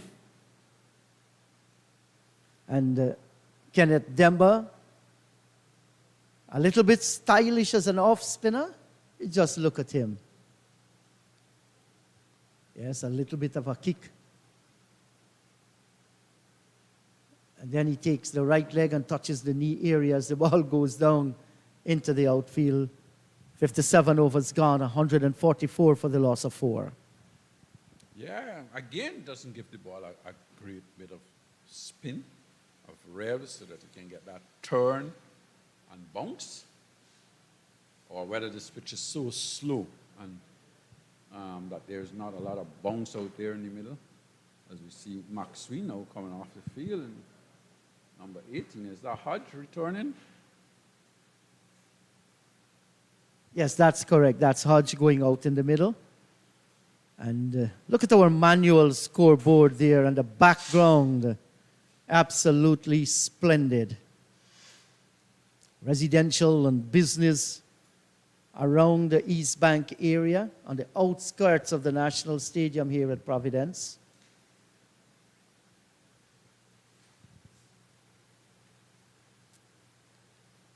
Edward continues his battle with Aldean Thomas.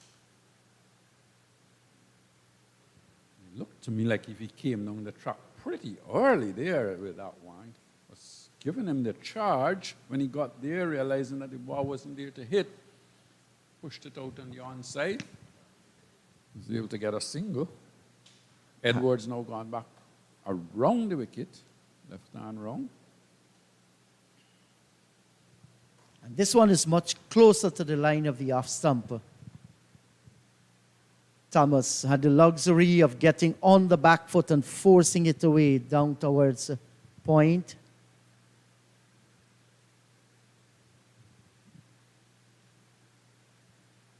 This might very well be the last over before tea. So the Jamaican Scorpions, they are fighting back.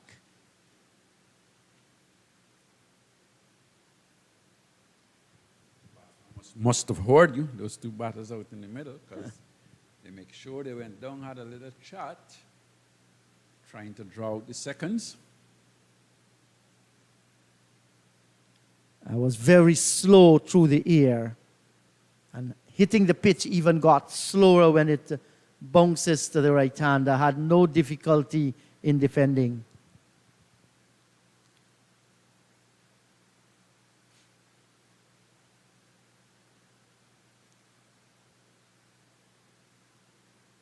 So now, as we head towards tea with a possible 2 deliveries to go, silly point has been placed there. Good thinking, just the presence of the person in front of the bat. You never know what can happen.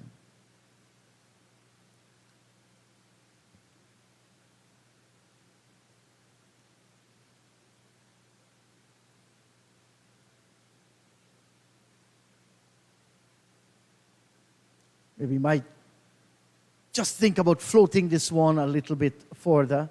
Get it on the line of the off stump maybe. Draw him into a defensive shot. Let's see. Well, he's going to get at least a run here. And they're going to come back and complete 2. So, with that 2, the score will move up to 146 for the loss of 4. 58 overs gone. And that's tea on day number 3. Windward Islands versus Jamaica Scorpions. Scorpions looking for 415 for victory. They are 146 for the loss of 4. Thomas is on 43. Abby J. Mansing on 32. Sherman Lewis 2 for 22. Justin Greaves 1 for 29. We're going to take a break and you will join us in another 20 minutes or so.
Hello once again. Welcome to the National Stadium here at Providence.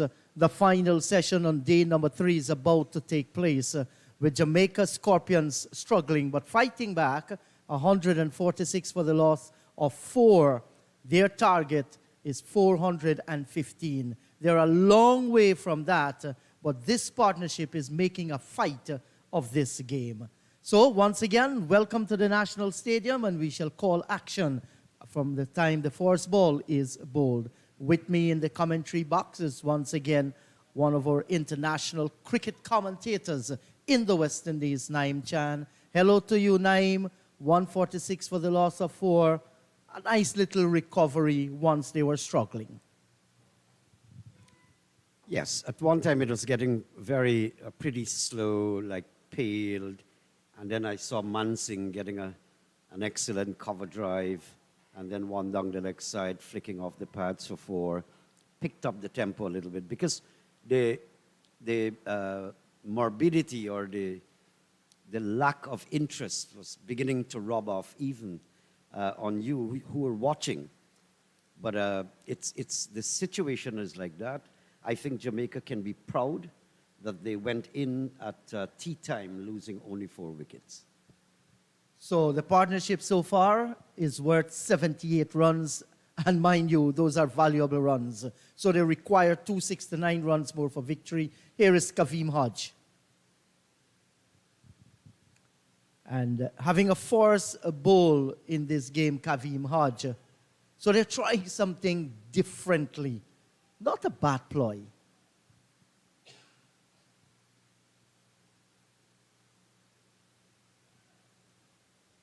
Mansingh has been very patient, and I think he earned his 32.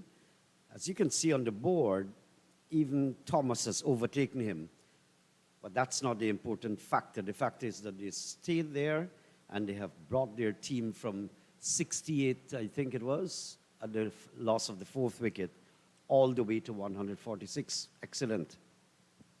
Certainly, and you're right about Mansingh. You look in that column that says 108 balls he has faced. He should not be bothered with that whatsoever. He's playing his role and playing it well. Maybe at the beginning of his innings, he wasn't really rotating the strike. But since he got his eye set, he's picking up singles much more like this one. Nice use of the feet as well, getting inside the stumps and collecting a run down the leg side. And the only place you can score runs, Naeem, is out in the middle. Well, he was very tentative when he came in, but so was Bonner and so was Palmer. In fact, it was a very testing time when they began their innings, their reply. And same thing applies to Mansingh, but the good thing is that Mansingh is still there. He has batted through the difficulties, and he's standing. And he's going over the top there, Alden Thomas. Has he gotten enough? He has out over mid-wicket, and he gets the boundary. Well, this is the way Alden Thomas is going to play. He started out, forced delivery, you remember that, Naeem, spanked it over long on, got a boundary, and he played every ball on its merit. There are times when he had his problems, but he has worked them through. He's gone on to 47 from 80. It's a very smart, entertaining knock. Thomas, entertaining knock. 80 deliveries, 47. And he has proven a thing. And what he has proven is, not because we're chasing 400 plus runs, I'm going to be bogged down. I'm not going to be. Yes, you want to see a fight. And this partnership has been a fighting one. You just do not want to go down like 9 pins, like you did in the first innings, just 101. And that really put the pressure on the Scorpions. But this is good fight. So it shows that they have depth in the batting. The only thing that is lacking earlier is the application. I'm also glad to see, with Edwards' bowling, that the silly point has been brought in. It was a forward short leg. Remember, he's left arm, and he's going away from the right-handed batsman. A thick outside edge or a ball that pops you really needed that silly point.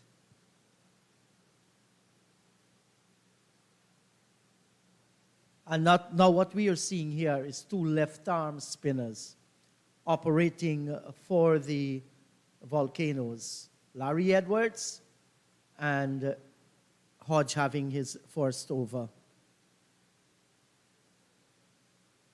Lewis, John, and Greaves. Lewis 11 overs, so too Greaves. John 10 overs. It just might be giving them a little rest to come back a little bit later and fire away at the Jamaicans. And Clyde Butts was alluding to the fact that they continued to have a long on or long off, when the plan should be, I'm going to attack you. I've got so many runs more in my favor. That's the Volcanoes. So if I may as well crowd the bat and take away the distant feelers, so you give the invitation to the batsman. Go over the top. Yes, the over's been completed, 151 for the loss of 4. And your thoughts on that, once again, Naeem, right? Because while the spinners are bowling, if you want to hit over the top, most of the time you're going to use your feet once you see the field is in. And in that moment, you can induce a false shot from them unless the ball is well pitched up. But I was saying earlier this morning, sometimes your strength can also become your weakness. You might love playing a certain shot. Some captains will give you the opportunity to play those shots. And indiscretion sometimes can step in. So you don't wait for things to happen. You make things happen. I think the Volcanoes went into a little lull in that period.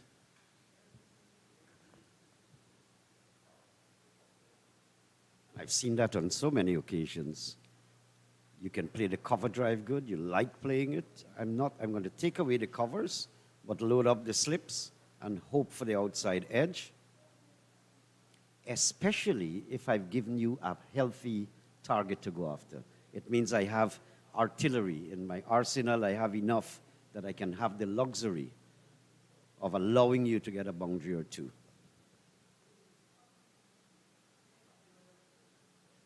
There's a shout there for leg before, but certainly in the mind of umpire Banwari, that was going to beat the leg stump.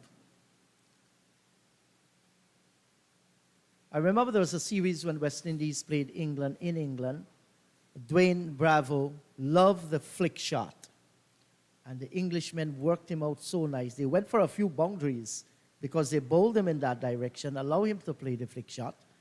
And then, one's too many, and he's normally gone quarter short mid-wicket. Forward backers love the flick shot as well. They give him a chance to play that, and on many occasions, they collected him. Glenn McGrath and Ramnaresh Sarwan. Yes. You remember that 418 West Indies had to get in Antigua, Sarwan and Shivnarine Chandapal? That was a heated match.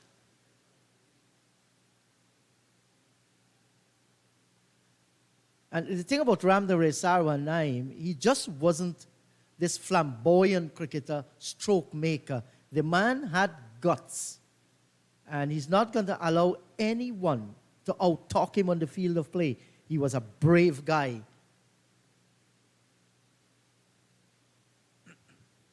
Suffice to say that Glenn McGrath was working him out from sledging to other things, but got him caught a few times hooking, inducing the hook shot.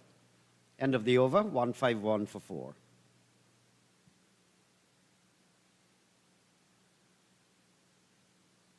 Say welcome again to our viewers outside of Guyana. And from time to time, Indrajit has been filling us in about what's happening in the Harpy Eagles versus Red Force game. I understand that Savory has gotten to 100. I was so pleased at the intercounty level describing Savory. He was a pick from the rest. When you talk about it's four-day cricket and you have to have the appetite to bat, he did it. That's, of course, in the domestic season intercounty. And he proved it on more than one occasion in the limited over version, 50 overs, as well as the 4-day version.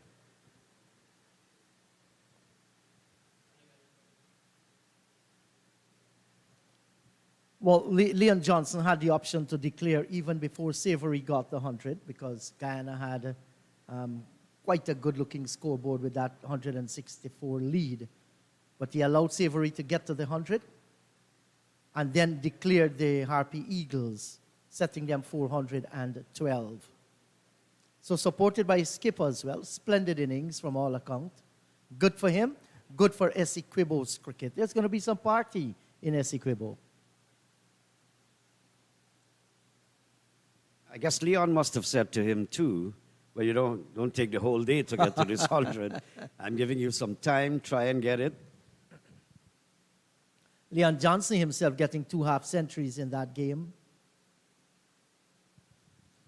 Good delivery with the silly point straight in front there, drawing his man into the defensive shot. This is good bowling by Larry Edward. 1 for 42. He's in his 21st over. Seems a good thing to do. Say, this is my final year. And all of a sudden, you find your form. And it propels you. You go forward. Leon Johnson is having a tremendous year, 2023. End of the over. 151 for the loss of 4. Yes, and he did explain the reason why that he cannot find the time to be practicing, training, with the Harpy Eagles to get his fitness level up to the expectations of the Guyana Cricket Board, and therefore he felt it's an injustice to continue to stay with the Harpy Eagles. Man, but this guy has served Guyana and West Indies cricket so well over the years. Down the track, well bowled by Kaveem Hodge. Saw him coming very early, Aldane Thomas, and just pulling back the length of the delivery a little.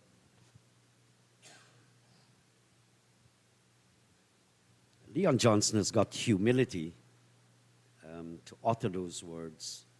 It's to show respect for other people.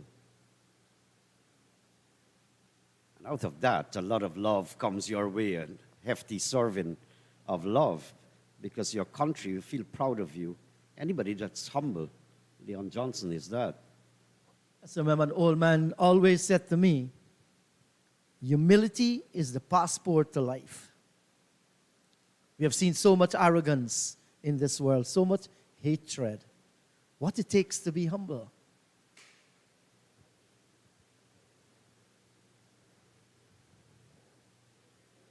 I also remember Carl Hooper quitting the West Indies team, quitting Test cricket. And he also, in great humility, gave a reason why. He said, if I'm not captain of the West Indies team, and I keep my place because he was named in the team, I feel that I'll be taking up a position that belonged to another youngster. And he called it a day in Test cricket. That was a humble character. I hardly meddled with international, our team, so to speak, because I feel that I might be obligated to cover for you infractions committed by you. Or I'll have to keep defending your inability to perform. Carl Hooper probably is the only West Indian player that I would stop and have conversations with, even visited his home. And if he's listening, he's a very, very humble guy, and he has always displayed that characteristic. That's the end of the over, 152 for 4.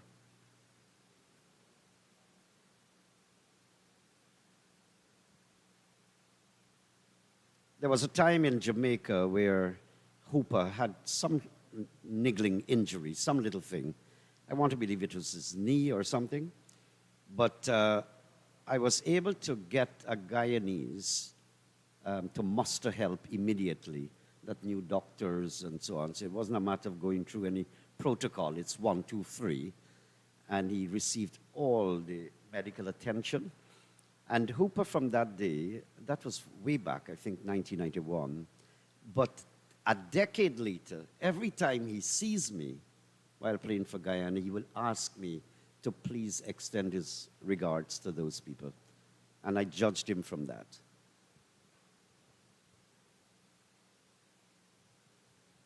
Just spun away a little outside the line of the off stump. Kavim Hodge.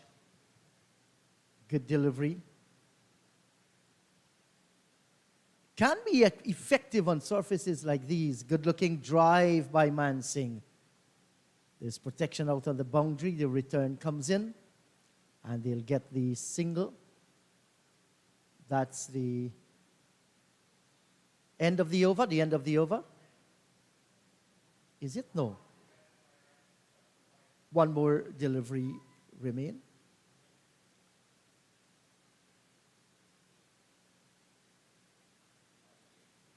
So the long off coming in to orthodox, mid off.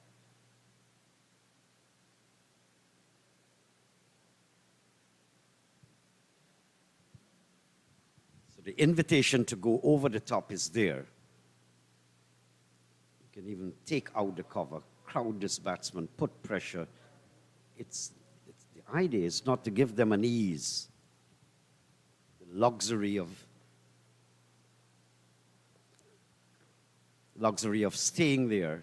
You must always be under pressure mentally that anything can happen to me because there are 1, 2, 3 men up for the catch. Yes, and as this partnership progresses, it will definitely build up some frustration there for the Windwards Volcanoes team, and that is what the Scorpions can capitalize on, because their skipper Athanaze now is looking for Hodge to do a little bit magic for him to get a wicket. Well, they need that. These two have been going for quite a while. The last wicket fell at 68. It's now 153. So the Windwards, they're hoping to claw, just keep clawing one by one, because they have some time on their hands. But this is the game of cricket. You never know. These two guys can sit there, go to bed, come back in the morning, give it a run until lunch, put on a 60, 70 more, and suddenly the equation starts to change, the whole complexion.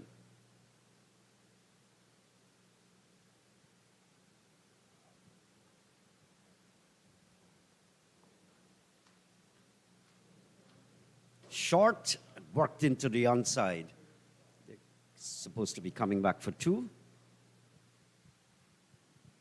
Yeah, comfortable runs.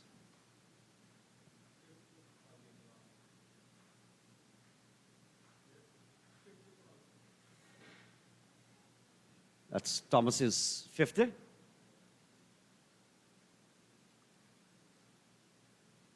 Good knock here from Aldin Thomas.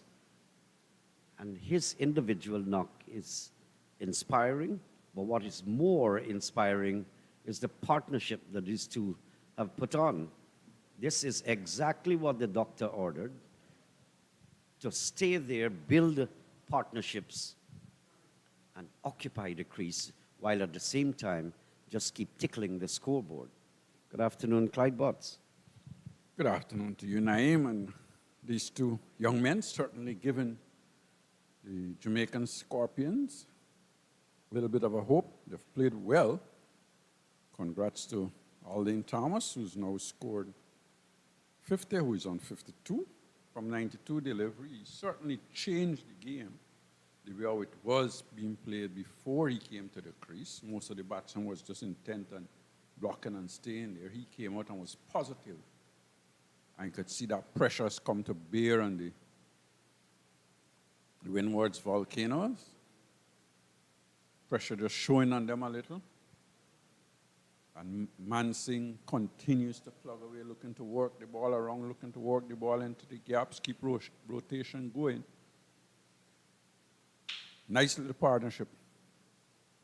And it is continue to grow.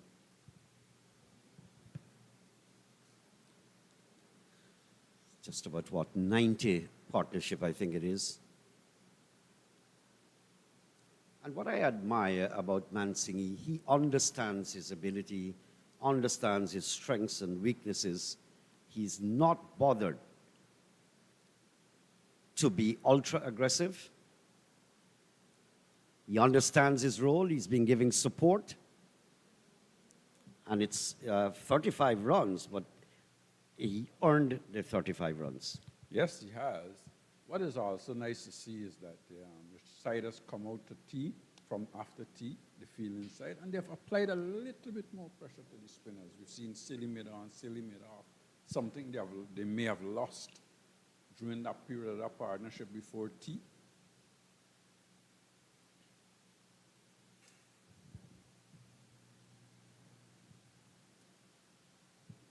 End of the over. For Hodge, there was a long on.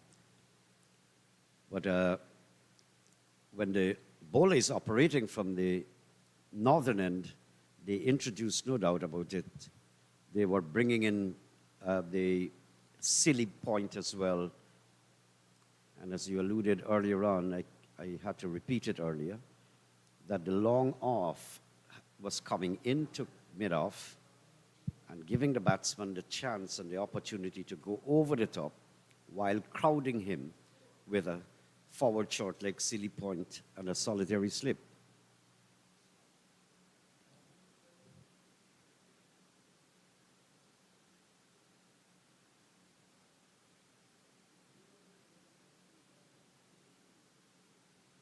So Hodge is going to continue from the far end. That's Larry Edwards. So. Edwards, correct.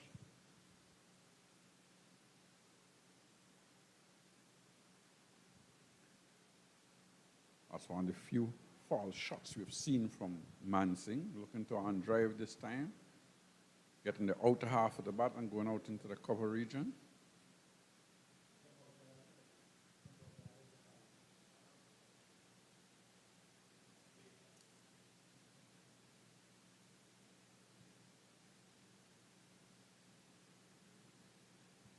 When I look at Mansing, I remember the lesson you hear over the years, or the statement that the history books or the score books, decades after, would not have how many exquisite cover drives you played, but it would have your score.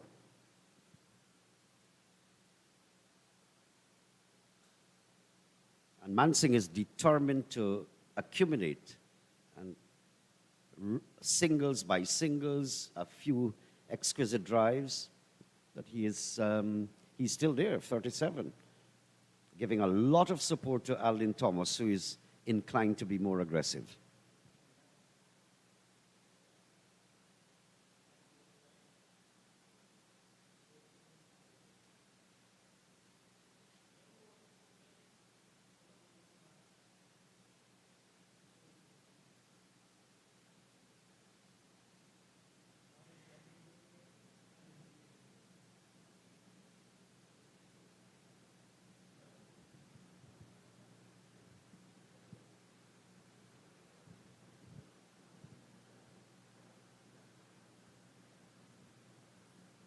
That was well bowled, actually, because I was a little wider in fighting the batsman to hit over extra cover. He's got that man on the cover boundary, taking the outer half. It went in the air for a little while, but just dropping in front of him. I'm sure as a left-arm orthodox spinner, you won't mind that. Looking to hit you over extra cover with the man on the boundary.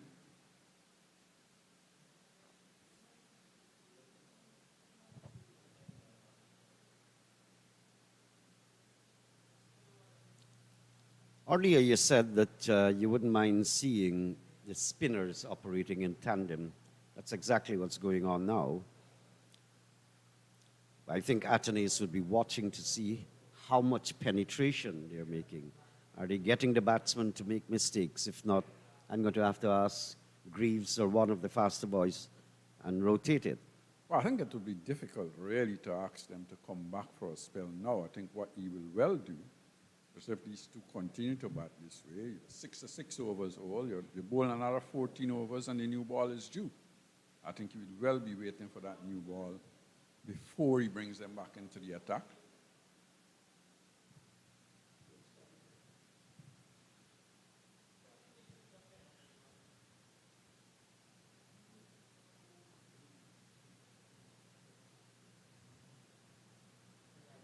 They've bowled well with the new ball. They've bowled well when the ball is 15, 20 overs old as well. So do you want to give them a older ball to bowl now?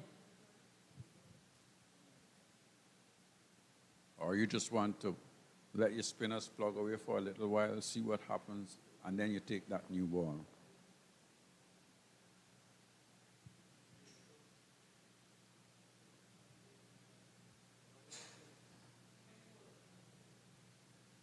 So Hodge is going to resume from the southern end.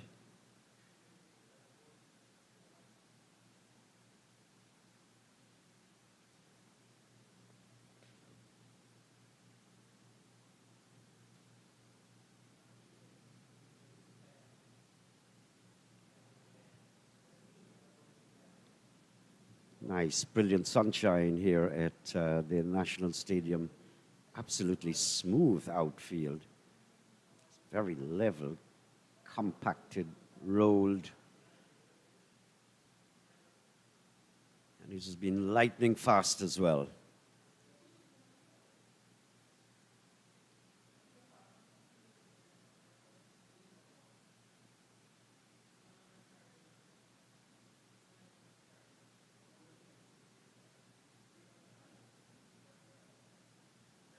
Tempting Mansing. Mansing looking for in between two mines, driving down to mid-off. I think initially he wanted to go for a bigger one. But he handled it well, as he's been doing. He's a fighter. And the important thing for the Scorpions, I want you to stay there for a long time, during which you'll rotate, you'll pick up the ones and the twos.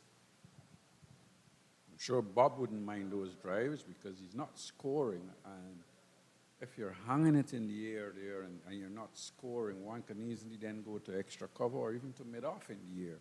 So I'm sure he wouldn't mind those drives through into the offside. And those drives are played off the front foot. And that's what you, as a bowler, that's what you would love to see batsmen do, look to drive you through the offside, left arms, orthodox.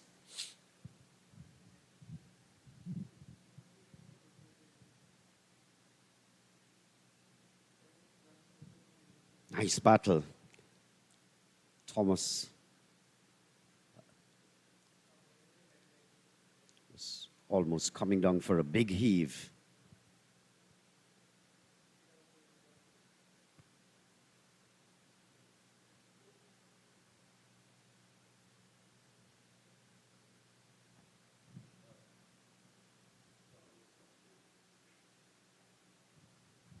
Thomas has used his field well in this innings.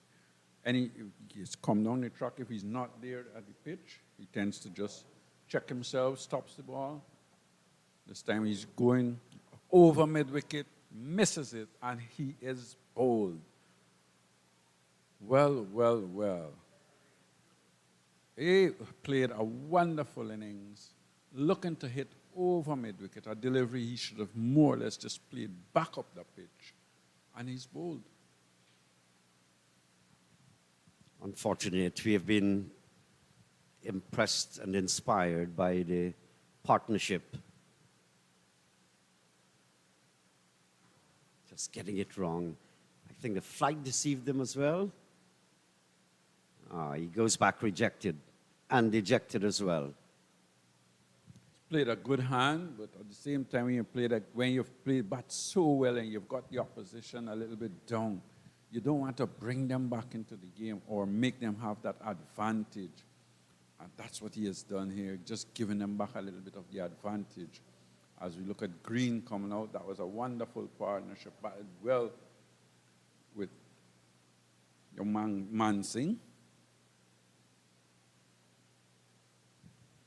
And with Green coming out now, I guess the two of these guys would have a little chat and say, look, let's regroup. Let's try and put another partnership together. We can get another partnership.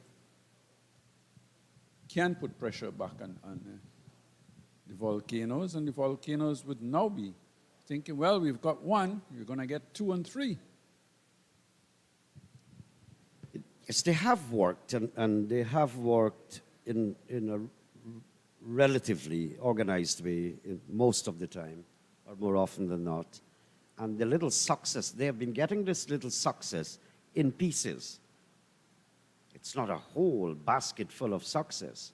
So they have been clawing away, getting one by ones, because we've had at least two decent partnerships, this last one being the cream of it. But gradually, they're making inroads, gradually, one by one, of the Scorpions.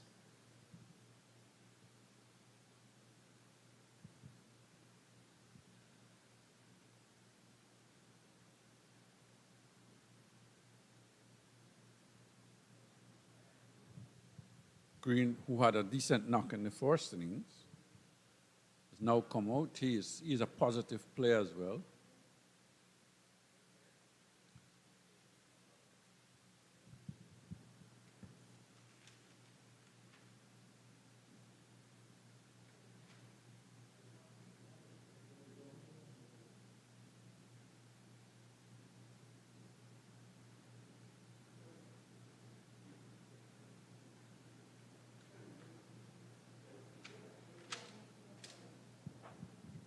It's the end of another over.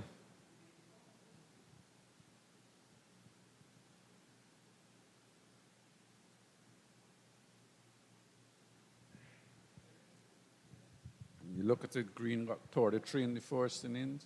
Merchant, who is yet to come, got 24. So they would be thinking that there's still some batting in their camp.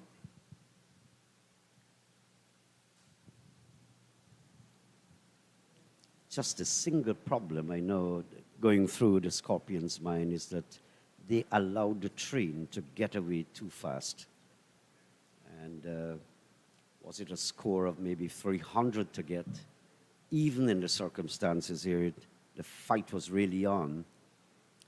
But it's still a very tall order here for the Scorpions.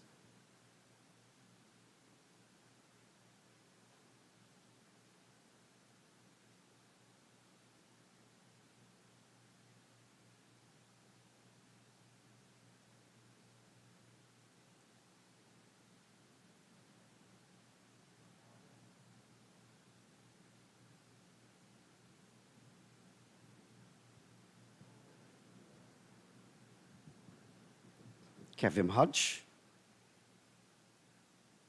going into the wind, which has been very constant today.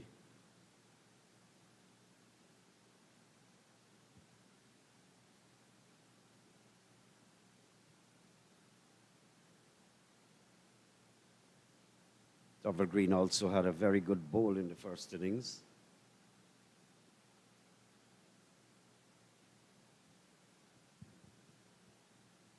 We've seen a few handy cricketers. Greaves had a 6-wicket haul, then a 50 in the first innings. Came back in the second innings, has already chalked up one.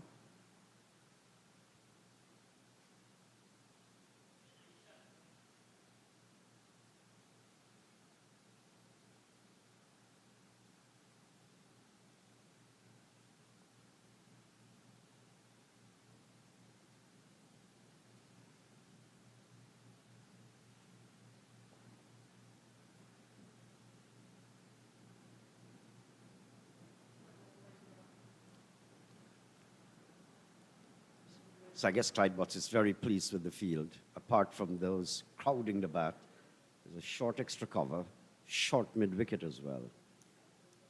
Carl Hooper used to like fielding at short mid-wicket. Favorite spot for him.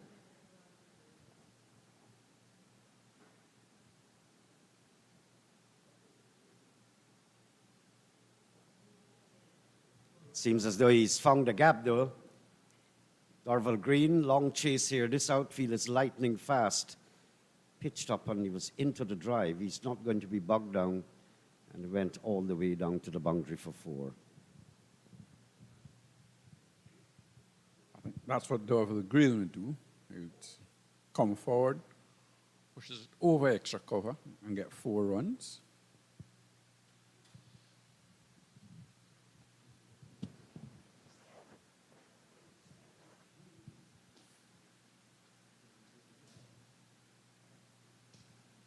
Yeah, nice positive start from Darvel Green, as we saw in the first innings.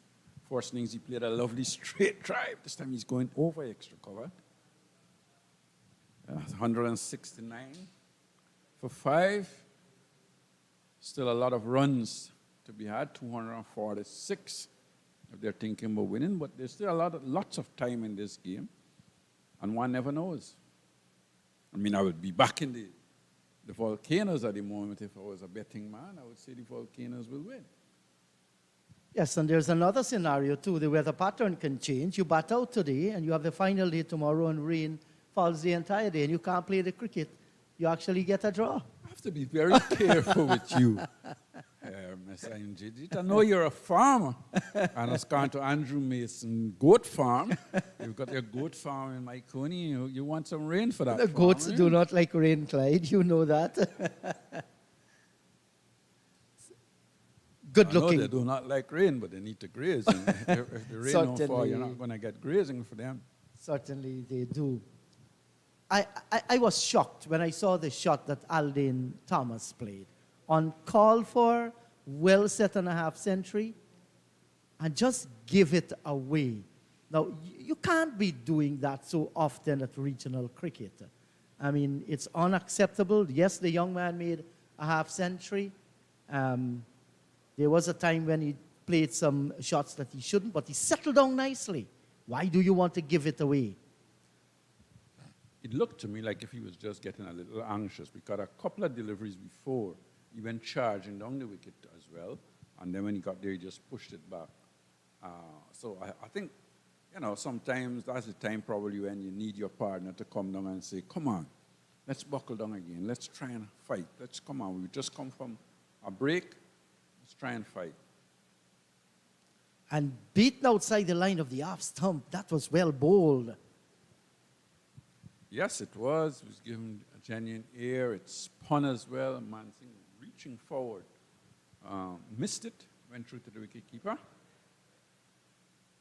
169 for the loss of 5, 70 overs gone. And Mansing, he has been a model of concentration out in the middle, rarely beaten outside the line of the off stump, but that was a good delivery, pushed at it, and luckily for him, he missed it. So he's in sight of a half century. He saw his partner Aldane Thomas got there. He knows how to score a half century, has done so twice this season. Dorval Green can bat like we have seen over the years. So there's a level of trust that he can place on Dorval Green, his partner.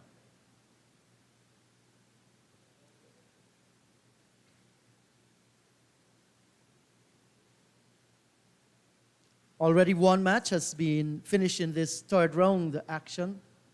Leeward Islands defeated Barbados Pride by 2 wickets at the Queen's Park Oval. I can hear Barbados say, ouch, because they were second in the table. And that's going to hurt their points. Well, that's going to hurt them big. That's definitely going to hurt them big. And I think hearing that, the Windwards Volcanoes must think, look, we need to win this game to increase our chances of winning. They're probably telling themselves as well that the Leeward Islands is Guyana's bogey team as well. Over the years, they've given us lots of trouble lately. So,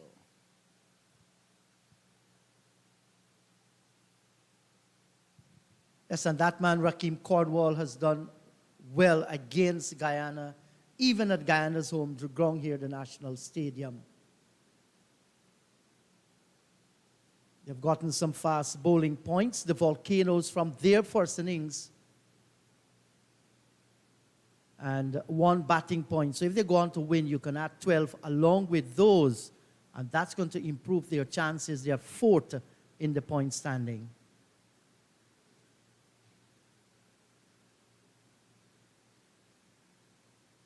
So Kavim Hutch, now he's going to pick that ball up after a little while.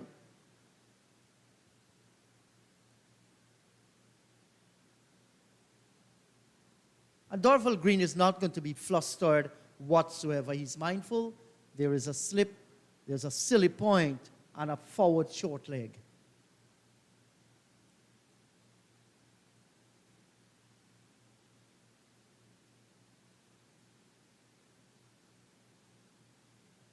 71 overs gone, 169 for the loss of 5. Yeah. And Hodge trying to mix it up in that overs, a few slower deliveries, a few quicker deliveries. I think what the batsman is doing is trying, every time he looks the bowler a little slow, he goes right back on his stumps. And then the bowler now thinks, well, I have to bowl it a little quicker to try and get him to wrap him on the pad, beat him in the flight. But he's equal to the task. Then he comes forward. So he understands his game, knows what he's doing. Green.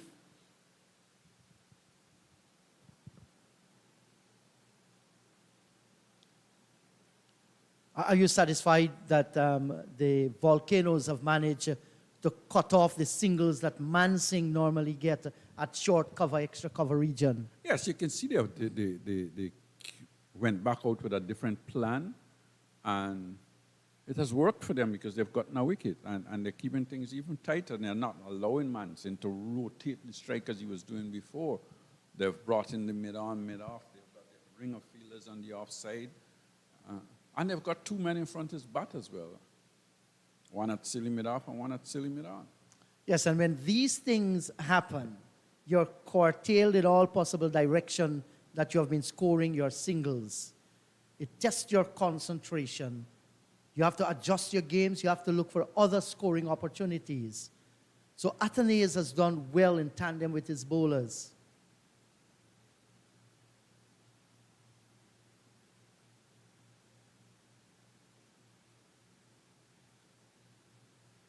And a victory here for the Volcanoes against the Scorpions will do well for their cricket. They have never ever won the regional 4-day championship, the Volcanoes. They've had some very good performances.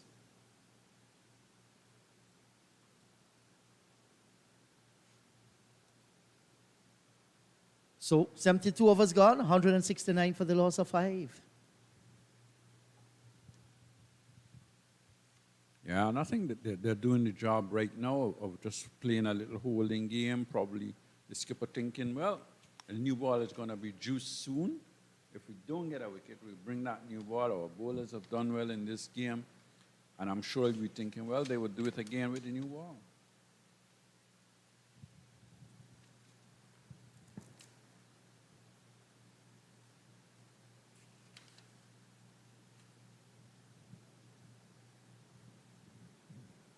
So Kavim Hodge, 7 overs so far, 20 runs, no wicket.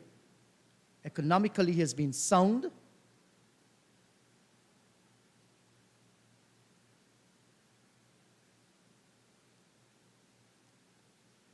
So those areas in the field, the mid-on area, the short straight mid-wicket, the short mid-off, the extra cover, the backward point, all saving singles.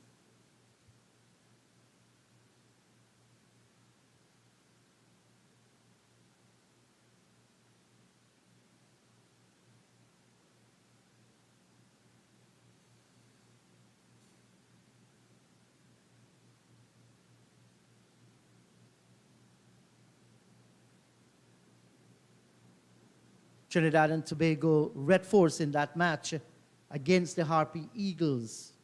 They've been set 412. The last I heard, they were 21 for the loss of 1 wicket.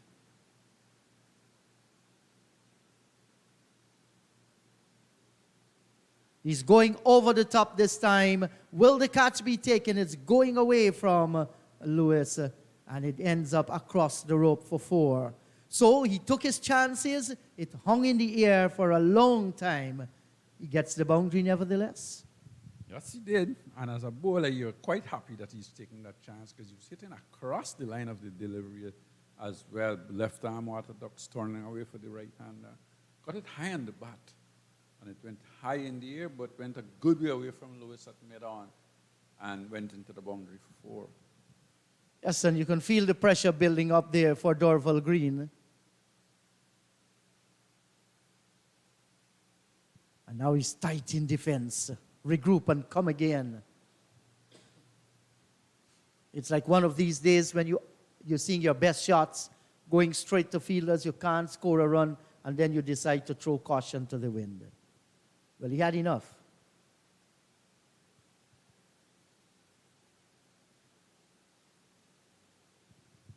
What's disappointing there is that once he's hit that one over the top, Calvin Hodge has gone flat.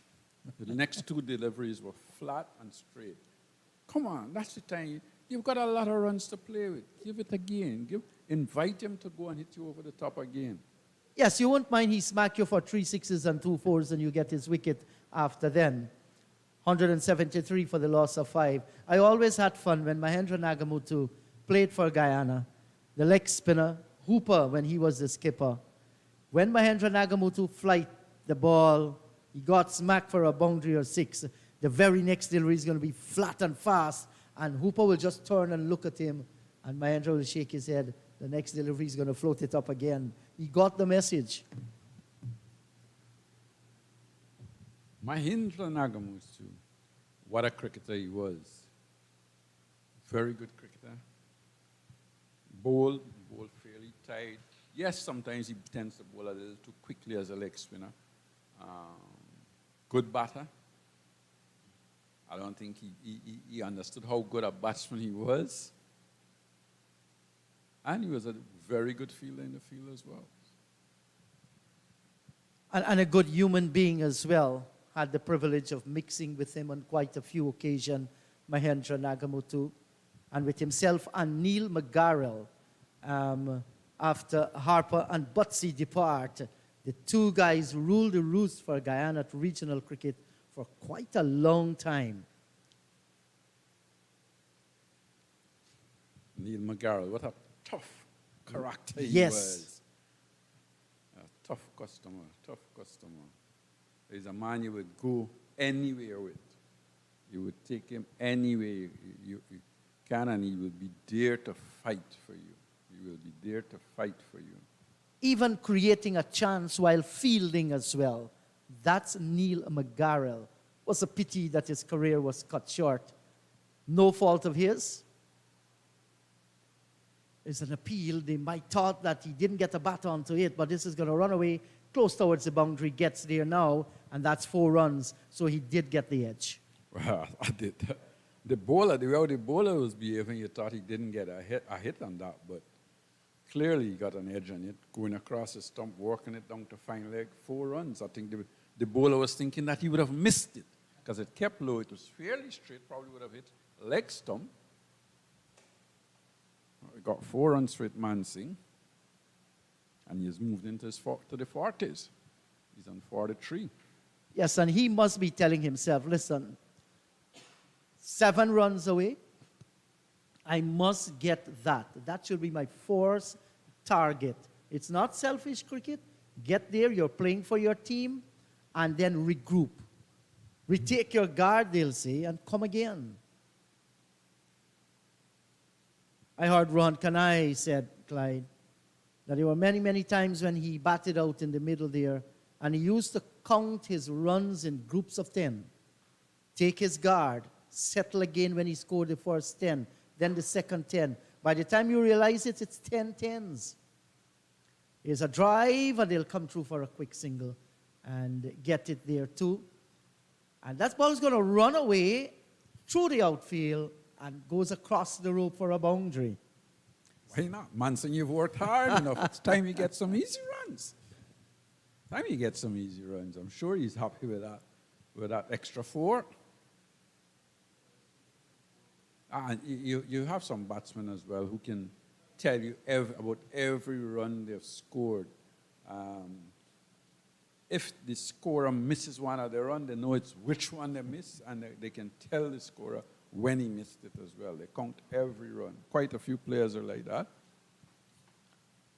Yes, certainly. And Mansingh, he has gone up to 48, so he's 2 runs away from another half century at this level.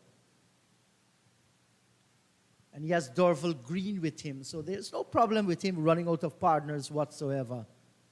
Green has always been a fierce competitor for the Jamaica Scorpions.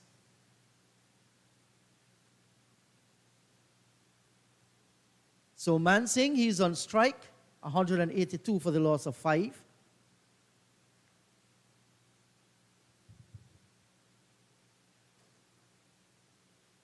Made his debut against the Leeward Islands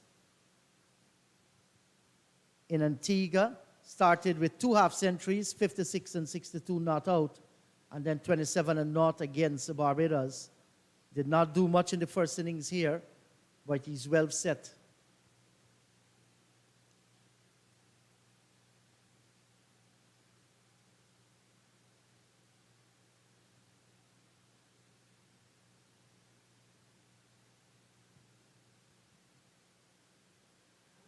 Taken on the pad, there's shout.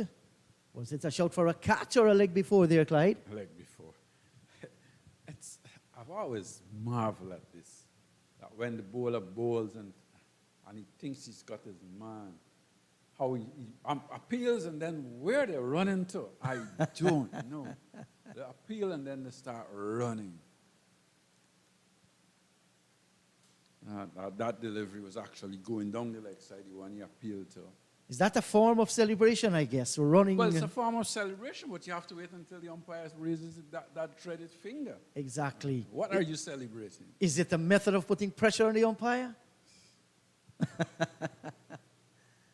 Well, we've seen that. We have seen that in regional cricket. We've seen that at local cricket. We've seen it at international cricket. Some of them will run so far, it's like, catch me if you can. I don't mind you running, but at least wait until the umpires actually raise this finger. And that is what we're celebrating. Because Yes, you the celebrate wicket. too early and the umpire isn't moving. But don't do like Maharaj. Did you see that? No, I didn't. I heard about it. And what did he do, Clyde? Maharaj went up for an appeal, the umpire said not out, so they went to the third umpire, and it showed that Mears is out LBW, and as soon as the dreaded figure went up, he started to run 1 step, 2, that was it, collapsed. Oh, He's boy. injured. He's out of the rest of the test match. That's- He didn't bowl anymore. Got 2 wickets, that was it. In the That's so second innings. sad. 182 for the loss of 5, Jamaica. Looking for 415 for victory. There's still a fight going on here. I still haven't heard what really happened to him, how badly injured he is or not. You know, it looked terrible. It looked bad, though, because he was down and out and he was in pain. You could tell he was in a lot of pain. And they had to stretcher him off the field. Well, one hopes that he recovers and all is well with him. He's going to learn from that, I guess. Would it stop the celebration? I'm not certain. And this one comes off the edge of Green's bat. Gets a single, and now the attention is placed on Abijay Mansing. 48, he needs 2 to get to that half century. Fully deserving.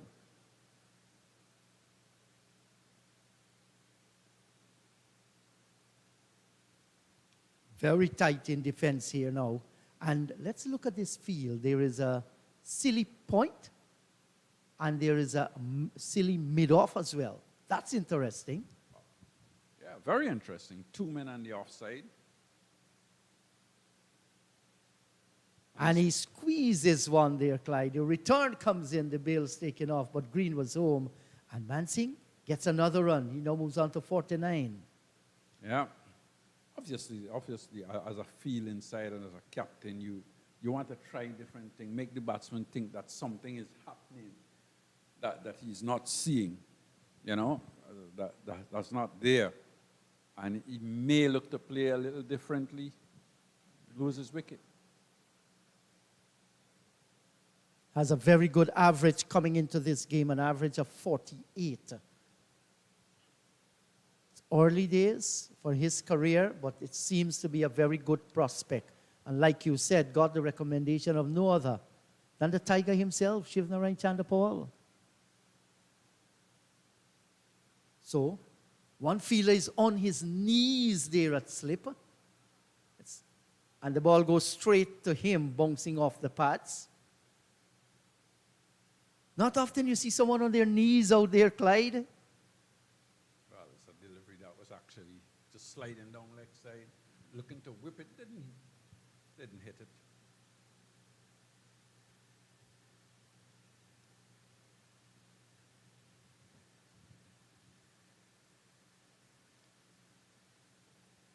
And this is good bowling. Larry Edward is bowling to the plan, getting Derval Green onto the front foot with a slip.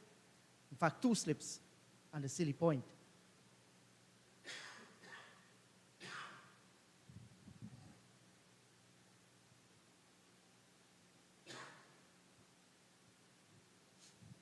$184 for the loss of 5.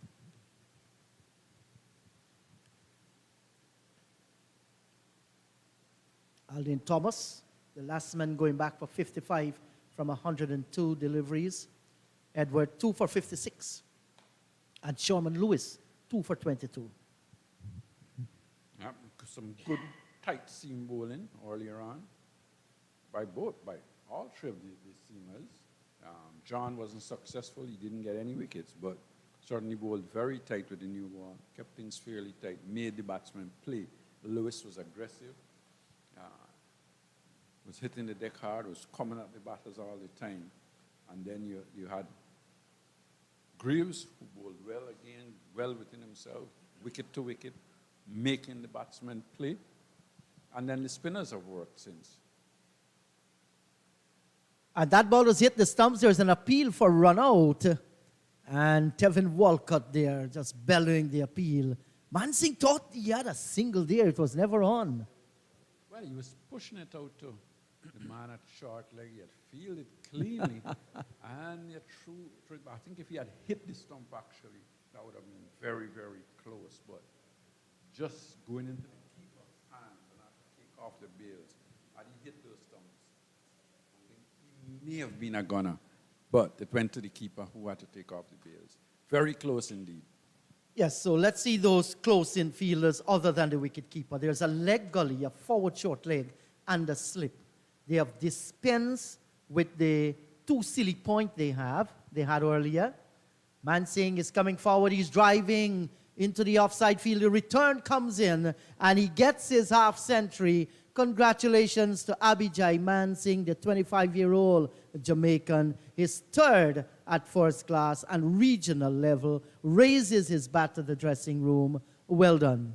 A little bit of a bad cricket by the field inside. Somebody's on 49, they're edgy, a little edgy. You've got to be a little tighter on the field. That delivery ball was hit straight to extra cover and they took off. I think Green was a little late as well in starting, and they could have easily Green could have easily lost his wicket with that had the fielder been a little bit more alive to the situation.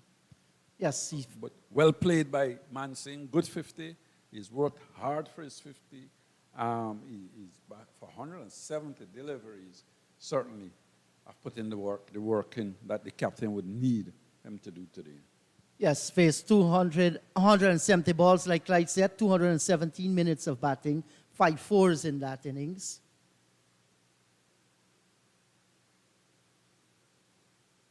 And just relaxing a moment, showing the bowler too, the face of the bat, and that's Green.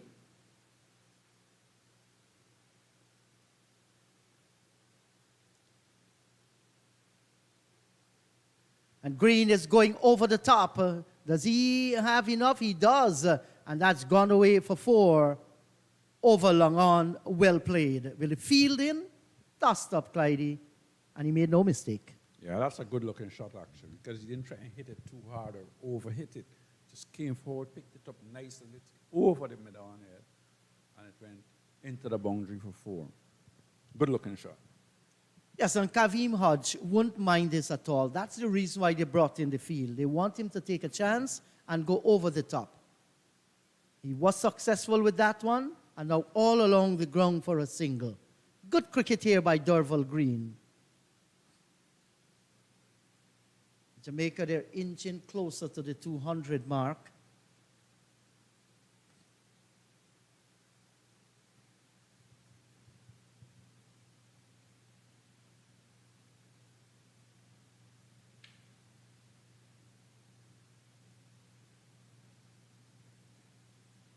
The over is completed, 190 for the loss of 5. Yeah, 190 for 5. I think the Scorpions would be happy with that force out of play after lunch. They've lost 1 wicket, but certainly they're putting up a show. They're not lying down and die. As we're going to take a short break because it's water break.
So the action is just about to resume at the National Stadium.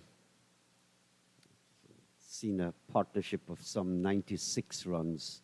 Mansingh has been featuring a lot in today's activities.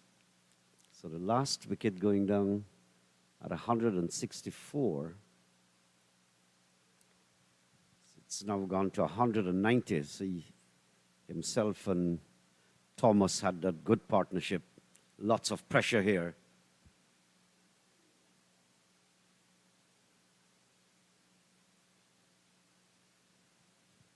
Edward would want to drift it outside the off stump. Just get that man going forward.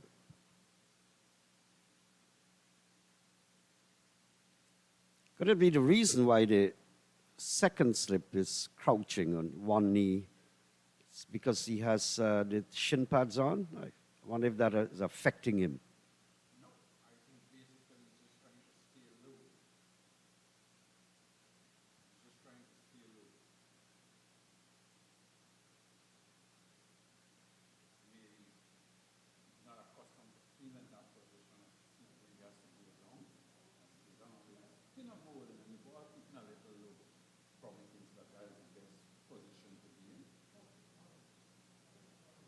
a little edge there, would go possibly very close to the ground, too. So, as you said, if it's going to work that way for him. Beaten outside the off stump. Good delivery. Edward has been pretty well on target, and especially the loop that he's giving him. Mansing came very close there for a dismissal.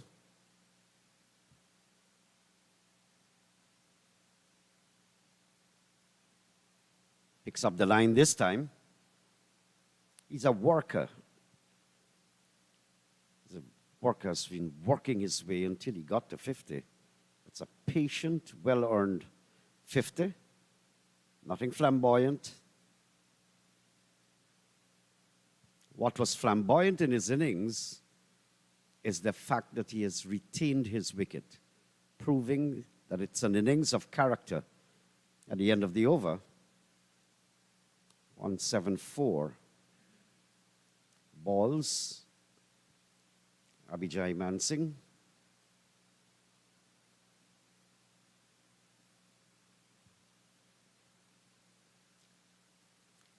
So we were thinking that they're trying to get up to the 80 over mark.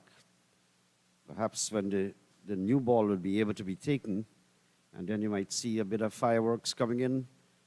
The faster bowlers will be asked, I guess, to let me get a burst of energy going down to close of play. Let's see if we can snap up one or two more wickets.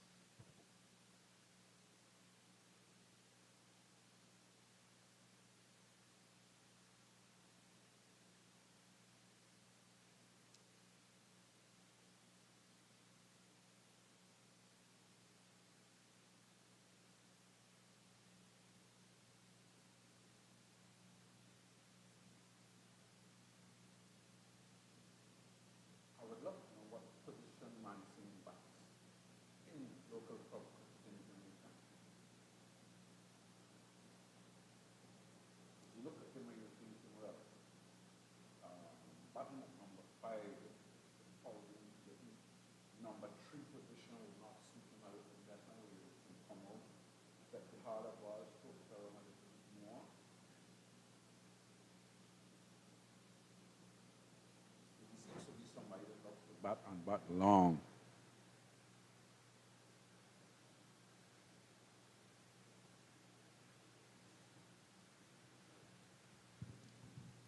Good point, because he's not a batsman that hits the ball very hard. So the harder it is, which is best time is early in the innings, where you can just open the face, flick it off the pads, and the harder it is, it will run faster, of course.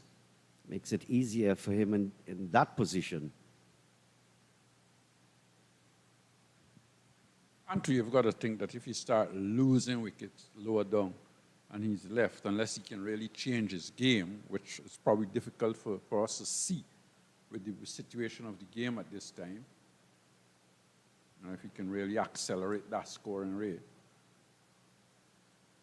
maybe a few times he'll run out of partners.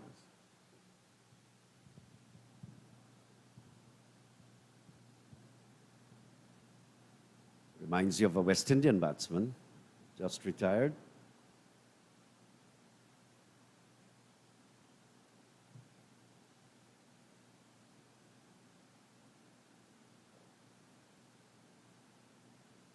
End of the over. The other thing about him, technically, he looks sound. He comes forward, plays the ball nicely, goes back to delivery. So he's got good foot movement in terms of getting close to the ball. So with his swing, he may be able to play it as well. So it's just one of those things that Jamaica maybe could start thinking about. Well, they've got Bonner as well, who is not a bad player at 3. So that's the great thing about managing players, those suggestions and ideas. It's very important because you can help to either make or break a player as well. And I'm not sure if Blackwood is coming going to join them for the next game, which could be good for them. And Blackwood in the middle with somebody like a Mansing and Bonner can just give them that little impetus as well.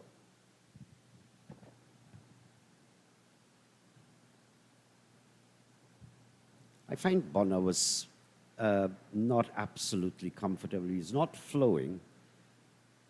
His stay at the wicket was pretty sort of jerky. He had some anxious moments too with the faster bowlers.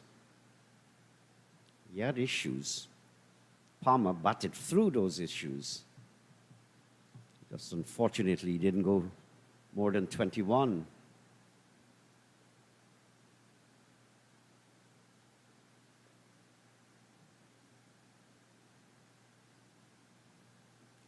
So we were thinking about them getting close to maybe 200 at the close of play, but they will be far past 200.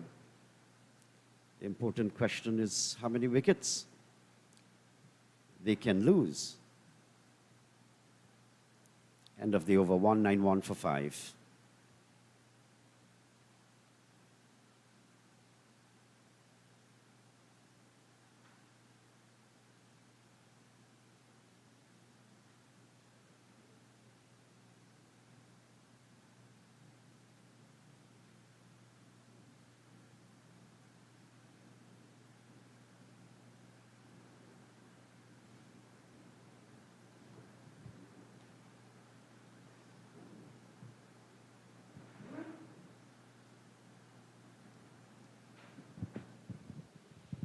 Off spinner Dembo. Dembo are getting a chance to bowl a few overs, maybe just before they take the new ball as well.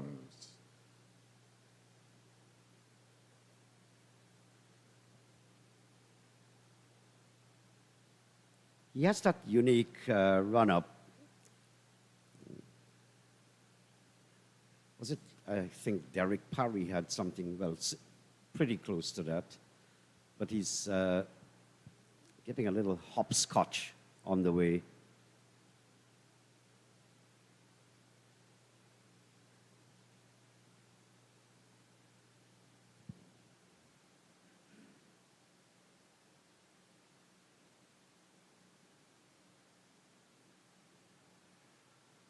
Off the pads, I think. But we had at school level, we had a fast bowler who jumped into the air and delivered on the delivery stride. And he used to be getting groin issues after a time till he had a chip. He was a very good bowler, our best at the school level, but still, I think his action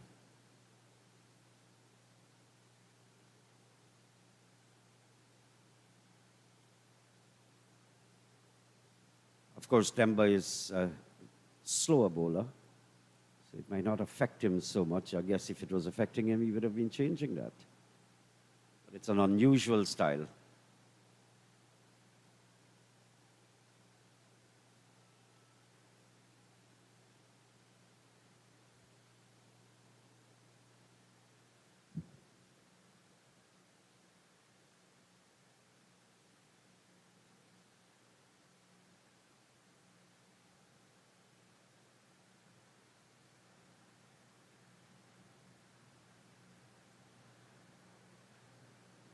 Not overgone, 192 for 5, 81 overs. I guess the fielding side might be opting very shortly to take the new ball.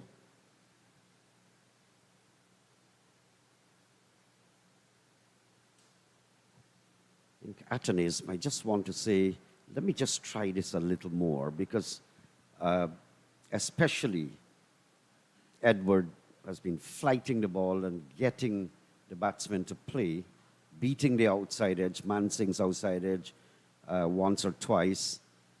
And so Edward is coming very close to success.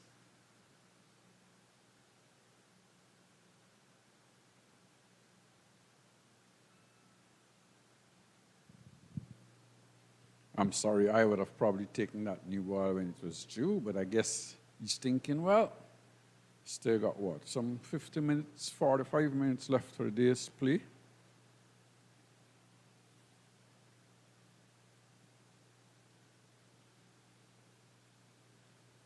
But you've only got, what, 8 overs after this one? And you've got 3 fast bowlers. Definitely would have been taking that new ball. Earliest, so that you can cash in on a few overs. Limited amount of overs, or 5 o'clock will be the cutoff time. And have Indrajit Prasad will join us.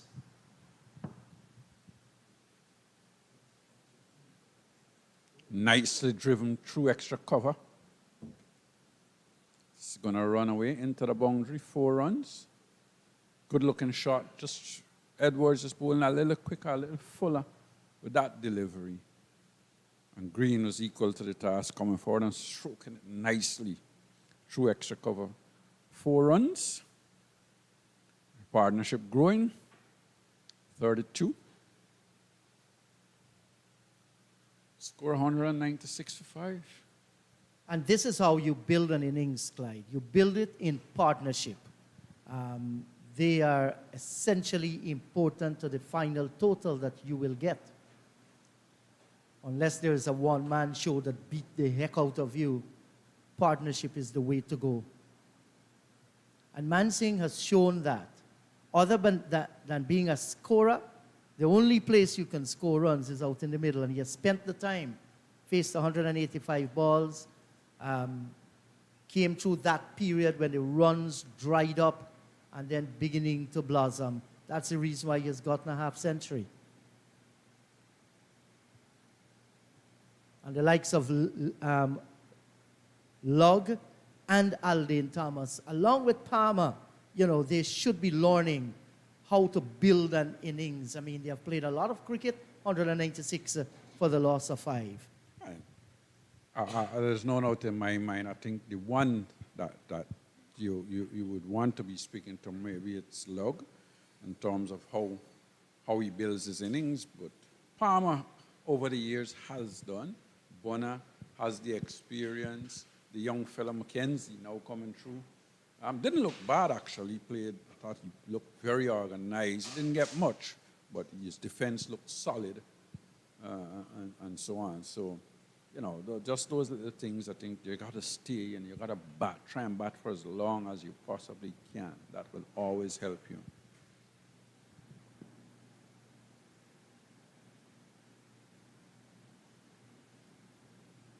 Nicely tossed up there by Kenneth Demba. So he's fighting for all his worth. And now all those attacking men, the leg slip, the 2 silly point, they have been dispensed with.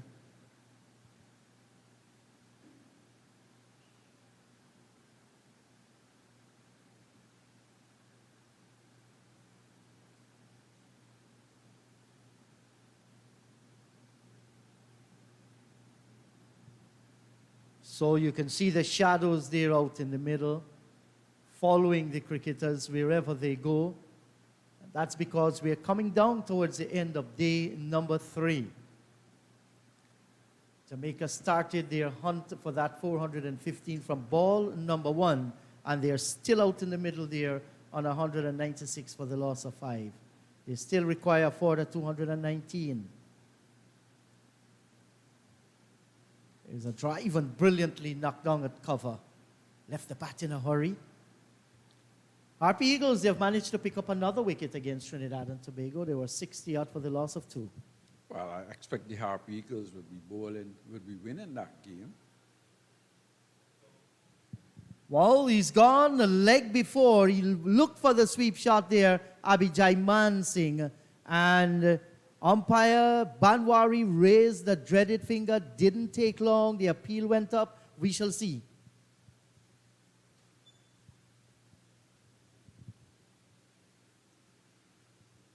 Maybe we'll have to look at that replay at least one more time. I thought he got some glove onto that one, or maybe bat. Let's look. The bat is going there now. Got some gloves there, definitely. I'm a little bit surprised. I'm not questioning the motive of the umpire, but I'm just beginning to think a little about his judgment there. That could have been seen clearly, did come off from the gloves. Oh, I didn't see whether it was a glove or not, and I'm being honest here. But what I know, that looked to me like if that was just turning, pitched about leg stump and maybe turning down a little, but the umpire judged that it was going to hit leg stump. So one of those decisions that may go against you or with you. But if it did hit the glove, and it looks that way to me now that you've seen it closely, it certainly looked that way as well. Yes, because you could have seen the ball did not go through with the momentum. If it hit the pad, it would have gone a little bit quicker behind, but it hit something before that pad and went down into the pitch. But the umpires made the decision, and once they made the decision, that's going to stay 196 for the loss of 6. Mansingh gone after playing a very good knock of 50, 190 balls, 235 minutes, 5 boundaries. Yes, he played a wonderful knock for his country. Batted pretty well, batted for a long time, faced a lot of deliveries to ensure that they actually sniffed a chance in the game. When you've been bowled out for 115 in the first innings, that's putting a lot of pressure on you. And I think with 219 to get, the Scorpions now would be thinking, well, we've got to just try and bat and survive this. Athenaeus continue with his spinners, has got the wicket he wanted. Yes, Demba 1 for 17 so far. That left in the air could have come off the pad, a dive by the forward short leg. The end of a successful over by Kenneth Demba, 196 for the loss of 6. Very successful over, getting rid of Mansingh for 50 of 190 deliveries. That's a lot of deliveries to face in a day. And he actually nearly bat out the day. So good knock with a side in really, really deep trouble. Came out there, you batted pretty well, very organized, looked the part. Maybe if there's any criticisms, he's got to learn to work the ball along a little bit more to pick up those singles and keep rotating that strike. So the new batter out in the middle is Jamie Merchant. And we have some die-hard Harpy Eagles fans just to our left. Our technicians just raised 3 fingers to say to me, the 3rd Red Force wicket has just fallen.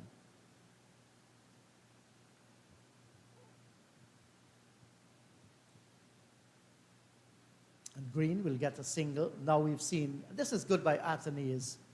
The new man in, he has brought in the 2nd slip along with the silly point. So a little mid-pitch discussion going on here now between Merchant and Dorval Green. No doubt, working out strategies, how they can stay there to the close of play.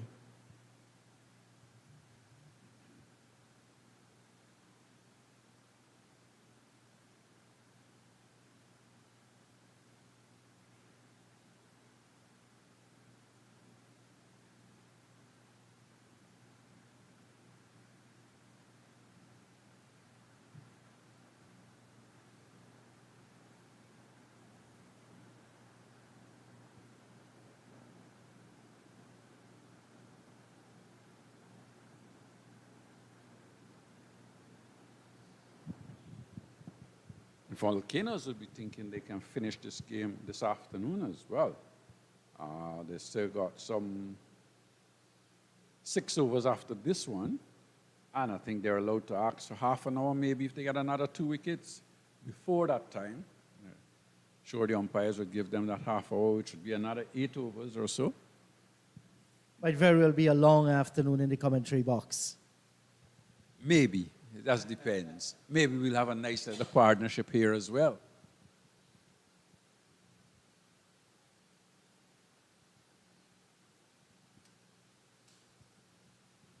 You would have been tempted at this stage to put back the forward short leg if it's just for present self. We saw Morton got a single to come off the mark.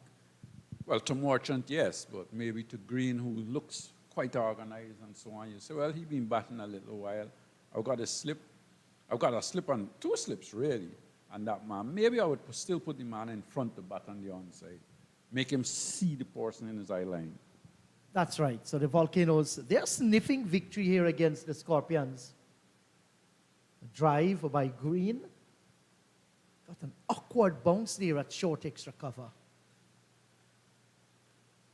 But he muscled into that one, came off the bat very, very hard.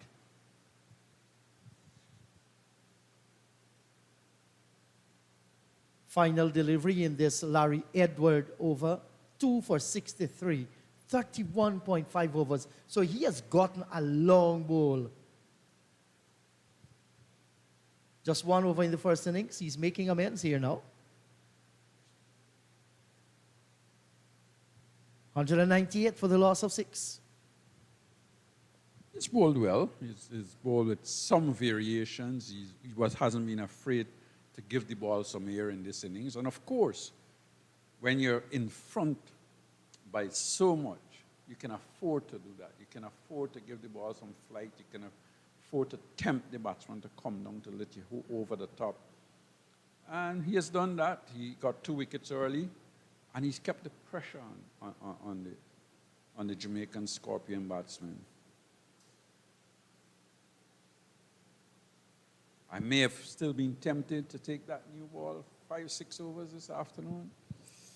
Yes, because you look at the spinners, Demba, 10 overs, 1 for 17. Hodge, 10 overs, none for 30. Edwards, 32 overs. They have gotten their rest. And maybe they can very well be your trump card. And now for Merchant, we have seen that one of the slip and the silly point has been taken out. They are now at leg gully and forward short leg.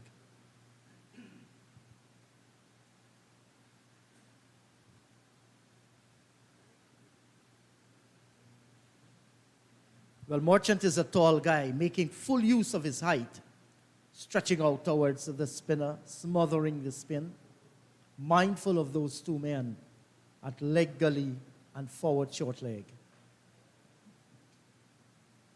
Down the track, in the air.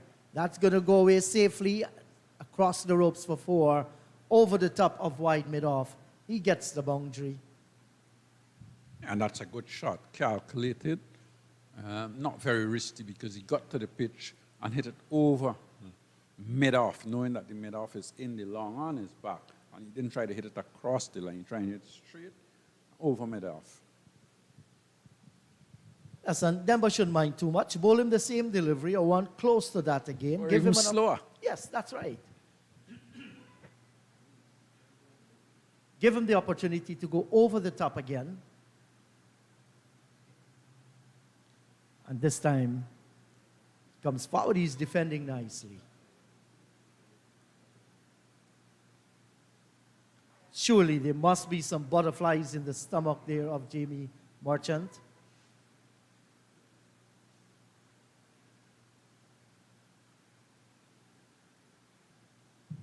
The bowler must have thought he was going to come down at him again. He fired it down the leg side. But Merchant was just giving him that step and say, you come to me.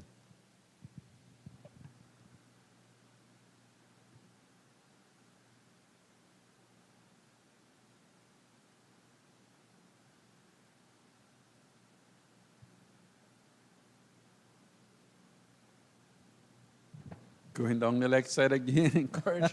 Probably thinking he's going to give him the charge, but batsman is equal to the task, just allowed it to go through outside the leg stump.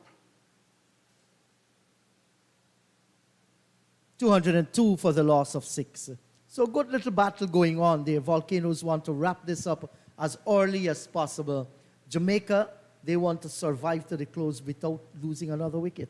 Yeah, they want to prolong this game for as long as possible. And like you say, you never know what will happen on the final day. So they'll have to try and bat and bat and bat. And I think looking out there, is there going to be a change of bowling? No, Larry Edwards is still on. I'm seeing a lot of smoke there, Clyde. Is that smoke that we're seeing? There can't be snow, can't be mist at this hour. There's to be some smoke coming in that direction. Is it? Or is it just the clouds? Cloud cover. Could we get a Cloud little bit of cover. a cloud cover in that direction? As it could very well happen. Never know from this distance. So, another over is about to be started by Larry Edward, the left-arm spinner. 32 overs, 11 maidens, 2 for 63. Consider himself good work so far.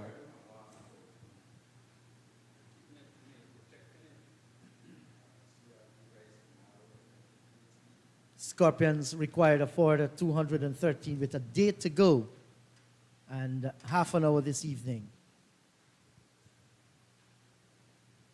Hello, Naeem. Hi, Jeet. 202 for the loss of 6. Losing another wicket at an important juncture in the game. And not only that, I'm perturbed and that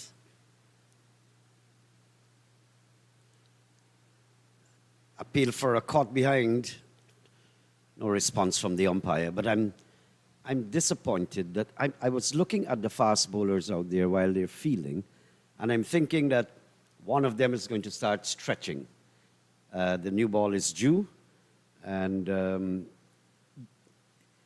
I think Edward, more than the rest of the spinners, has been troubling these batsmen. So I understand why they, continued a little bit. But at some stage, I'm thinking that Athens needs to take the new ball and let there be a little burst of energy from the fast bowlers. And surely he must be thinking about that. They're very, very fresh. We were making the point. Lewis 11 overs, John 10, Greaves 11, gotten a good rest. You want to ensure that you get the last 4 wickets as early as possible. So why not? That's an option, and I think it should be taken. But he has entrusted the ball in the hands of his spinners, hoping that they can do the job for him. The other side to that is it is proven how well the fast bowlers were bowling. Getting it to bounce, moving. And so I thought he would have been waiting at the minimum time for the availability of the new ball. Nothing is wrong if there's something in his head that's working and thinking, but obviously, it's petering out a little bit. It wouldn't be a bad idea to have fresh burst of energy from the fast bowlers going down to bedtime. Yes, and sometimes when you take the new ball, you can go for runs as well, but that's out of the equation. You're not afraid of that.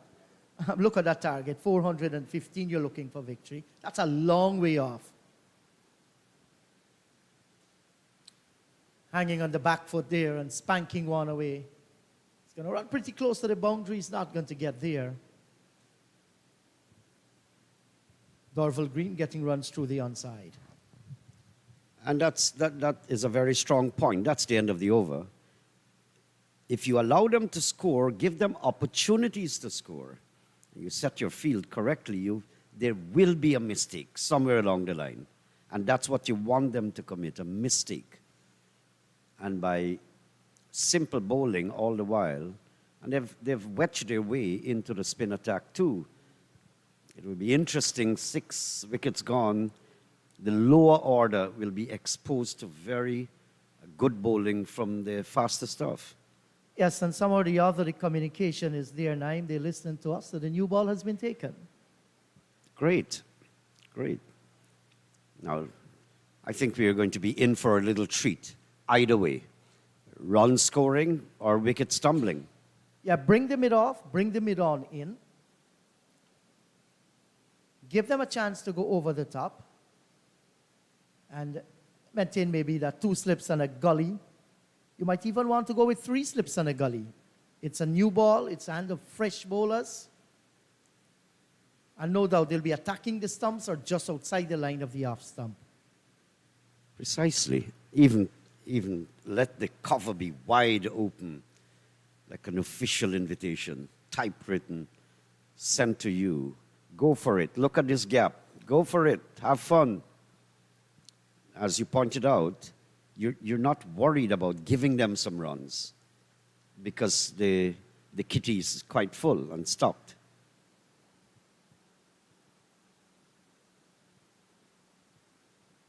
If runs were actually money, the Volcanoes would have been millionaires in this game.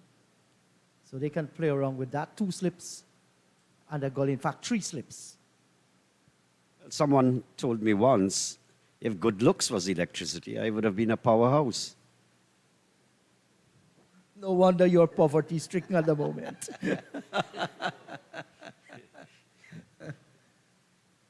So there's a cover on the boundary, so you're giving him a chance there. Look for the drive. And not a bad start by Sherman Lewis. Just a loosen outside the line of the off stump. And no doubt he'll be looking to get it as close as possible to make Jamie Merchant play.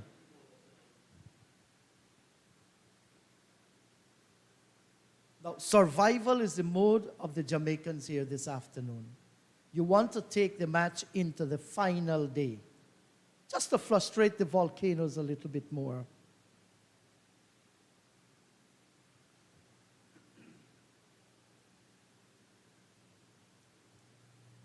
Just you spoke about survival, and this is why like my heart wrenched a little bit when I saw Mansing out in possibly difficult circumstances or uncertain circumstances. The angle of the batsman was trying to sweep it down the leg side, and the angle where we're at, we're pretty high up. The umpire is at the best position, so it can cut either way, but he looked as though the body language, he was sweeping down the leg side. That's it. There you go. There you go, Mr. Atenes. Wicket in hand. Jamie Merchant goes back, and they have struck as soon as they took the new ball. Yes, absolutely. So that was always on the card, and Merchant didn't play smart there. Got the delivery well pitched up, and he went for the expansive drive, almost playing a check drive there, and it got low down on the bat, and the edge found the catch taken. That's Hodge taking the catch, and he's gone. Let's look at this on the replay. Yeah, looking to drive at one, peeling off the outer portion of the bat, and Hodge coming up with a fine catch.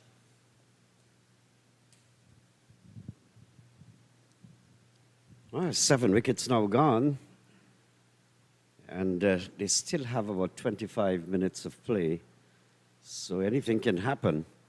There's a high possibility with Lewis and company bowling that you can have wickets tumbling, and quite possibly it can end this afternoon. Very possible. There's still 20 minutes to go before the close of play. If another wicket fall now, maybe, just maybe, the captains might ask the umpire for the extra half an hour. They can give them that.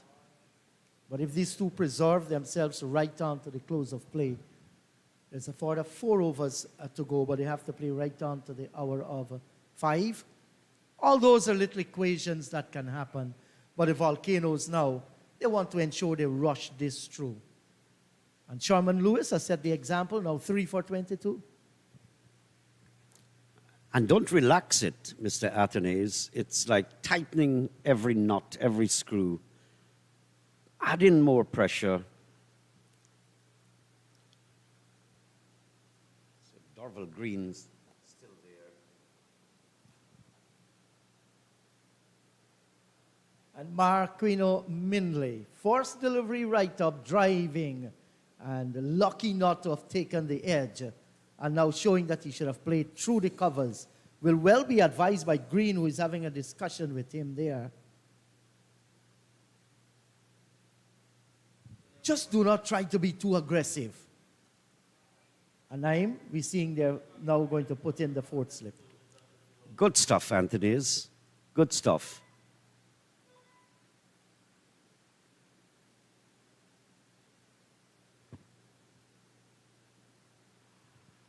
Good delivery, struck on the pad. LBW, says the umpire. He was prodding forward, pretty uncertain. You'd have another look at the replay. But he was seemed just about the line of the off stump. Let's see what we have.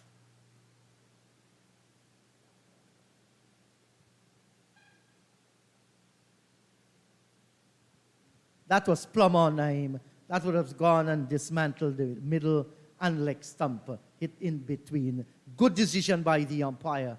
204 for the loss of 8. And the new ball has done the trick for the Volcanoes. Maybe Athenaeus will say to us, well, I have brought on my fast bowlers, taken the new ball at the right time. So defeat is right now staring the Jamaican Scorpions in the face. And it's amazing how the fortunes, can fluctuate, especially in this game of cricket. At one point, you thought they would have taken it into the 4th day. But you look now with the demise of Mansingh. It's like all hell has broken loose. He's on a hat-trick. Isn't it 2 consecutive balls? No. No. Right. He would have loved Naim to get a hat-trick here this afternoon.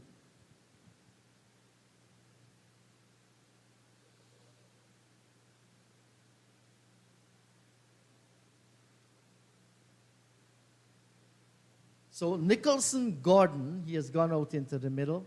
He's known more for his medium-fast bowling than his powers with the bat. But no doubt he considers himself a batsman as well. Sherman Lewis, 4 for 22. Got his rest, given the new cherry, and he's making full use of it.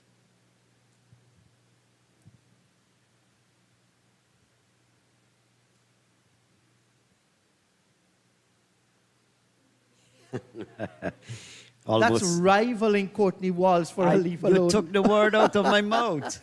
You took the words out of my mouth. They say great minds think alike and fools seldom differ. 204 for the loss of 8.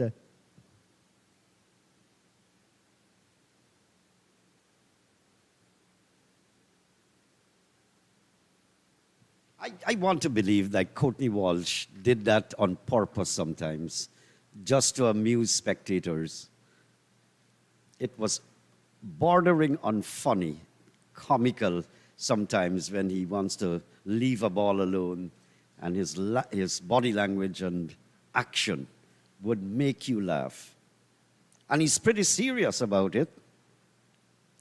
He's such a wonderful ambassador of cricket and of Jamaica and the West Indies. Was the roaming guy across the world for the West Indies. Fitting. I guess they all have their rough moments, but Courtney Walsh never gave you the impression on the field that he's arrogant. Never barking and shouting at his colleagues when he was captain.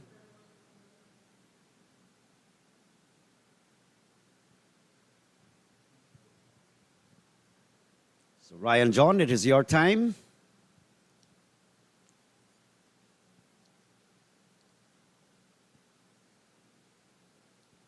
Just maybe 2 minutes ago, the shadow from the lights was directly at the batting crease. The non-strikers end, correction. Now it has stretched that far. At border, the entire shadow of the pavilion comes towards the pitch. In the afternoons, I think if I recall right, it can get very close to the pitch, on top of it, by the time play is called. So if you go over the time, part of the pitch could be under shadow, and then it can take away from the vision of the batsman.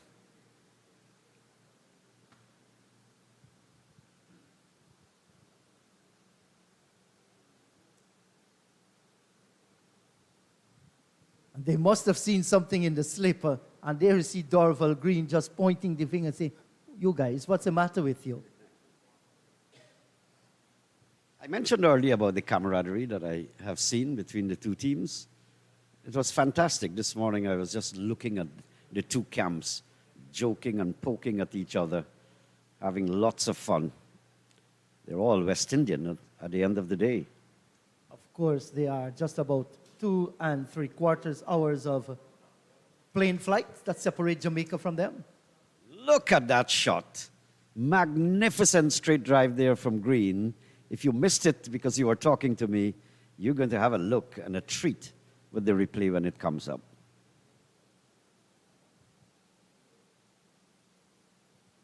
Well, Green has shown over the years that he's very good with the bat.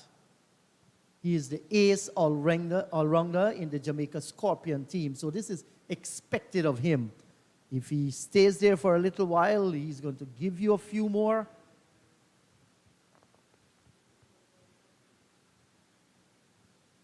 Really a magnificent straight drive. That's the kind of straight drive I've seen from Gordon Greenidge and one from Sir Vivian Richards. Outside the off stump. I think he played inside the line, so allowing it to go can fool the spectators, actually. You're playing inside the line, which is a deliberate movement to leave the ball alone, but you're not going above your shoulders. That straight drive, I think, was in response to the appeal that the slips went up with in the previous delivery. Still a little bit of chat going on out in the middle. Not bad for the game at all.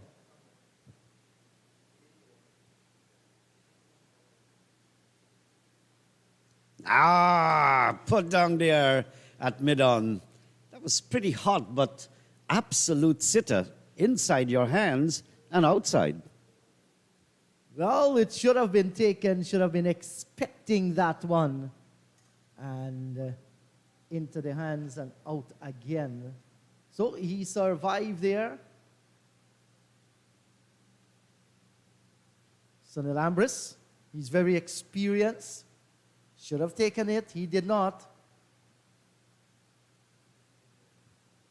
When you drop a catch, the first thing you do is whip your hands as though it was extremely hard to take.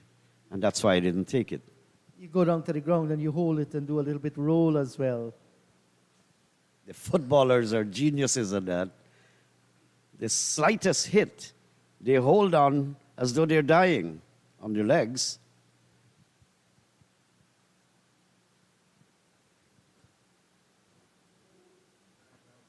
Courtney Walsh. Well, he comes from Jamaica, you know, and it catches on. In football 9, they'll do that because they're expecting the referee to give them a free kick or a penalty or issue a red card or a yellow card to somebody. So they gain advantage from it. But I like the leave alone.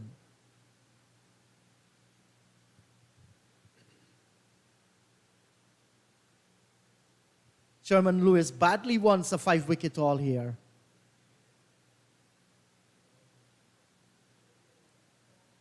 And even the drive or the push to that cover region looks very stylish too.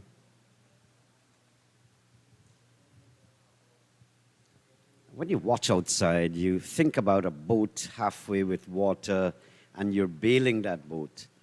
That's what these batsmen are trying to do. And at some stage, you seem to tell yourself, this is all over. It's just a matter of time. So the Grenadian Sherman Lewis in quest for a 5-wicket haul. That was beautifully bowled again. Naim, the Yorker, right on target. Well played, Nicholson Gordon. This boy Lewis is really a hard worker. He works for his money.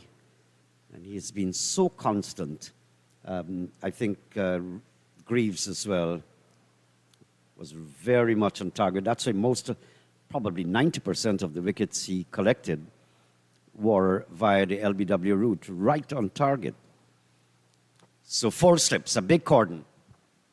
Yes, and Sherman Lewis won one-day international for the West Indies against Netherlands in June of 2022.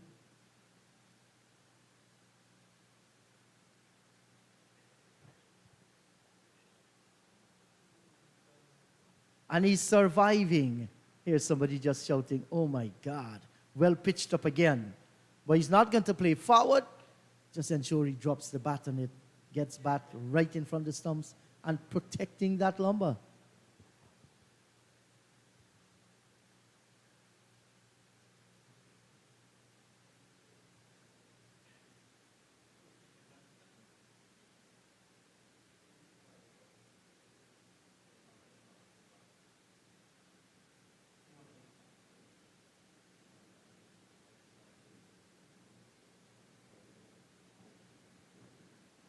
It's an element of frustration. Lewis must be saying, well, what is this? Who is this guy?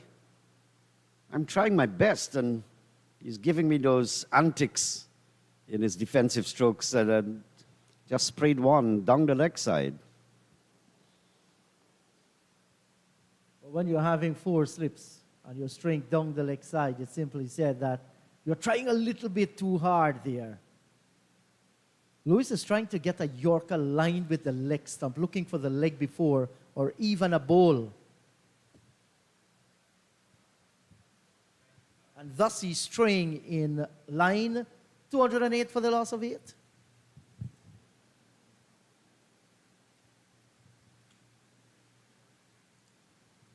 And all of a sudden, I'm seeing an injection of energy from the players. That's the volcanoes. They're moving a bit faster now, as if to suggest that we can wrap this up before the afternoon's play is over.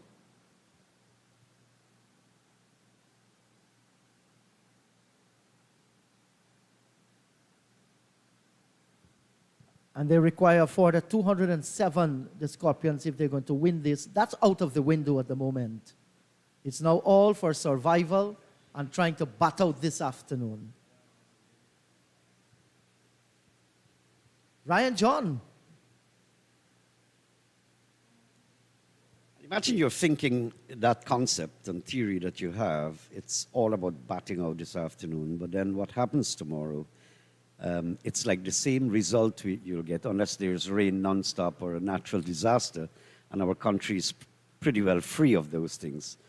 So it can be going through the minds of Dorval Green. I think it's all about his personal score, because there's very little that he can do to change the fortunes here for the Scorpions. Yeah, I think they were outplayed too in almost every department.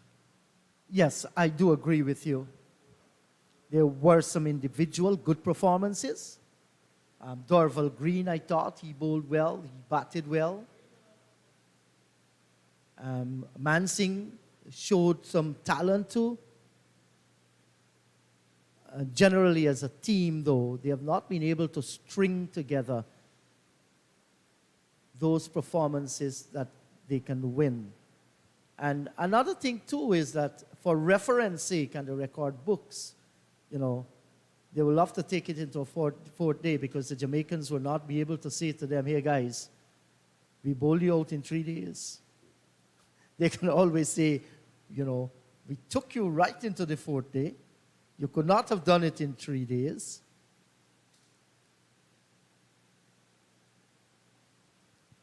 That's way down the leg side. It's going to come all the way for 4. Maybe if they wrap it up too, something could be organized to have them go on a little tour, a little drive around.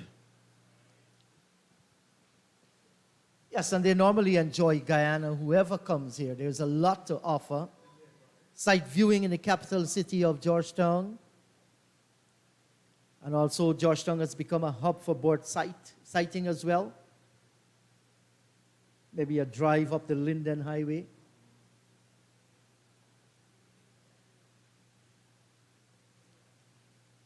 Or you'll never know, making some arrangement to take a flight to Kaieteur National Park, see the Kaieteur Falls, you come back the same day. All those are possibilities. Loud shout for leg before, but that was clearly way down the leg side. There was a particular time the cricketers from the islands, they were staying at the Pegasus, and the next day they had to travel to Berbice for another match against Guyana. And when they were close to Berbice, someone turned around and asked, "Are we still in Guyana?" I guess if I was an islander, I might have asked that question too. Big drive, it's gone. Where has that gone? High in the air? We've just lost some view of that one. And it seems it's gone across the ropes there now for 4. Yes, the umpire signaled 4. So Dolford Green just going after his man. Guyana, 83,000 square miles or 216,000 square kilometers. That's huge. Huge. Although Jamaica is that size, I think the calculation is somewhere close to 20 times Jamaica can fit inside of Guyana, or just below that.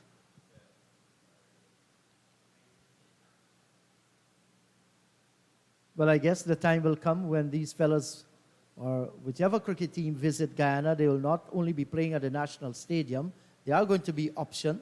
Modern facilities at Palmyra, Anna Regina, Linden, a mini stadium at Iflock on the west coast of Demerara, all those to strengthen capacity building. Guess there's going to be a new brand of cricket in Guyana with all that infrastructure. I can't wait for that. Just because of the country people, you want them to enjoy this. They turn out by their thousands, even with the facilities that we have.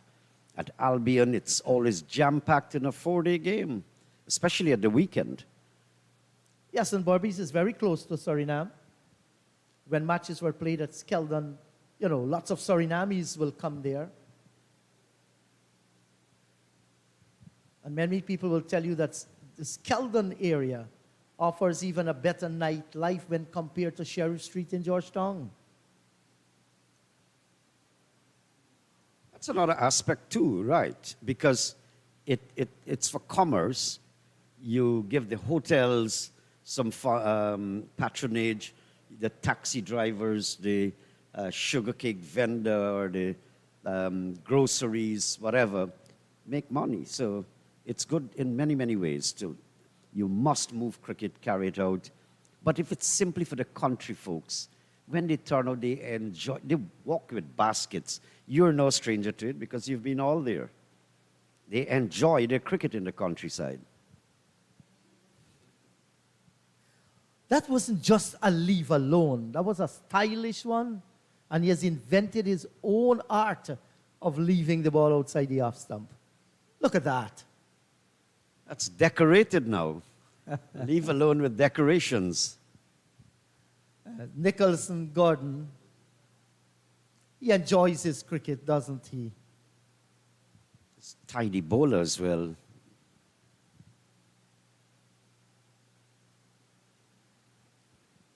Himself and Mindley, good pair.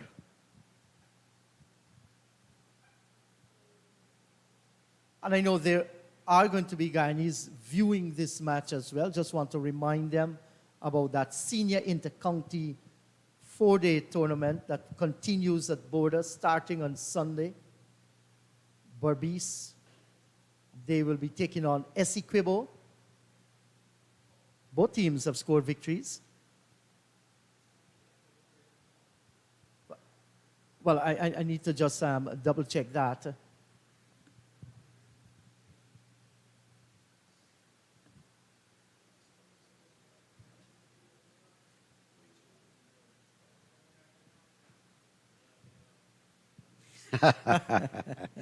Yes, Nicholson Gordon.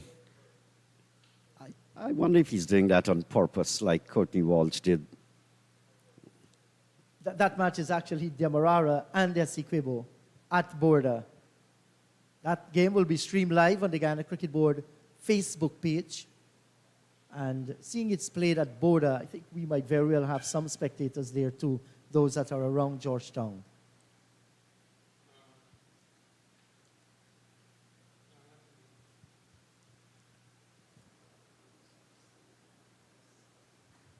And of course, 4th-round action in Cricket West Indies 4-day championship.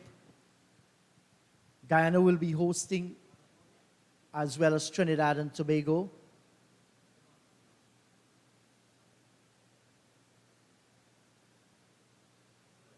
212 for the loss of 8.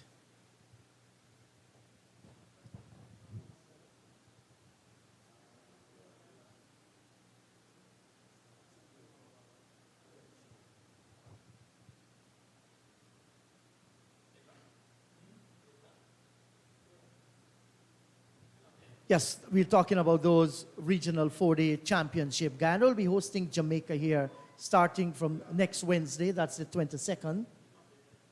And the other teams will be playing in Trinidad and Tobago. Guyana will be playing Jamaica. So it means that Jamaica stays in Guyana for quite a lengthy period.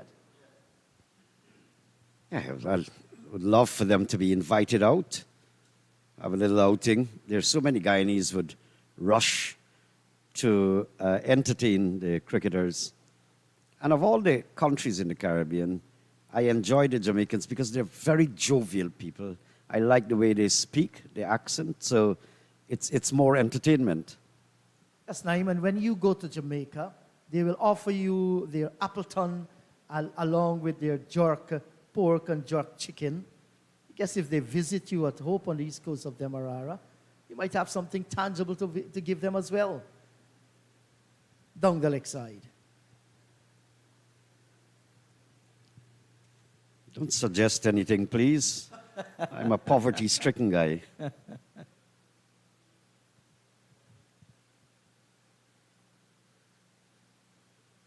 guess the times have changed. That used to happen.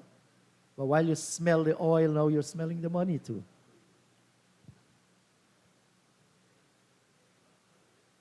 But I'm certain the government and all might, in the interest of tourism, can arrange something for the cricketers.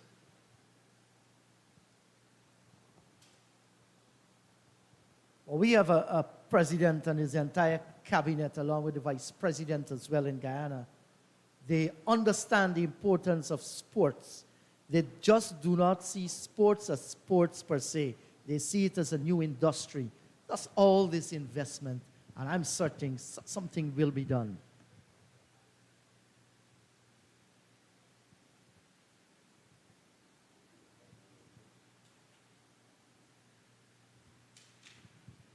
Ryan John, clock is ticking away. And that's a good-looking drive. Waited on it and just pushed it away. But there's protection there. Dorval Green, 31. He's a senior man out in the middle. And we have already gone past the 5 p.m. Just know they might very well take that extra half an hour, Naeem. If they don't, this certainly is going to be the final over. I haven't seen any signal coming from the umpire whatsoever.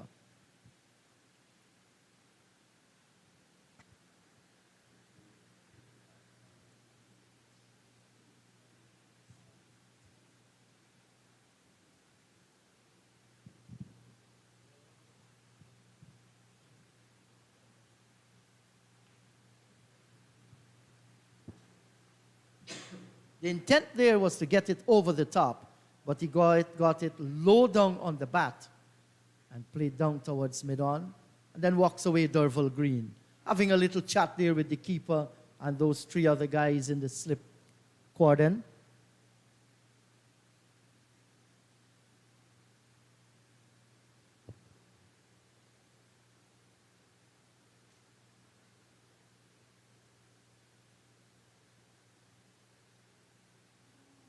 Beaten outside the off stump comprehensively.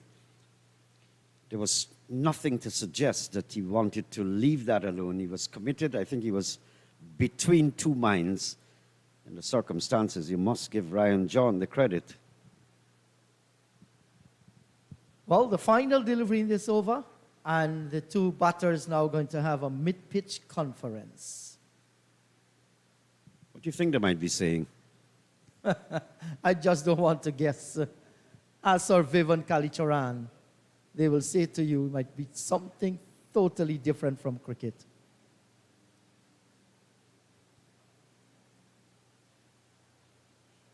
It's a drive down towards mid-off. Will the umpire take the bails or will they continue? Let's see. Well, they will definitely continue here. So I guess they're going to take the extra half an hour. 212 for the loss of 8.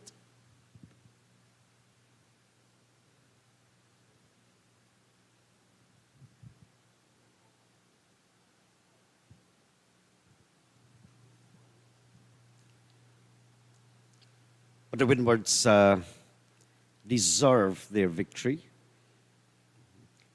Just, I think, from all perspectives, they were hoping to have it this afternoon. But that's a game of cricket. We ourselves will have to drive a very long way to come back tomorrow morning from the countryside. And Indrajit lives much further than I on the east coast of Demerara. The heavy traffic congestion, so you have to leave approximately 2 hours before the scheduled start of play in the mornings. But this is what we like. I'm afraid that Gordon, in playing that stroke, the bat will go all around behind him and hit the stumps. Well, he's smart enough, Naim. He's covering those stumps, first of all, with his legs that are heavily padded, so he ensures that he's not going to knock them down. But I'm enjoying this leave alone here.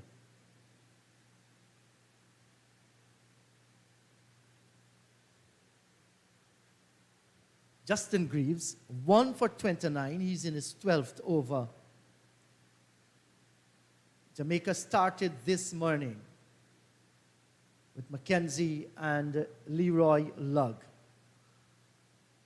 And they're still 212 for 8. Just essaying a shot, but he knows definitely it's way outside the line of the off stump. Mackenzie made 1. It was 7 for 1. Lugg 15, showed some promise, 28 for 2. And then Bonner, the prize scalp, went for 17. It was 44 for the loss of 3. At lunch, 52 for the loss of 3. Still 363 behind, with Palmer on 10 and Mansing yet to score at that stage. They went to tea on 146 for the loss of 4. Aldin Thomas, 55. Good half century, but did not go on. I think genuinely he was beaten outside the line of the off stump. Showed his fancy leave alone after the ball passed. Mansing, a fine half century of 50. Merchant, 5. Mindley didn't score. Palmer made 21, the skipper.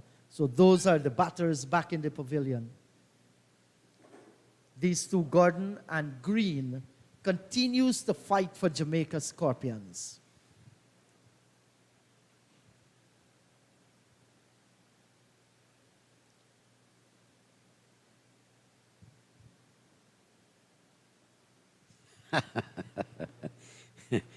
An air of chucklety pervades the commentary box.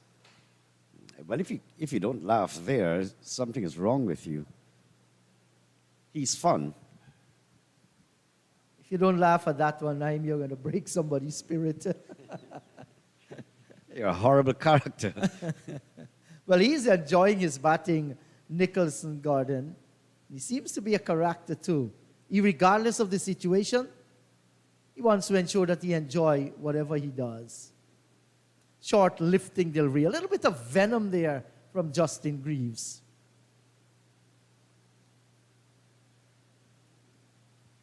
What is laughable is that in his antics, he's pretty serious. He doesn't know that he's amusing us. He's like Travis Dowling.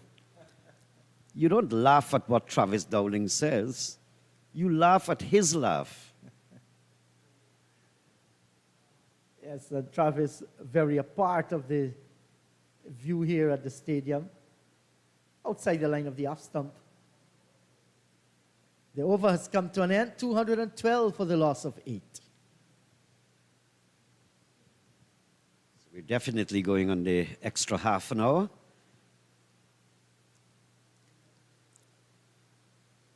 What do we take out of this match so far? You look at Athenaeus in the first innings, stayed around there for 80 odd, and then in the second innings, a pity he didn't get a century, scoring 97. He has had an extremely good match. I've been looking for the sparkles. I think Athenaeus is outstanding, the outstanding sparkle. And if I sounded as though I was going overboard describing him and the elements that I see in him, I also want to share that I wish to see him very shortly on his international career facing up to world-class bowling. Then I'll be able to formulate in my mind if this is a future little superstar. Well, he has the qualities that we have seen. Technically, he looks sound. He scores his runs very easily, seems to have a lot of time to play his shots. He times the ball sweetly. He's not afraid to go over the top as well.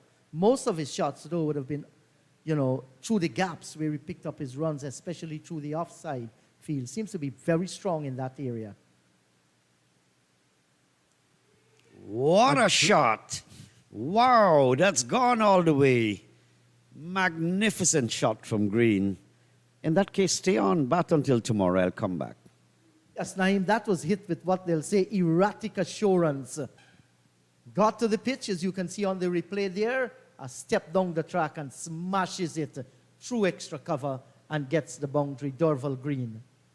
Justin Greaves, a 6-wicket haul for the Volcanoes and a half-century as well.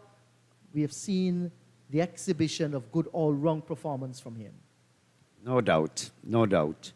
That was complete contempt for the bowler. It's like if your kid is bowling to you in the yard. 2 steps down and a magnificent stroke through the offside.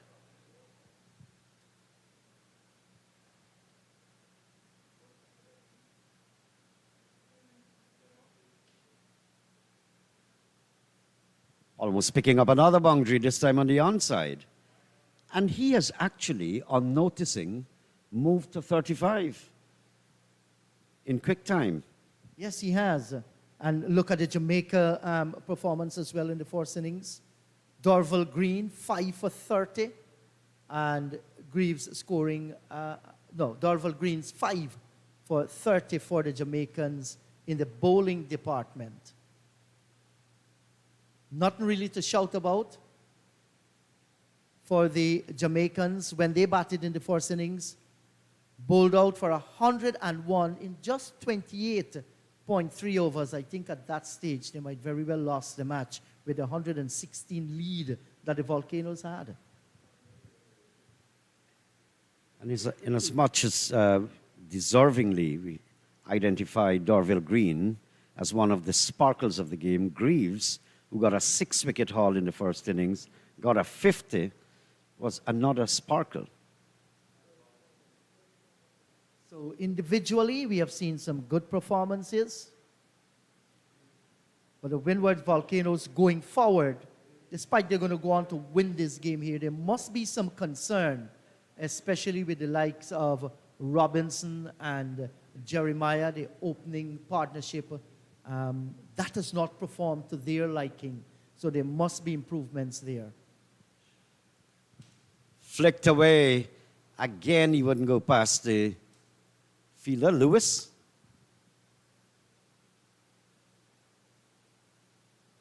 End of the over, 217 for 8.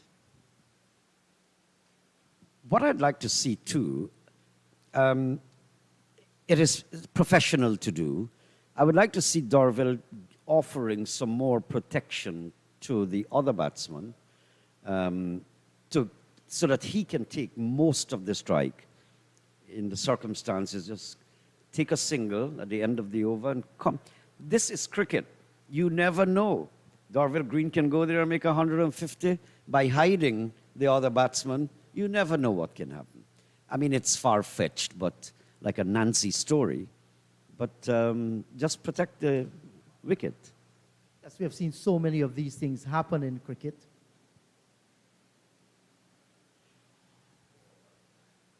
This time he's picking out the fielder down at extra cover, but walking down the track to the fast bowler, Justin Greaves, Dorval Green. He's playing his own game. He's going to play on his terms and not on the terms of Dorval Green, irregardless of the situation out in the middle. And heavy chatting going on there.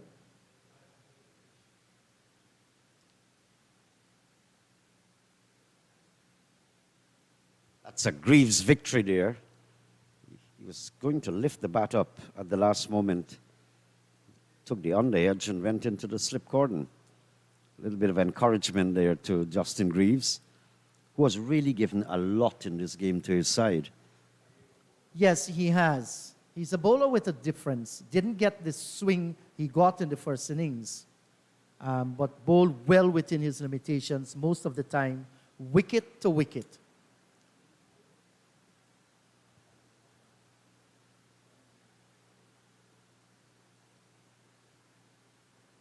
And once again, Green, to negate that swing that Greaves is getting, a little bit of swing, just stepping down the track. Fast bowlers that are aggressive enough will certainly welcome him with a short pitch delivery as he walks down right into the body. We haven't seen Greaves attempted that as yet.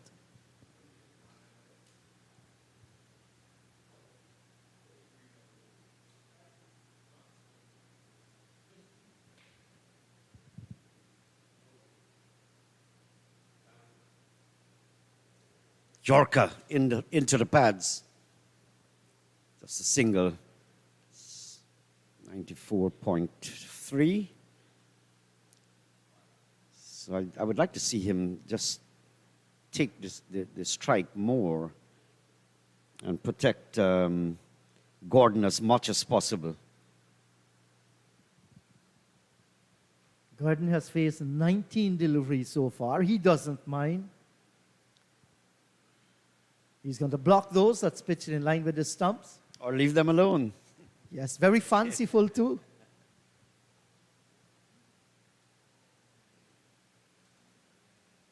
Well, the ball struck the bat and went down to fine leg, more or less. Give him credit, Nicholson Gordon. He's fighting for his country. I remember in the recent match when the Volcanoes played the Guyana Harpy Eagles.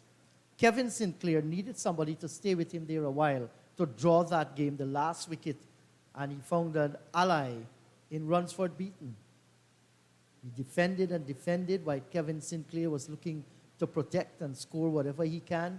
The Harpy Eagles were lucky to get away with a draw there.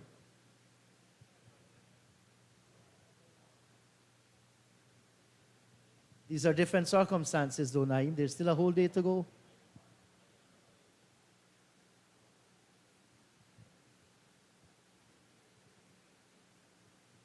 You've got to be a Clint Eastwood to draw this.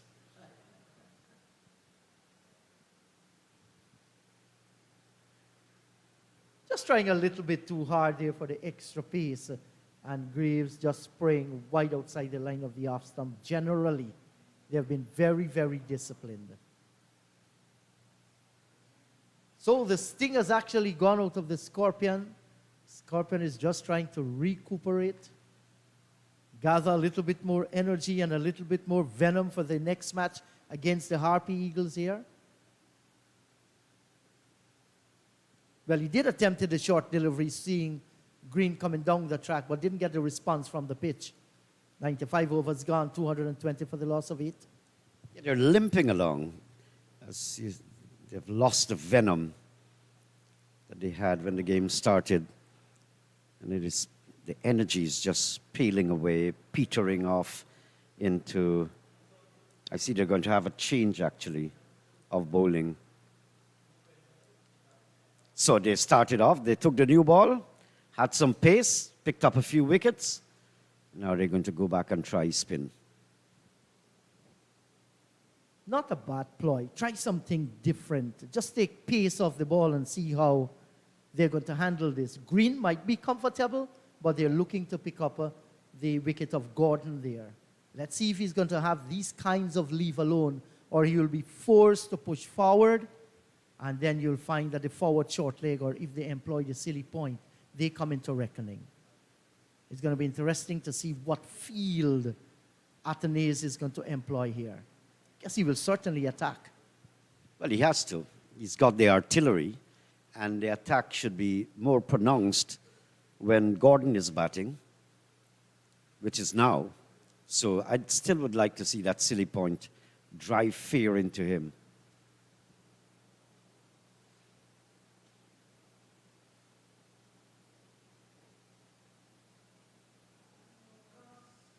First delivery, there's a loud shout, and that has to be for leg before. Boy, that was close. I think it was a faster ball too.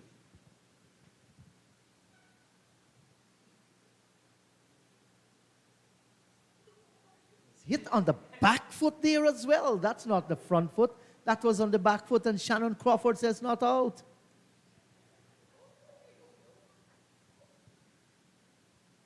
Another shout for leg before. So this is what I was saying. He wouldn't maybe have the chance to leave alone. He's going to be forced to play on the front foot like he did on the previous two deliveries. Well, that seemed to be going down the leg side. So, good judgment by the umpire. So, Hodge, that will be bowling to Dorval Green. Let's see if Green is going to choose to come down the track. They have a long on and long off, not right back on the ropes. So if he decides that he wants to go over the top, it will be irrational thinking.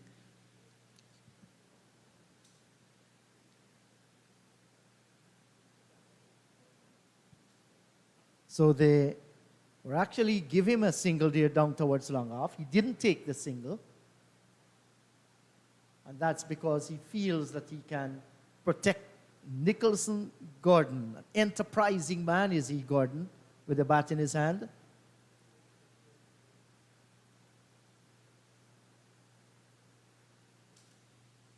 That's right. Well, expose Gordon for, it will be what, some 2 deliveries or 3? 2 deliveries.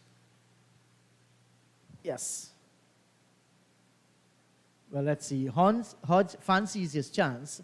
Now we're going to see the forward short leg, a leg gully, and a solitary slip.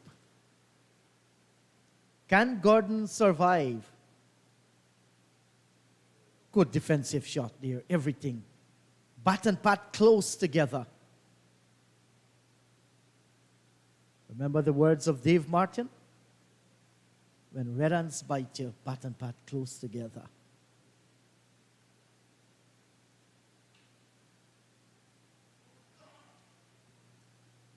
Spectators catch, prodding forward, took the pad. That's the end of the over. 2-2-2 for 8. They're surviving the half an hour extension. Up to now, there's still a few minutes there to go. All it takes 2 deliveries to get them out, and you never know what can happen. But they've done a good job so far, these two.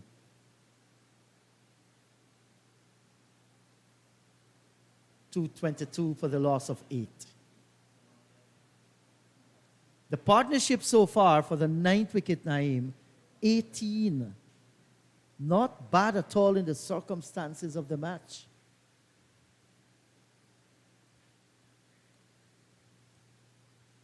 Because you like to see good cricket, this is why we were hoping Bonner and Palmer will come good today. You want to see good cricket.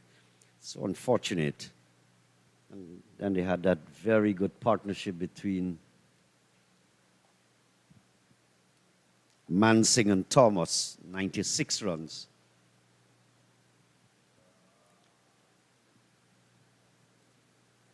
Flowing drive through the covers, and they will go back and complete 2. Greaves then striving for the Yorker, over pitching. And Green made full use of it. He's gone on to 40, so in sight of a half century here. And I'm glad if he gets it too. He's done good in his bowling. He had a couple of half centuries.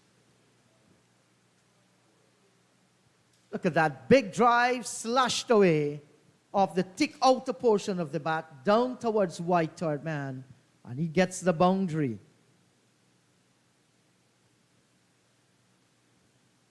I think it peeled off a little bit from the outer part of the bat. So we've had a nice day of cricket. Suffice to say, it has been all about the Windwards volcanoes. 7 apart, 2 nice innings, 50 and 55 from Mansing and Thomas, respectively. Now, Dorval Green is approaching the half-century mark as well.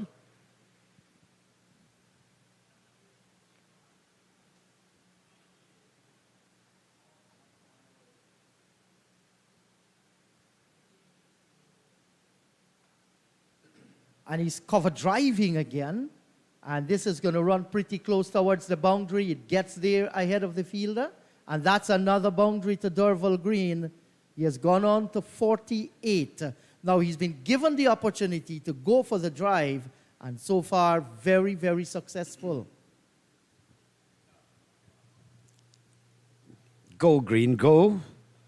Just cap off, put the icing on the cake for your individual performance. Good all-round performance.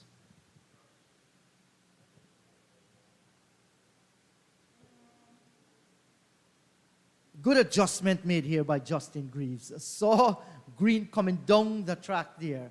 He didn't give him any width whatsoever outside the line of the off stump.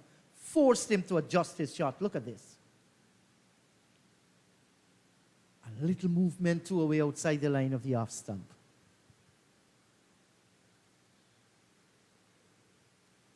Now the thing is, will Green look to get a single here? Or will he look to go for his half century in this shot? Anything could happen.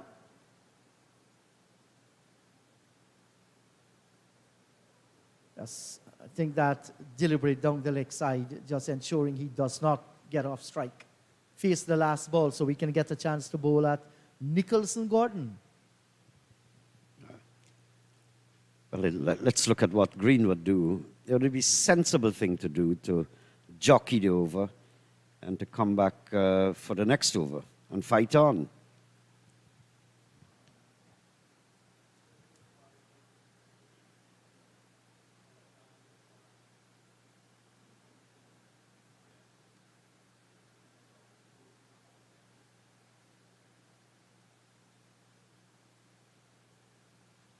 Shot. And he's driving away. That's gone through the covers. And is the catch taken? Well, is there yes, there is some celebration there. And he has to go back, Dorval Green. What a pity he didn't get the half century. But the 34-year-old from Trelawney has given his heart out for his country. A fine half century. Faced 89 deliveries. It's now 232 for the loss of 9.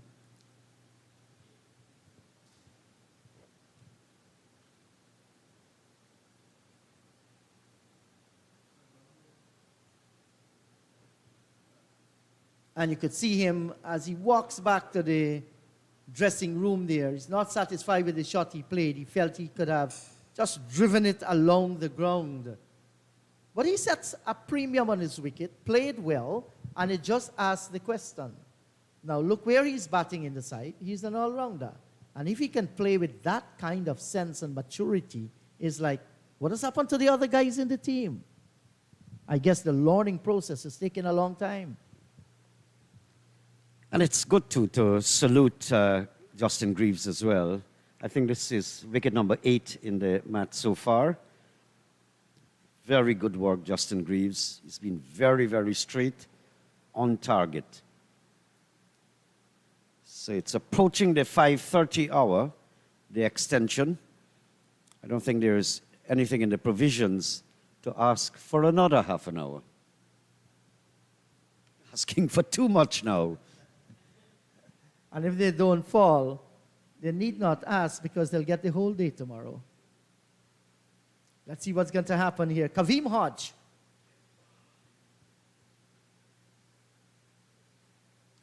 Can the Scorpions survive? I'm not too certain what might happen. If they can play as far as the light is permitted, I'm not too sure. Good, tight defensive shot here by Gordon. Still a slip, leg gully, and a forward short leg. Yeah, come up there. Bring a silly point in as well. add the pressure.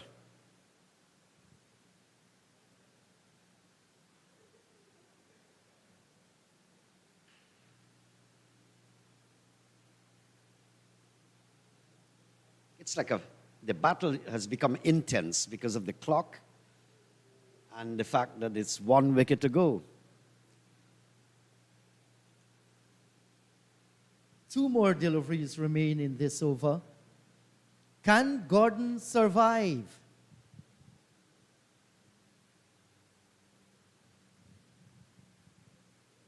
And they'll take the single. Gordon gets there, the return fired in. And this will now expose Patrick Harty. Nicholson Gordon. Has become the senior guy. That's right.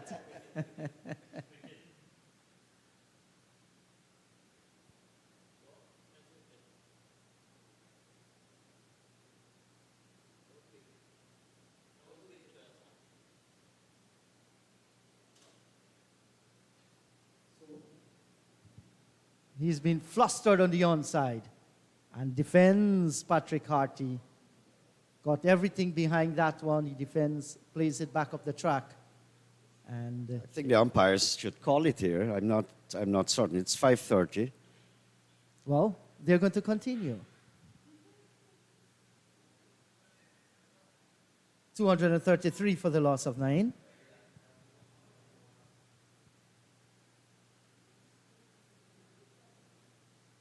Not a bad decision to continue the match. 233 for the loss of 9. I don't know how long more they can go for, but with the spinners on and spin from one end, there is space from one end. The light is still good out in the middle.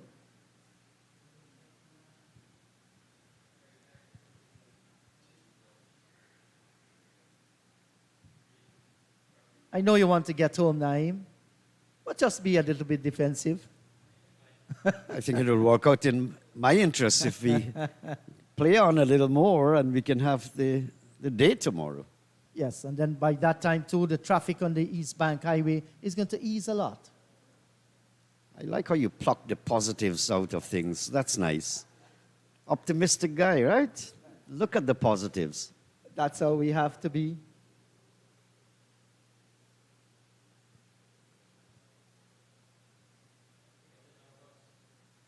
Graves, 2 for 42. He's in his 15th over.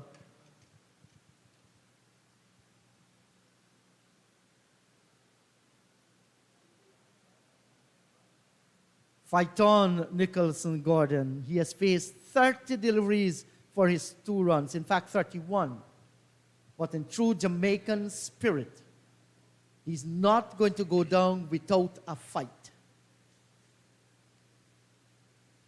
He might be heading for a record there.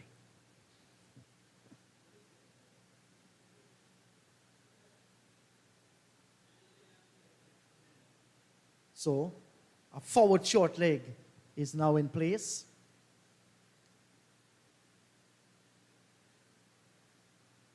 Athanasis is bringing in his wide mid off and his mid on to come in a little bit closer.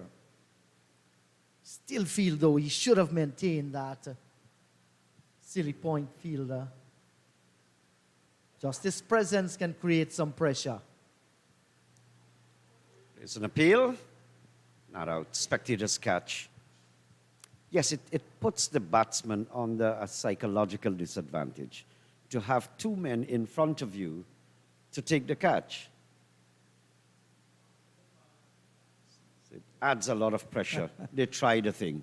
Yes, Didn't exactly. Get through. So the Volcanoes here could be a little bit frustrated. They know they have this one covered, but they want it to end and end quickly. This is what you call, Naeem, stubborn resistance.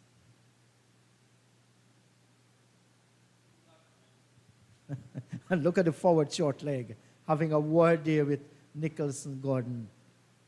Maybe saying to him, guy, aren't you tired? Don't you want to get back in that dressing room, get under the shower? You're not going to save this one. Hey, bro, have some mercy. Just get out. When you just came into bat, you were looking so handsome. The time you've spent here, things have changed. You never know what transpires there. And he actually handled that bumper well. Is it a situation where the ball actually cannoned into the bat that was well angled? But I don't know. They weren't attempting to run. Umpire signals dead ball? Or Yes, because he did not offer a shot. He was taking evasive action there.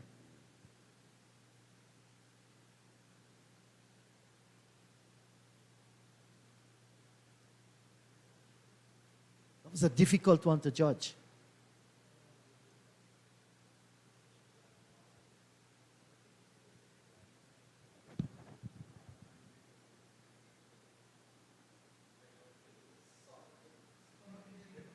No leave alone, technically sound defensive shot by Nicholson Gordon, 233 for the loss of 9. And the bails have been taken off there 9. That stumps on day number 3 with the score 233 for the loss of 9. And Jamaica has survived today. And it simply means that the match will go into tomorrow. survived by the skin of their teeth. And congratulations, you'll be driving all the way from Hope to the stadium tomorrow, very early in the morning. You're poking fun now. Yeah, we'll all be here and to enjoy. This is cricket. Would have been better if 3-4 wickets were still standing, so we can go through all the pains of getting here to see a good match continue. But all in all, you have to take your hats off to the Windwards Volcanoes. They have performed well. They are the shining star in this battle, except for the individual contributions made by the Scorpions. People like Dorval Green and several others who have fought on. But I don't think all the efforts combined still has not put them where they expected to be or wanted to be. 233 for 9 is still very far away. I think they allowed the train to get away a little from them from the beginning, especially with that 101 all out. Well, they started the day with hopes of getting 415 for victory. Lugg went for 15, Mackenzie 1, Bonner 17, Palmer 21, Mansing a well-played 50, and so too Thomas made 55. Green getting 48 in the end. Merchant made 5. Mindley didn't score. Gordon is not out on 2. Harty not out on 233 for the loss of 9 from 99 overs. In the bowling department, Lewis 4 for 22. Sherman Lewis bowled his heart out. John 14 overs, none for 34. Greaves 2 for 42 from 15. Edwards 33 overs, 11 maidens, 2 for 65. Demba 11 overs, 1 for 21. And Hodge 12 overs, none for 32. So they ended the day on 233 for the loss of 9. Tomorrow with 1 wicket standing, they require a further 182 if they're going to win this game. Until tomorrow, this is Inderjeet saying goodbye from the National Stadium.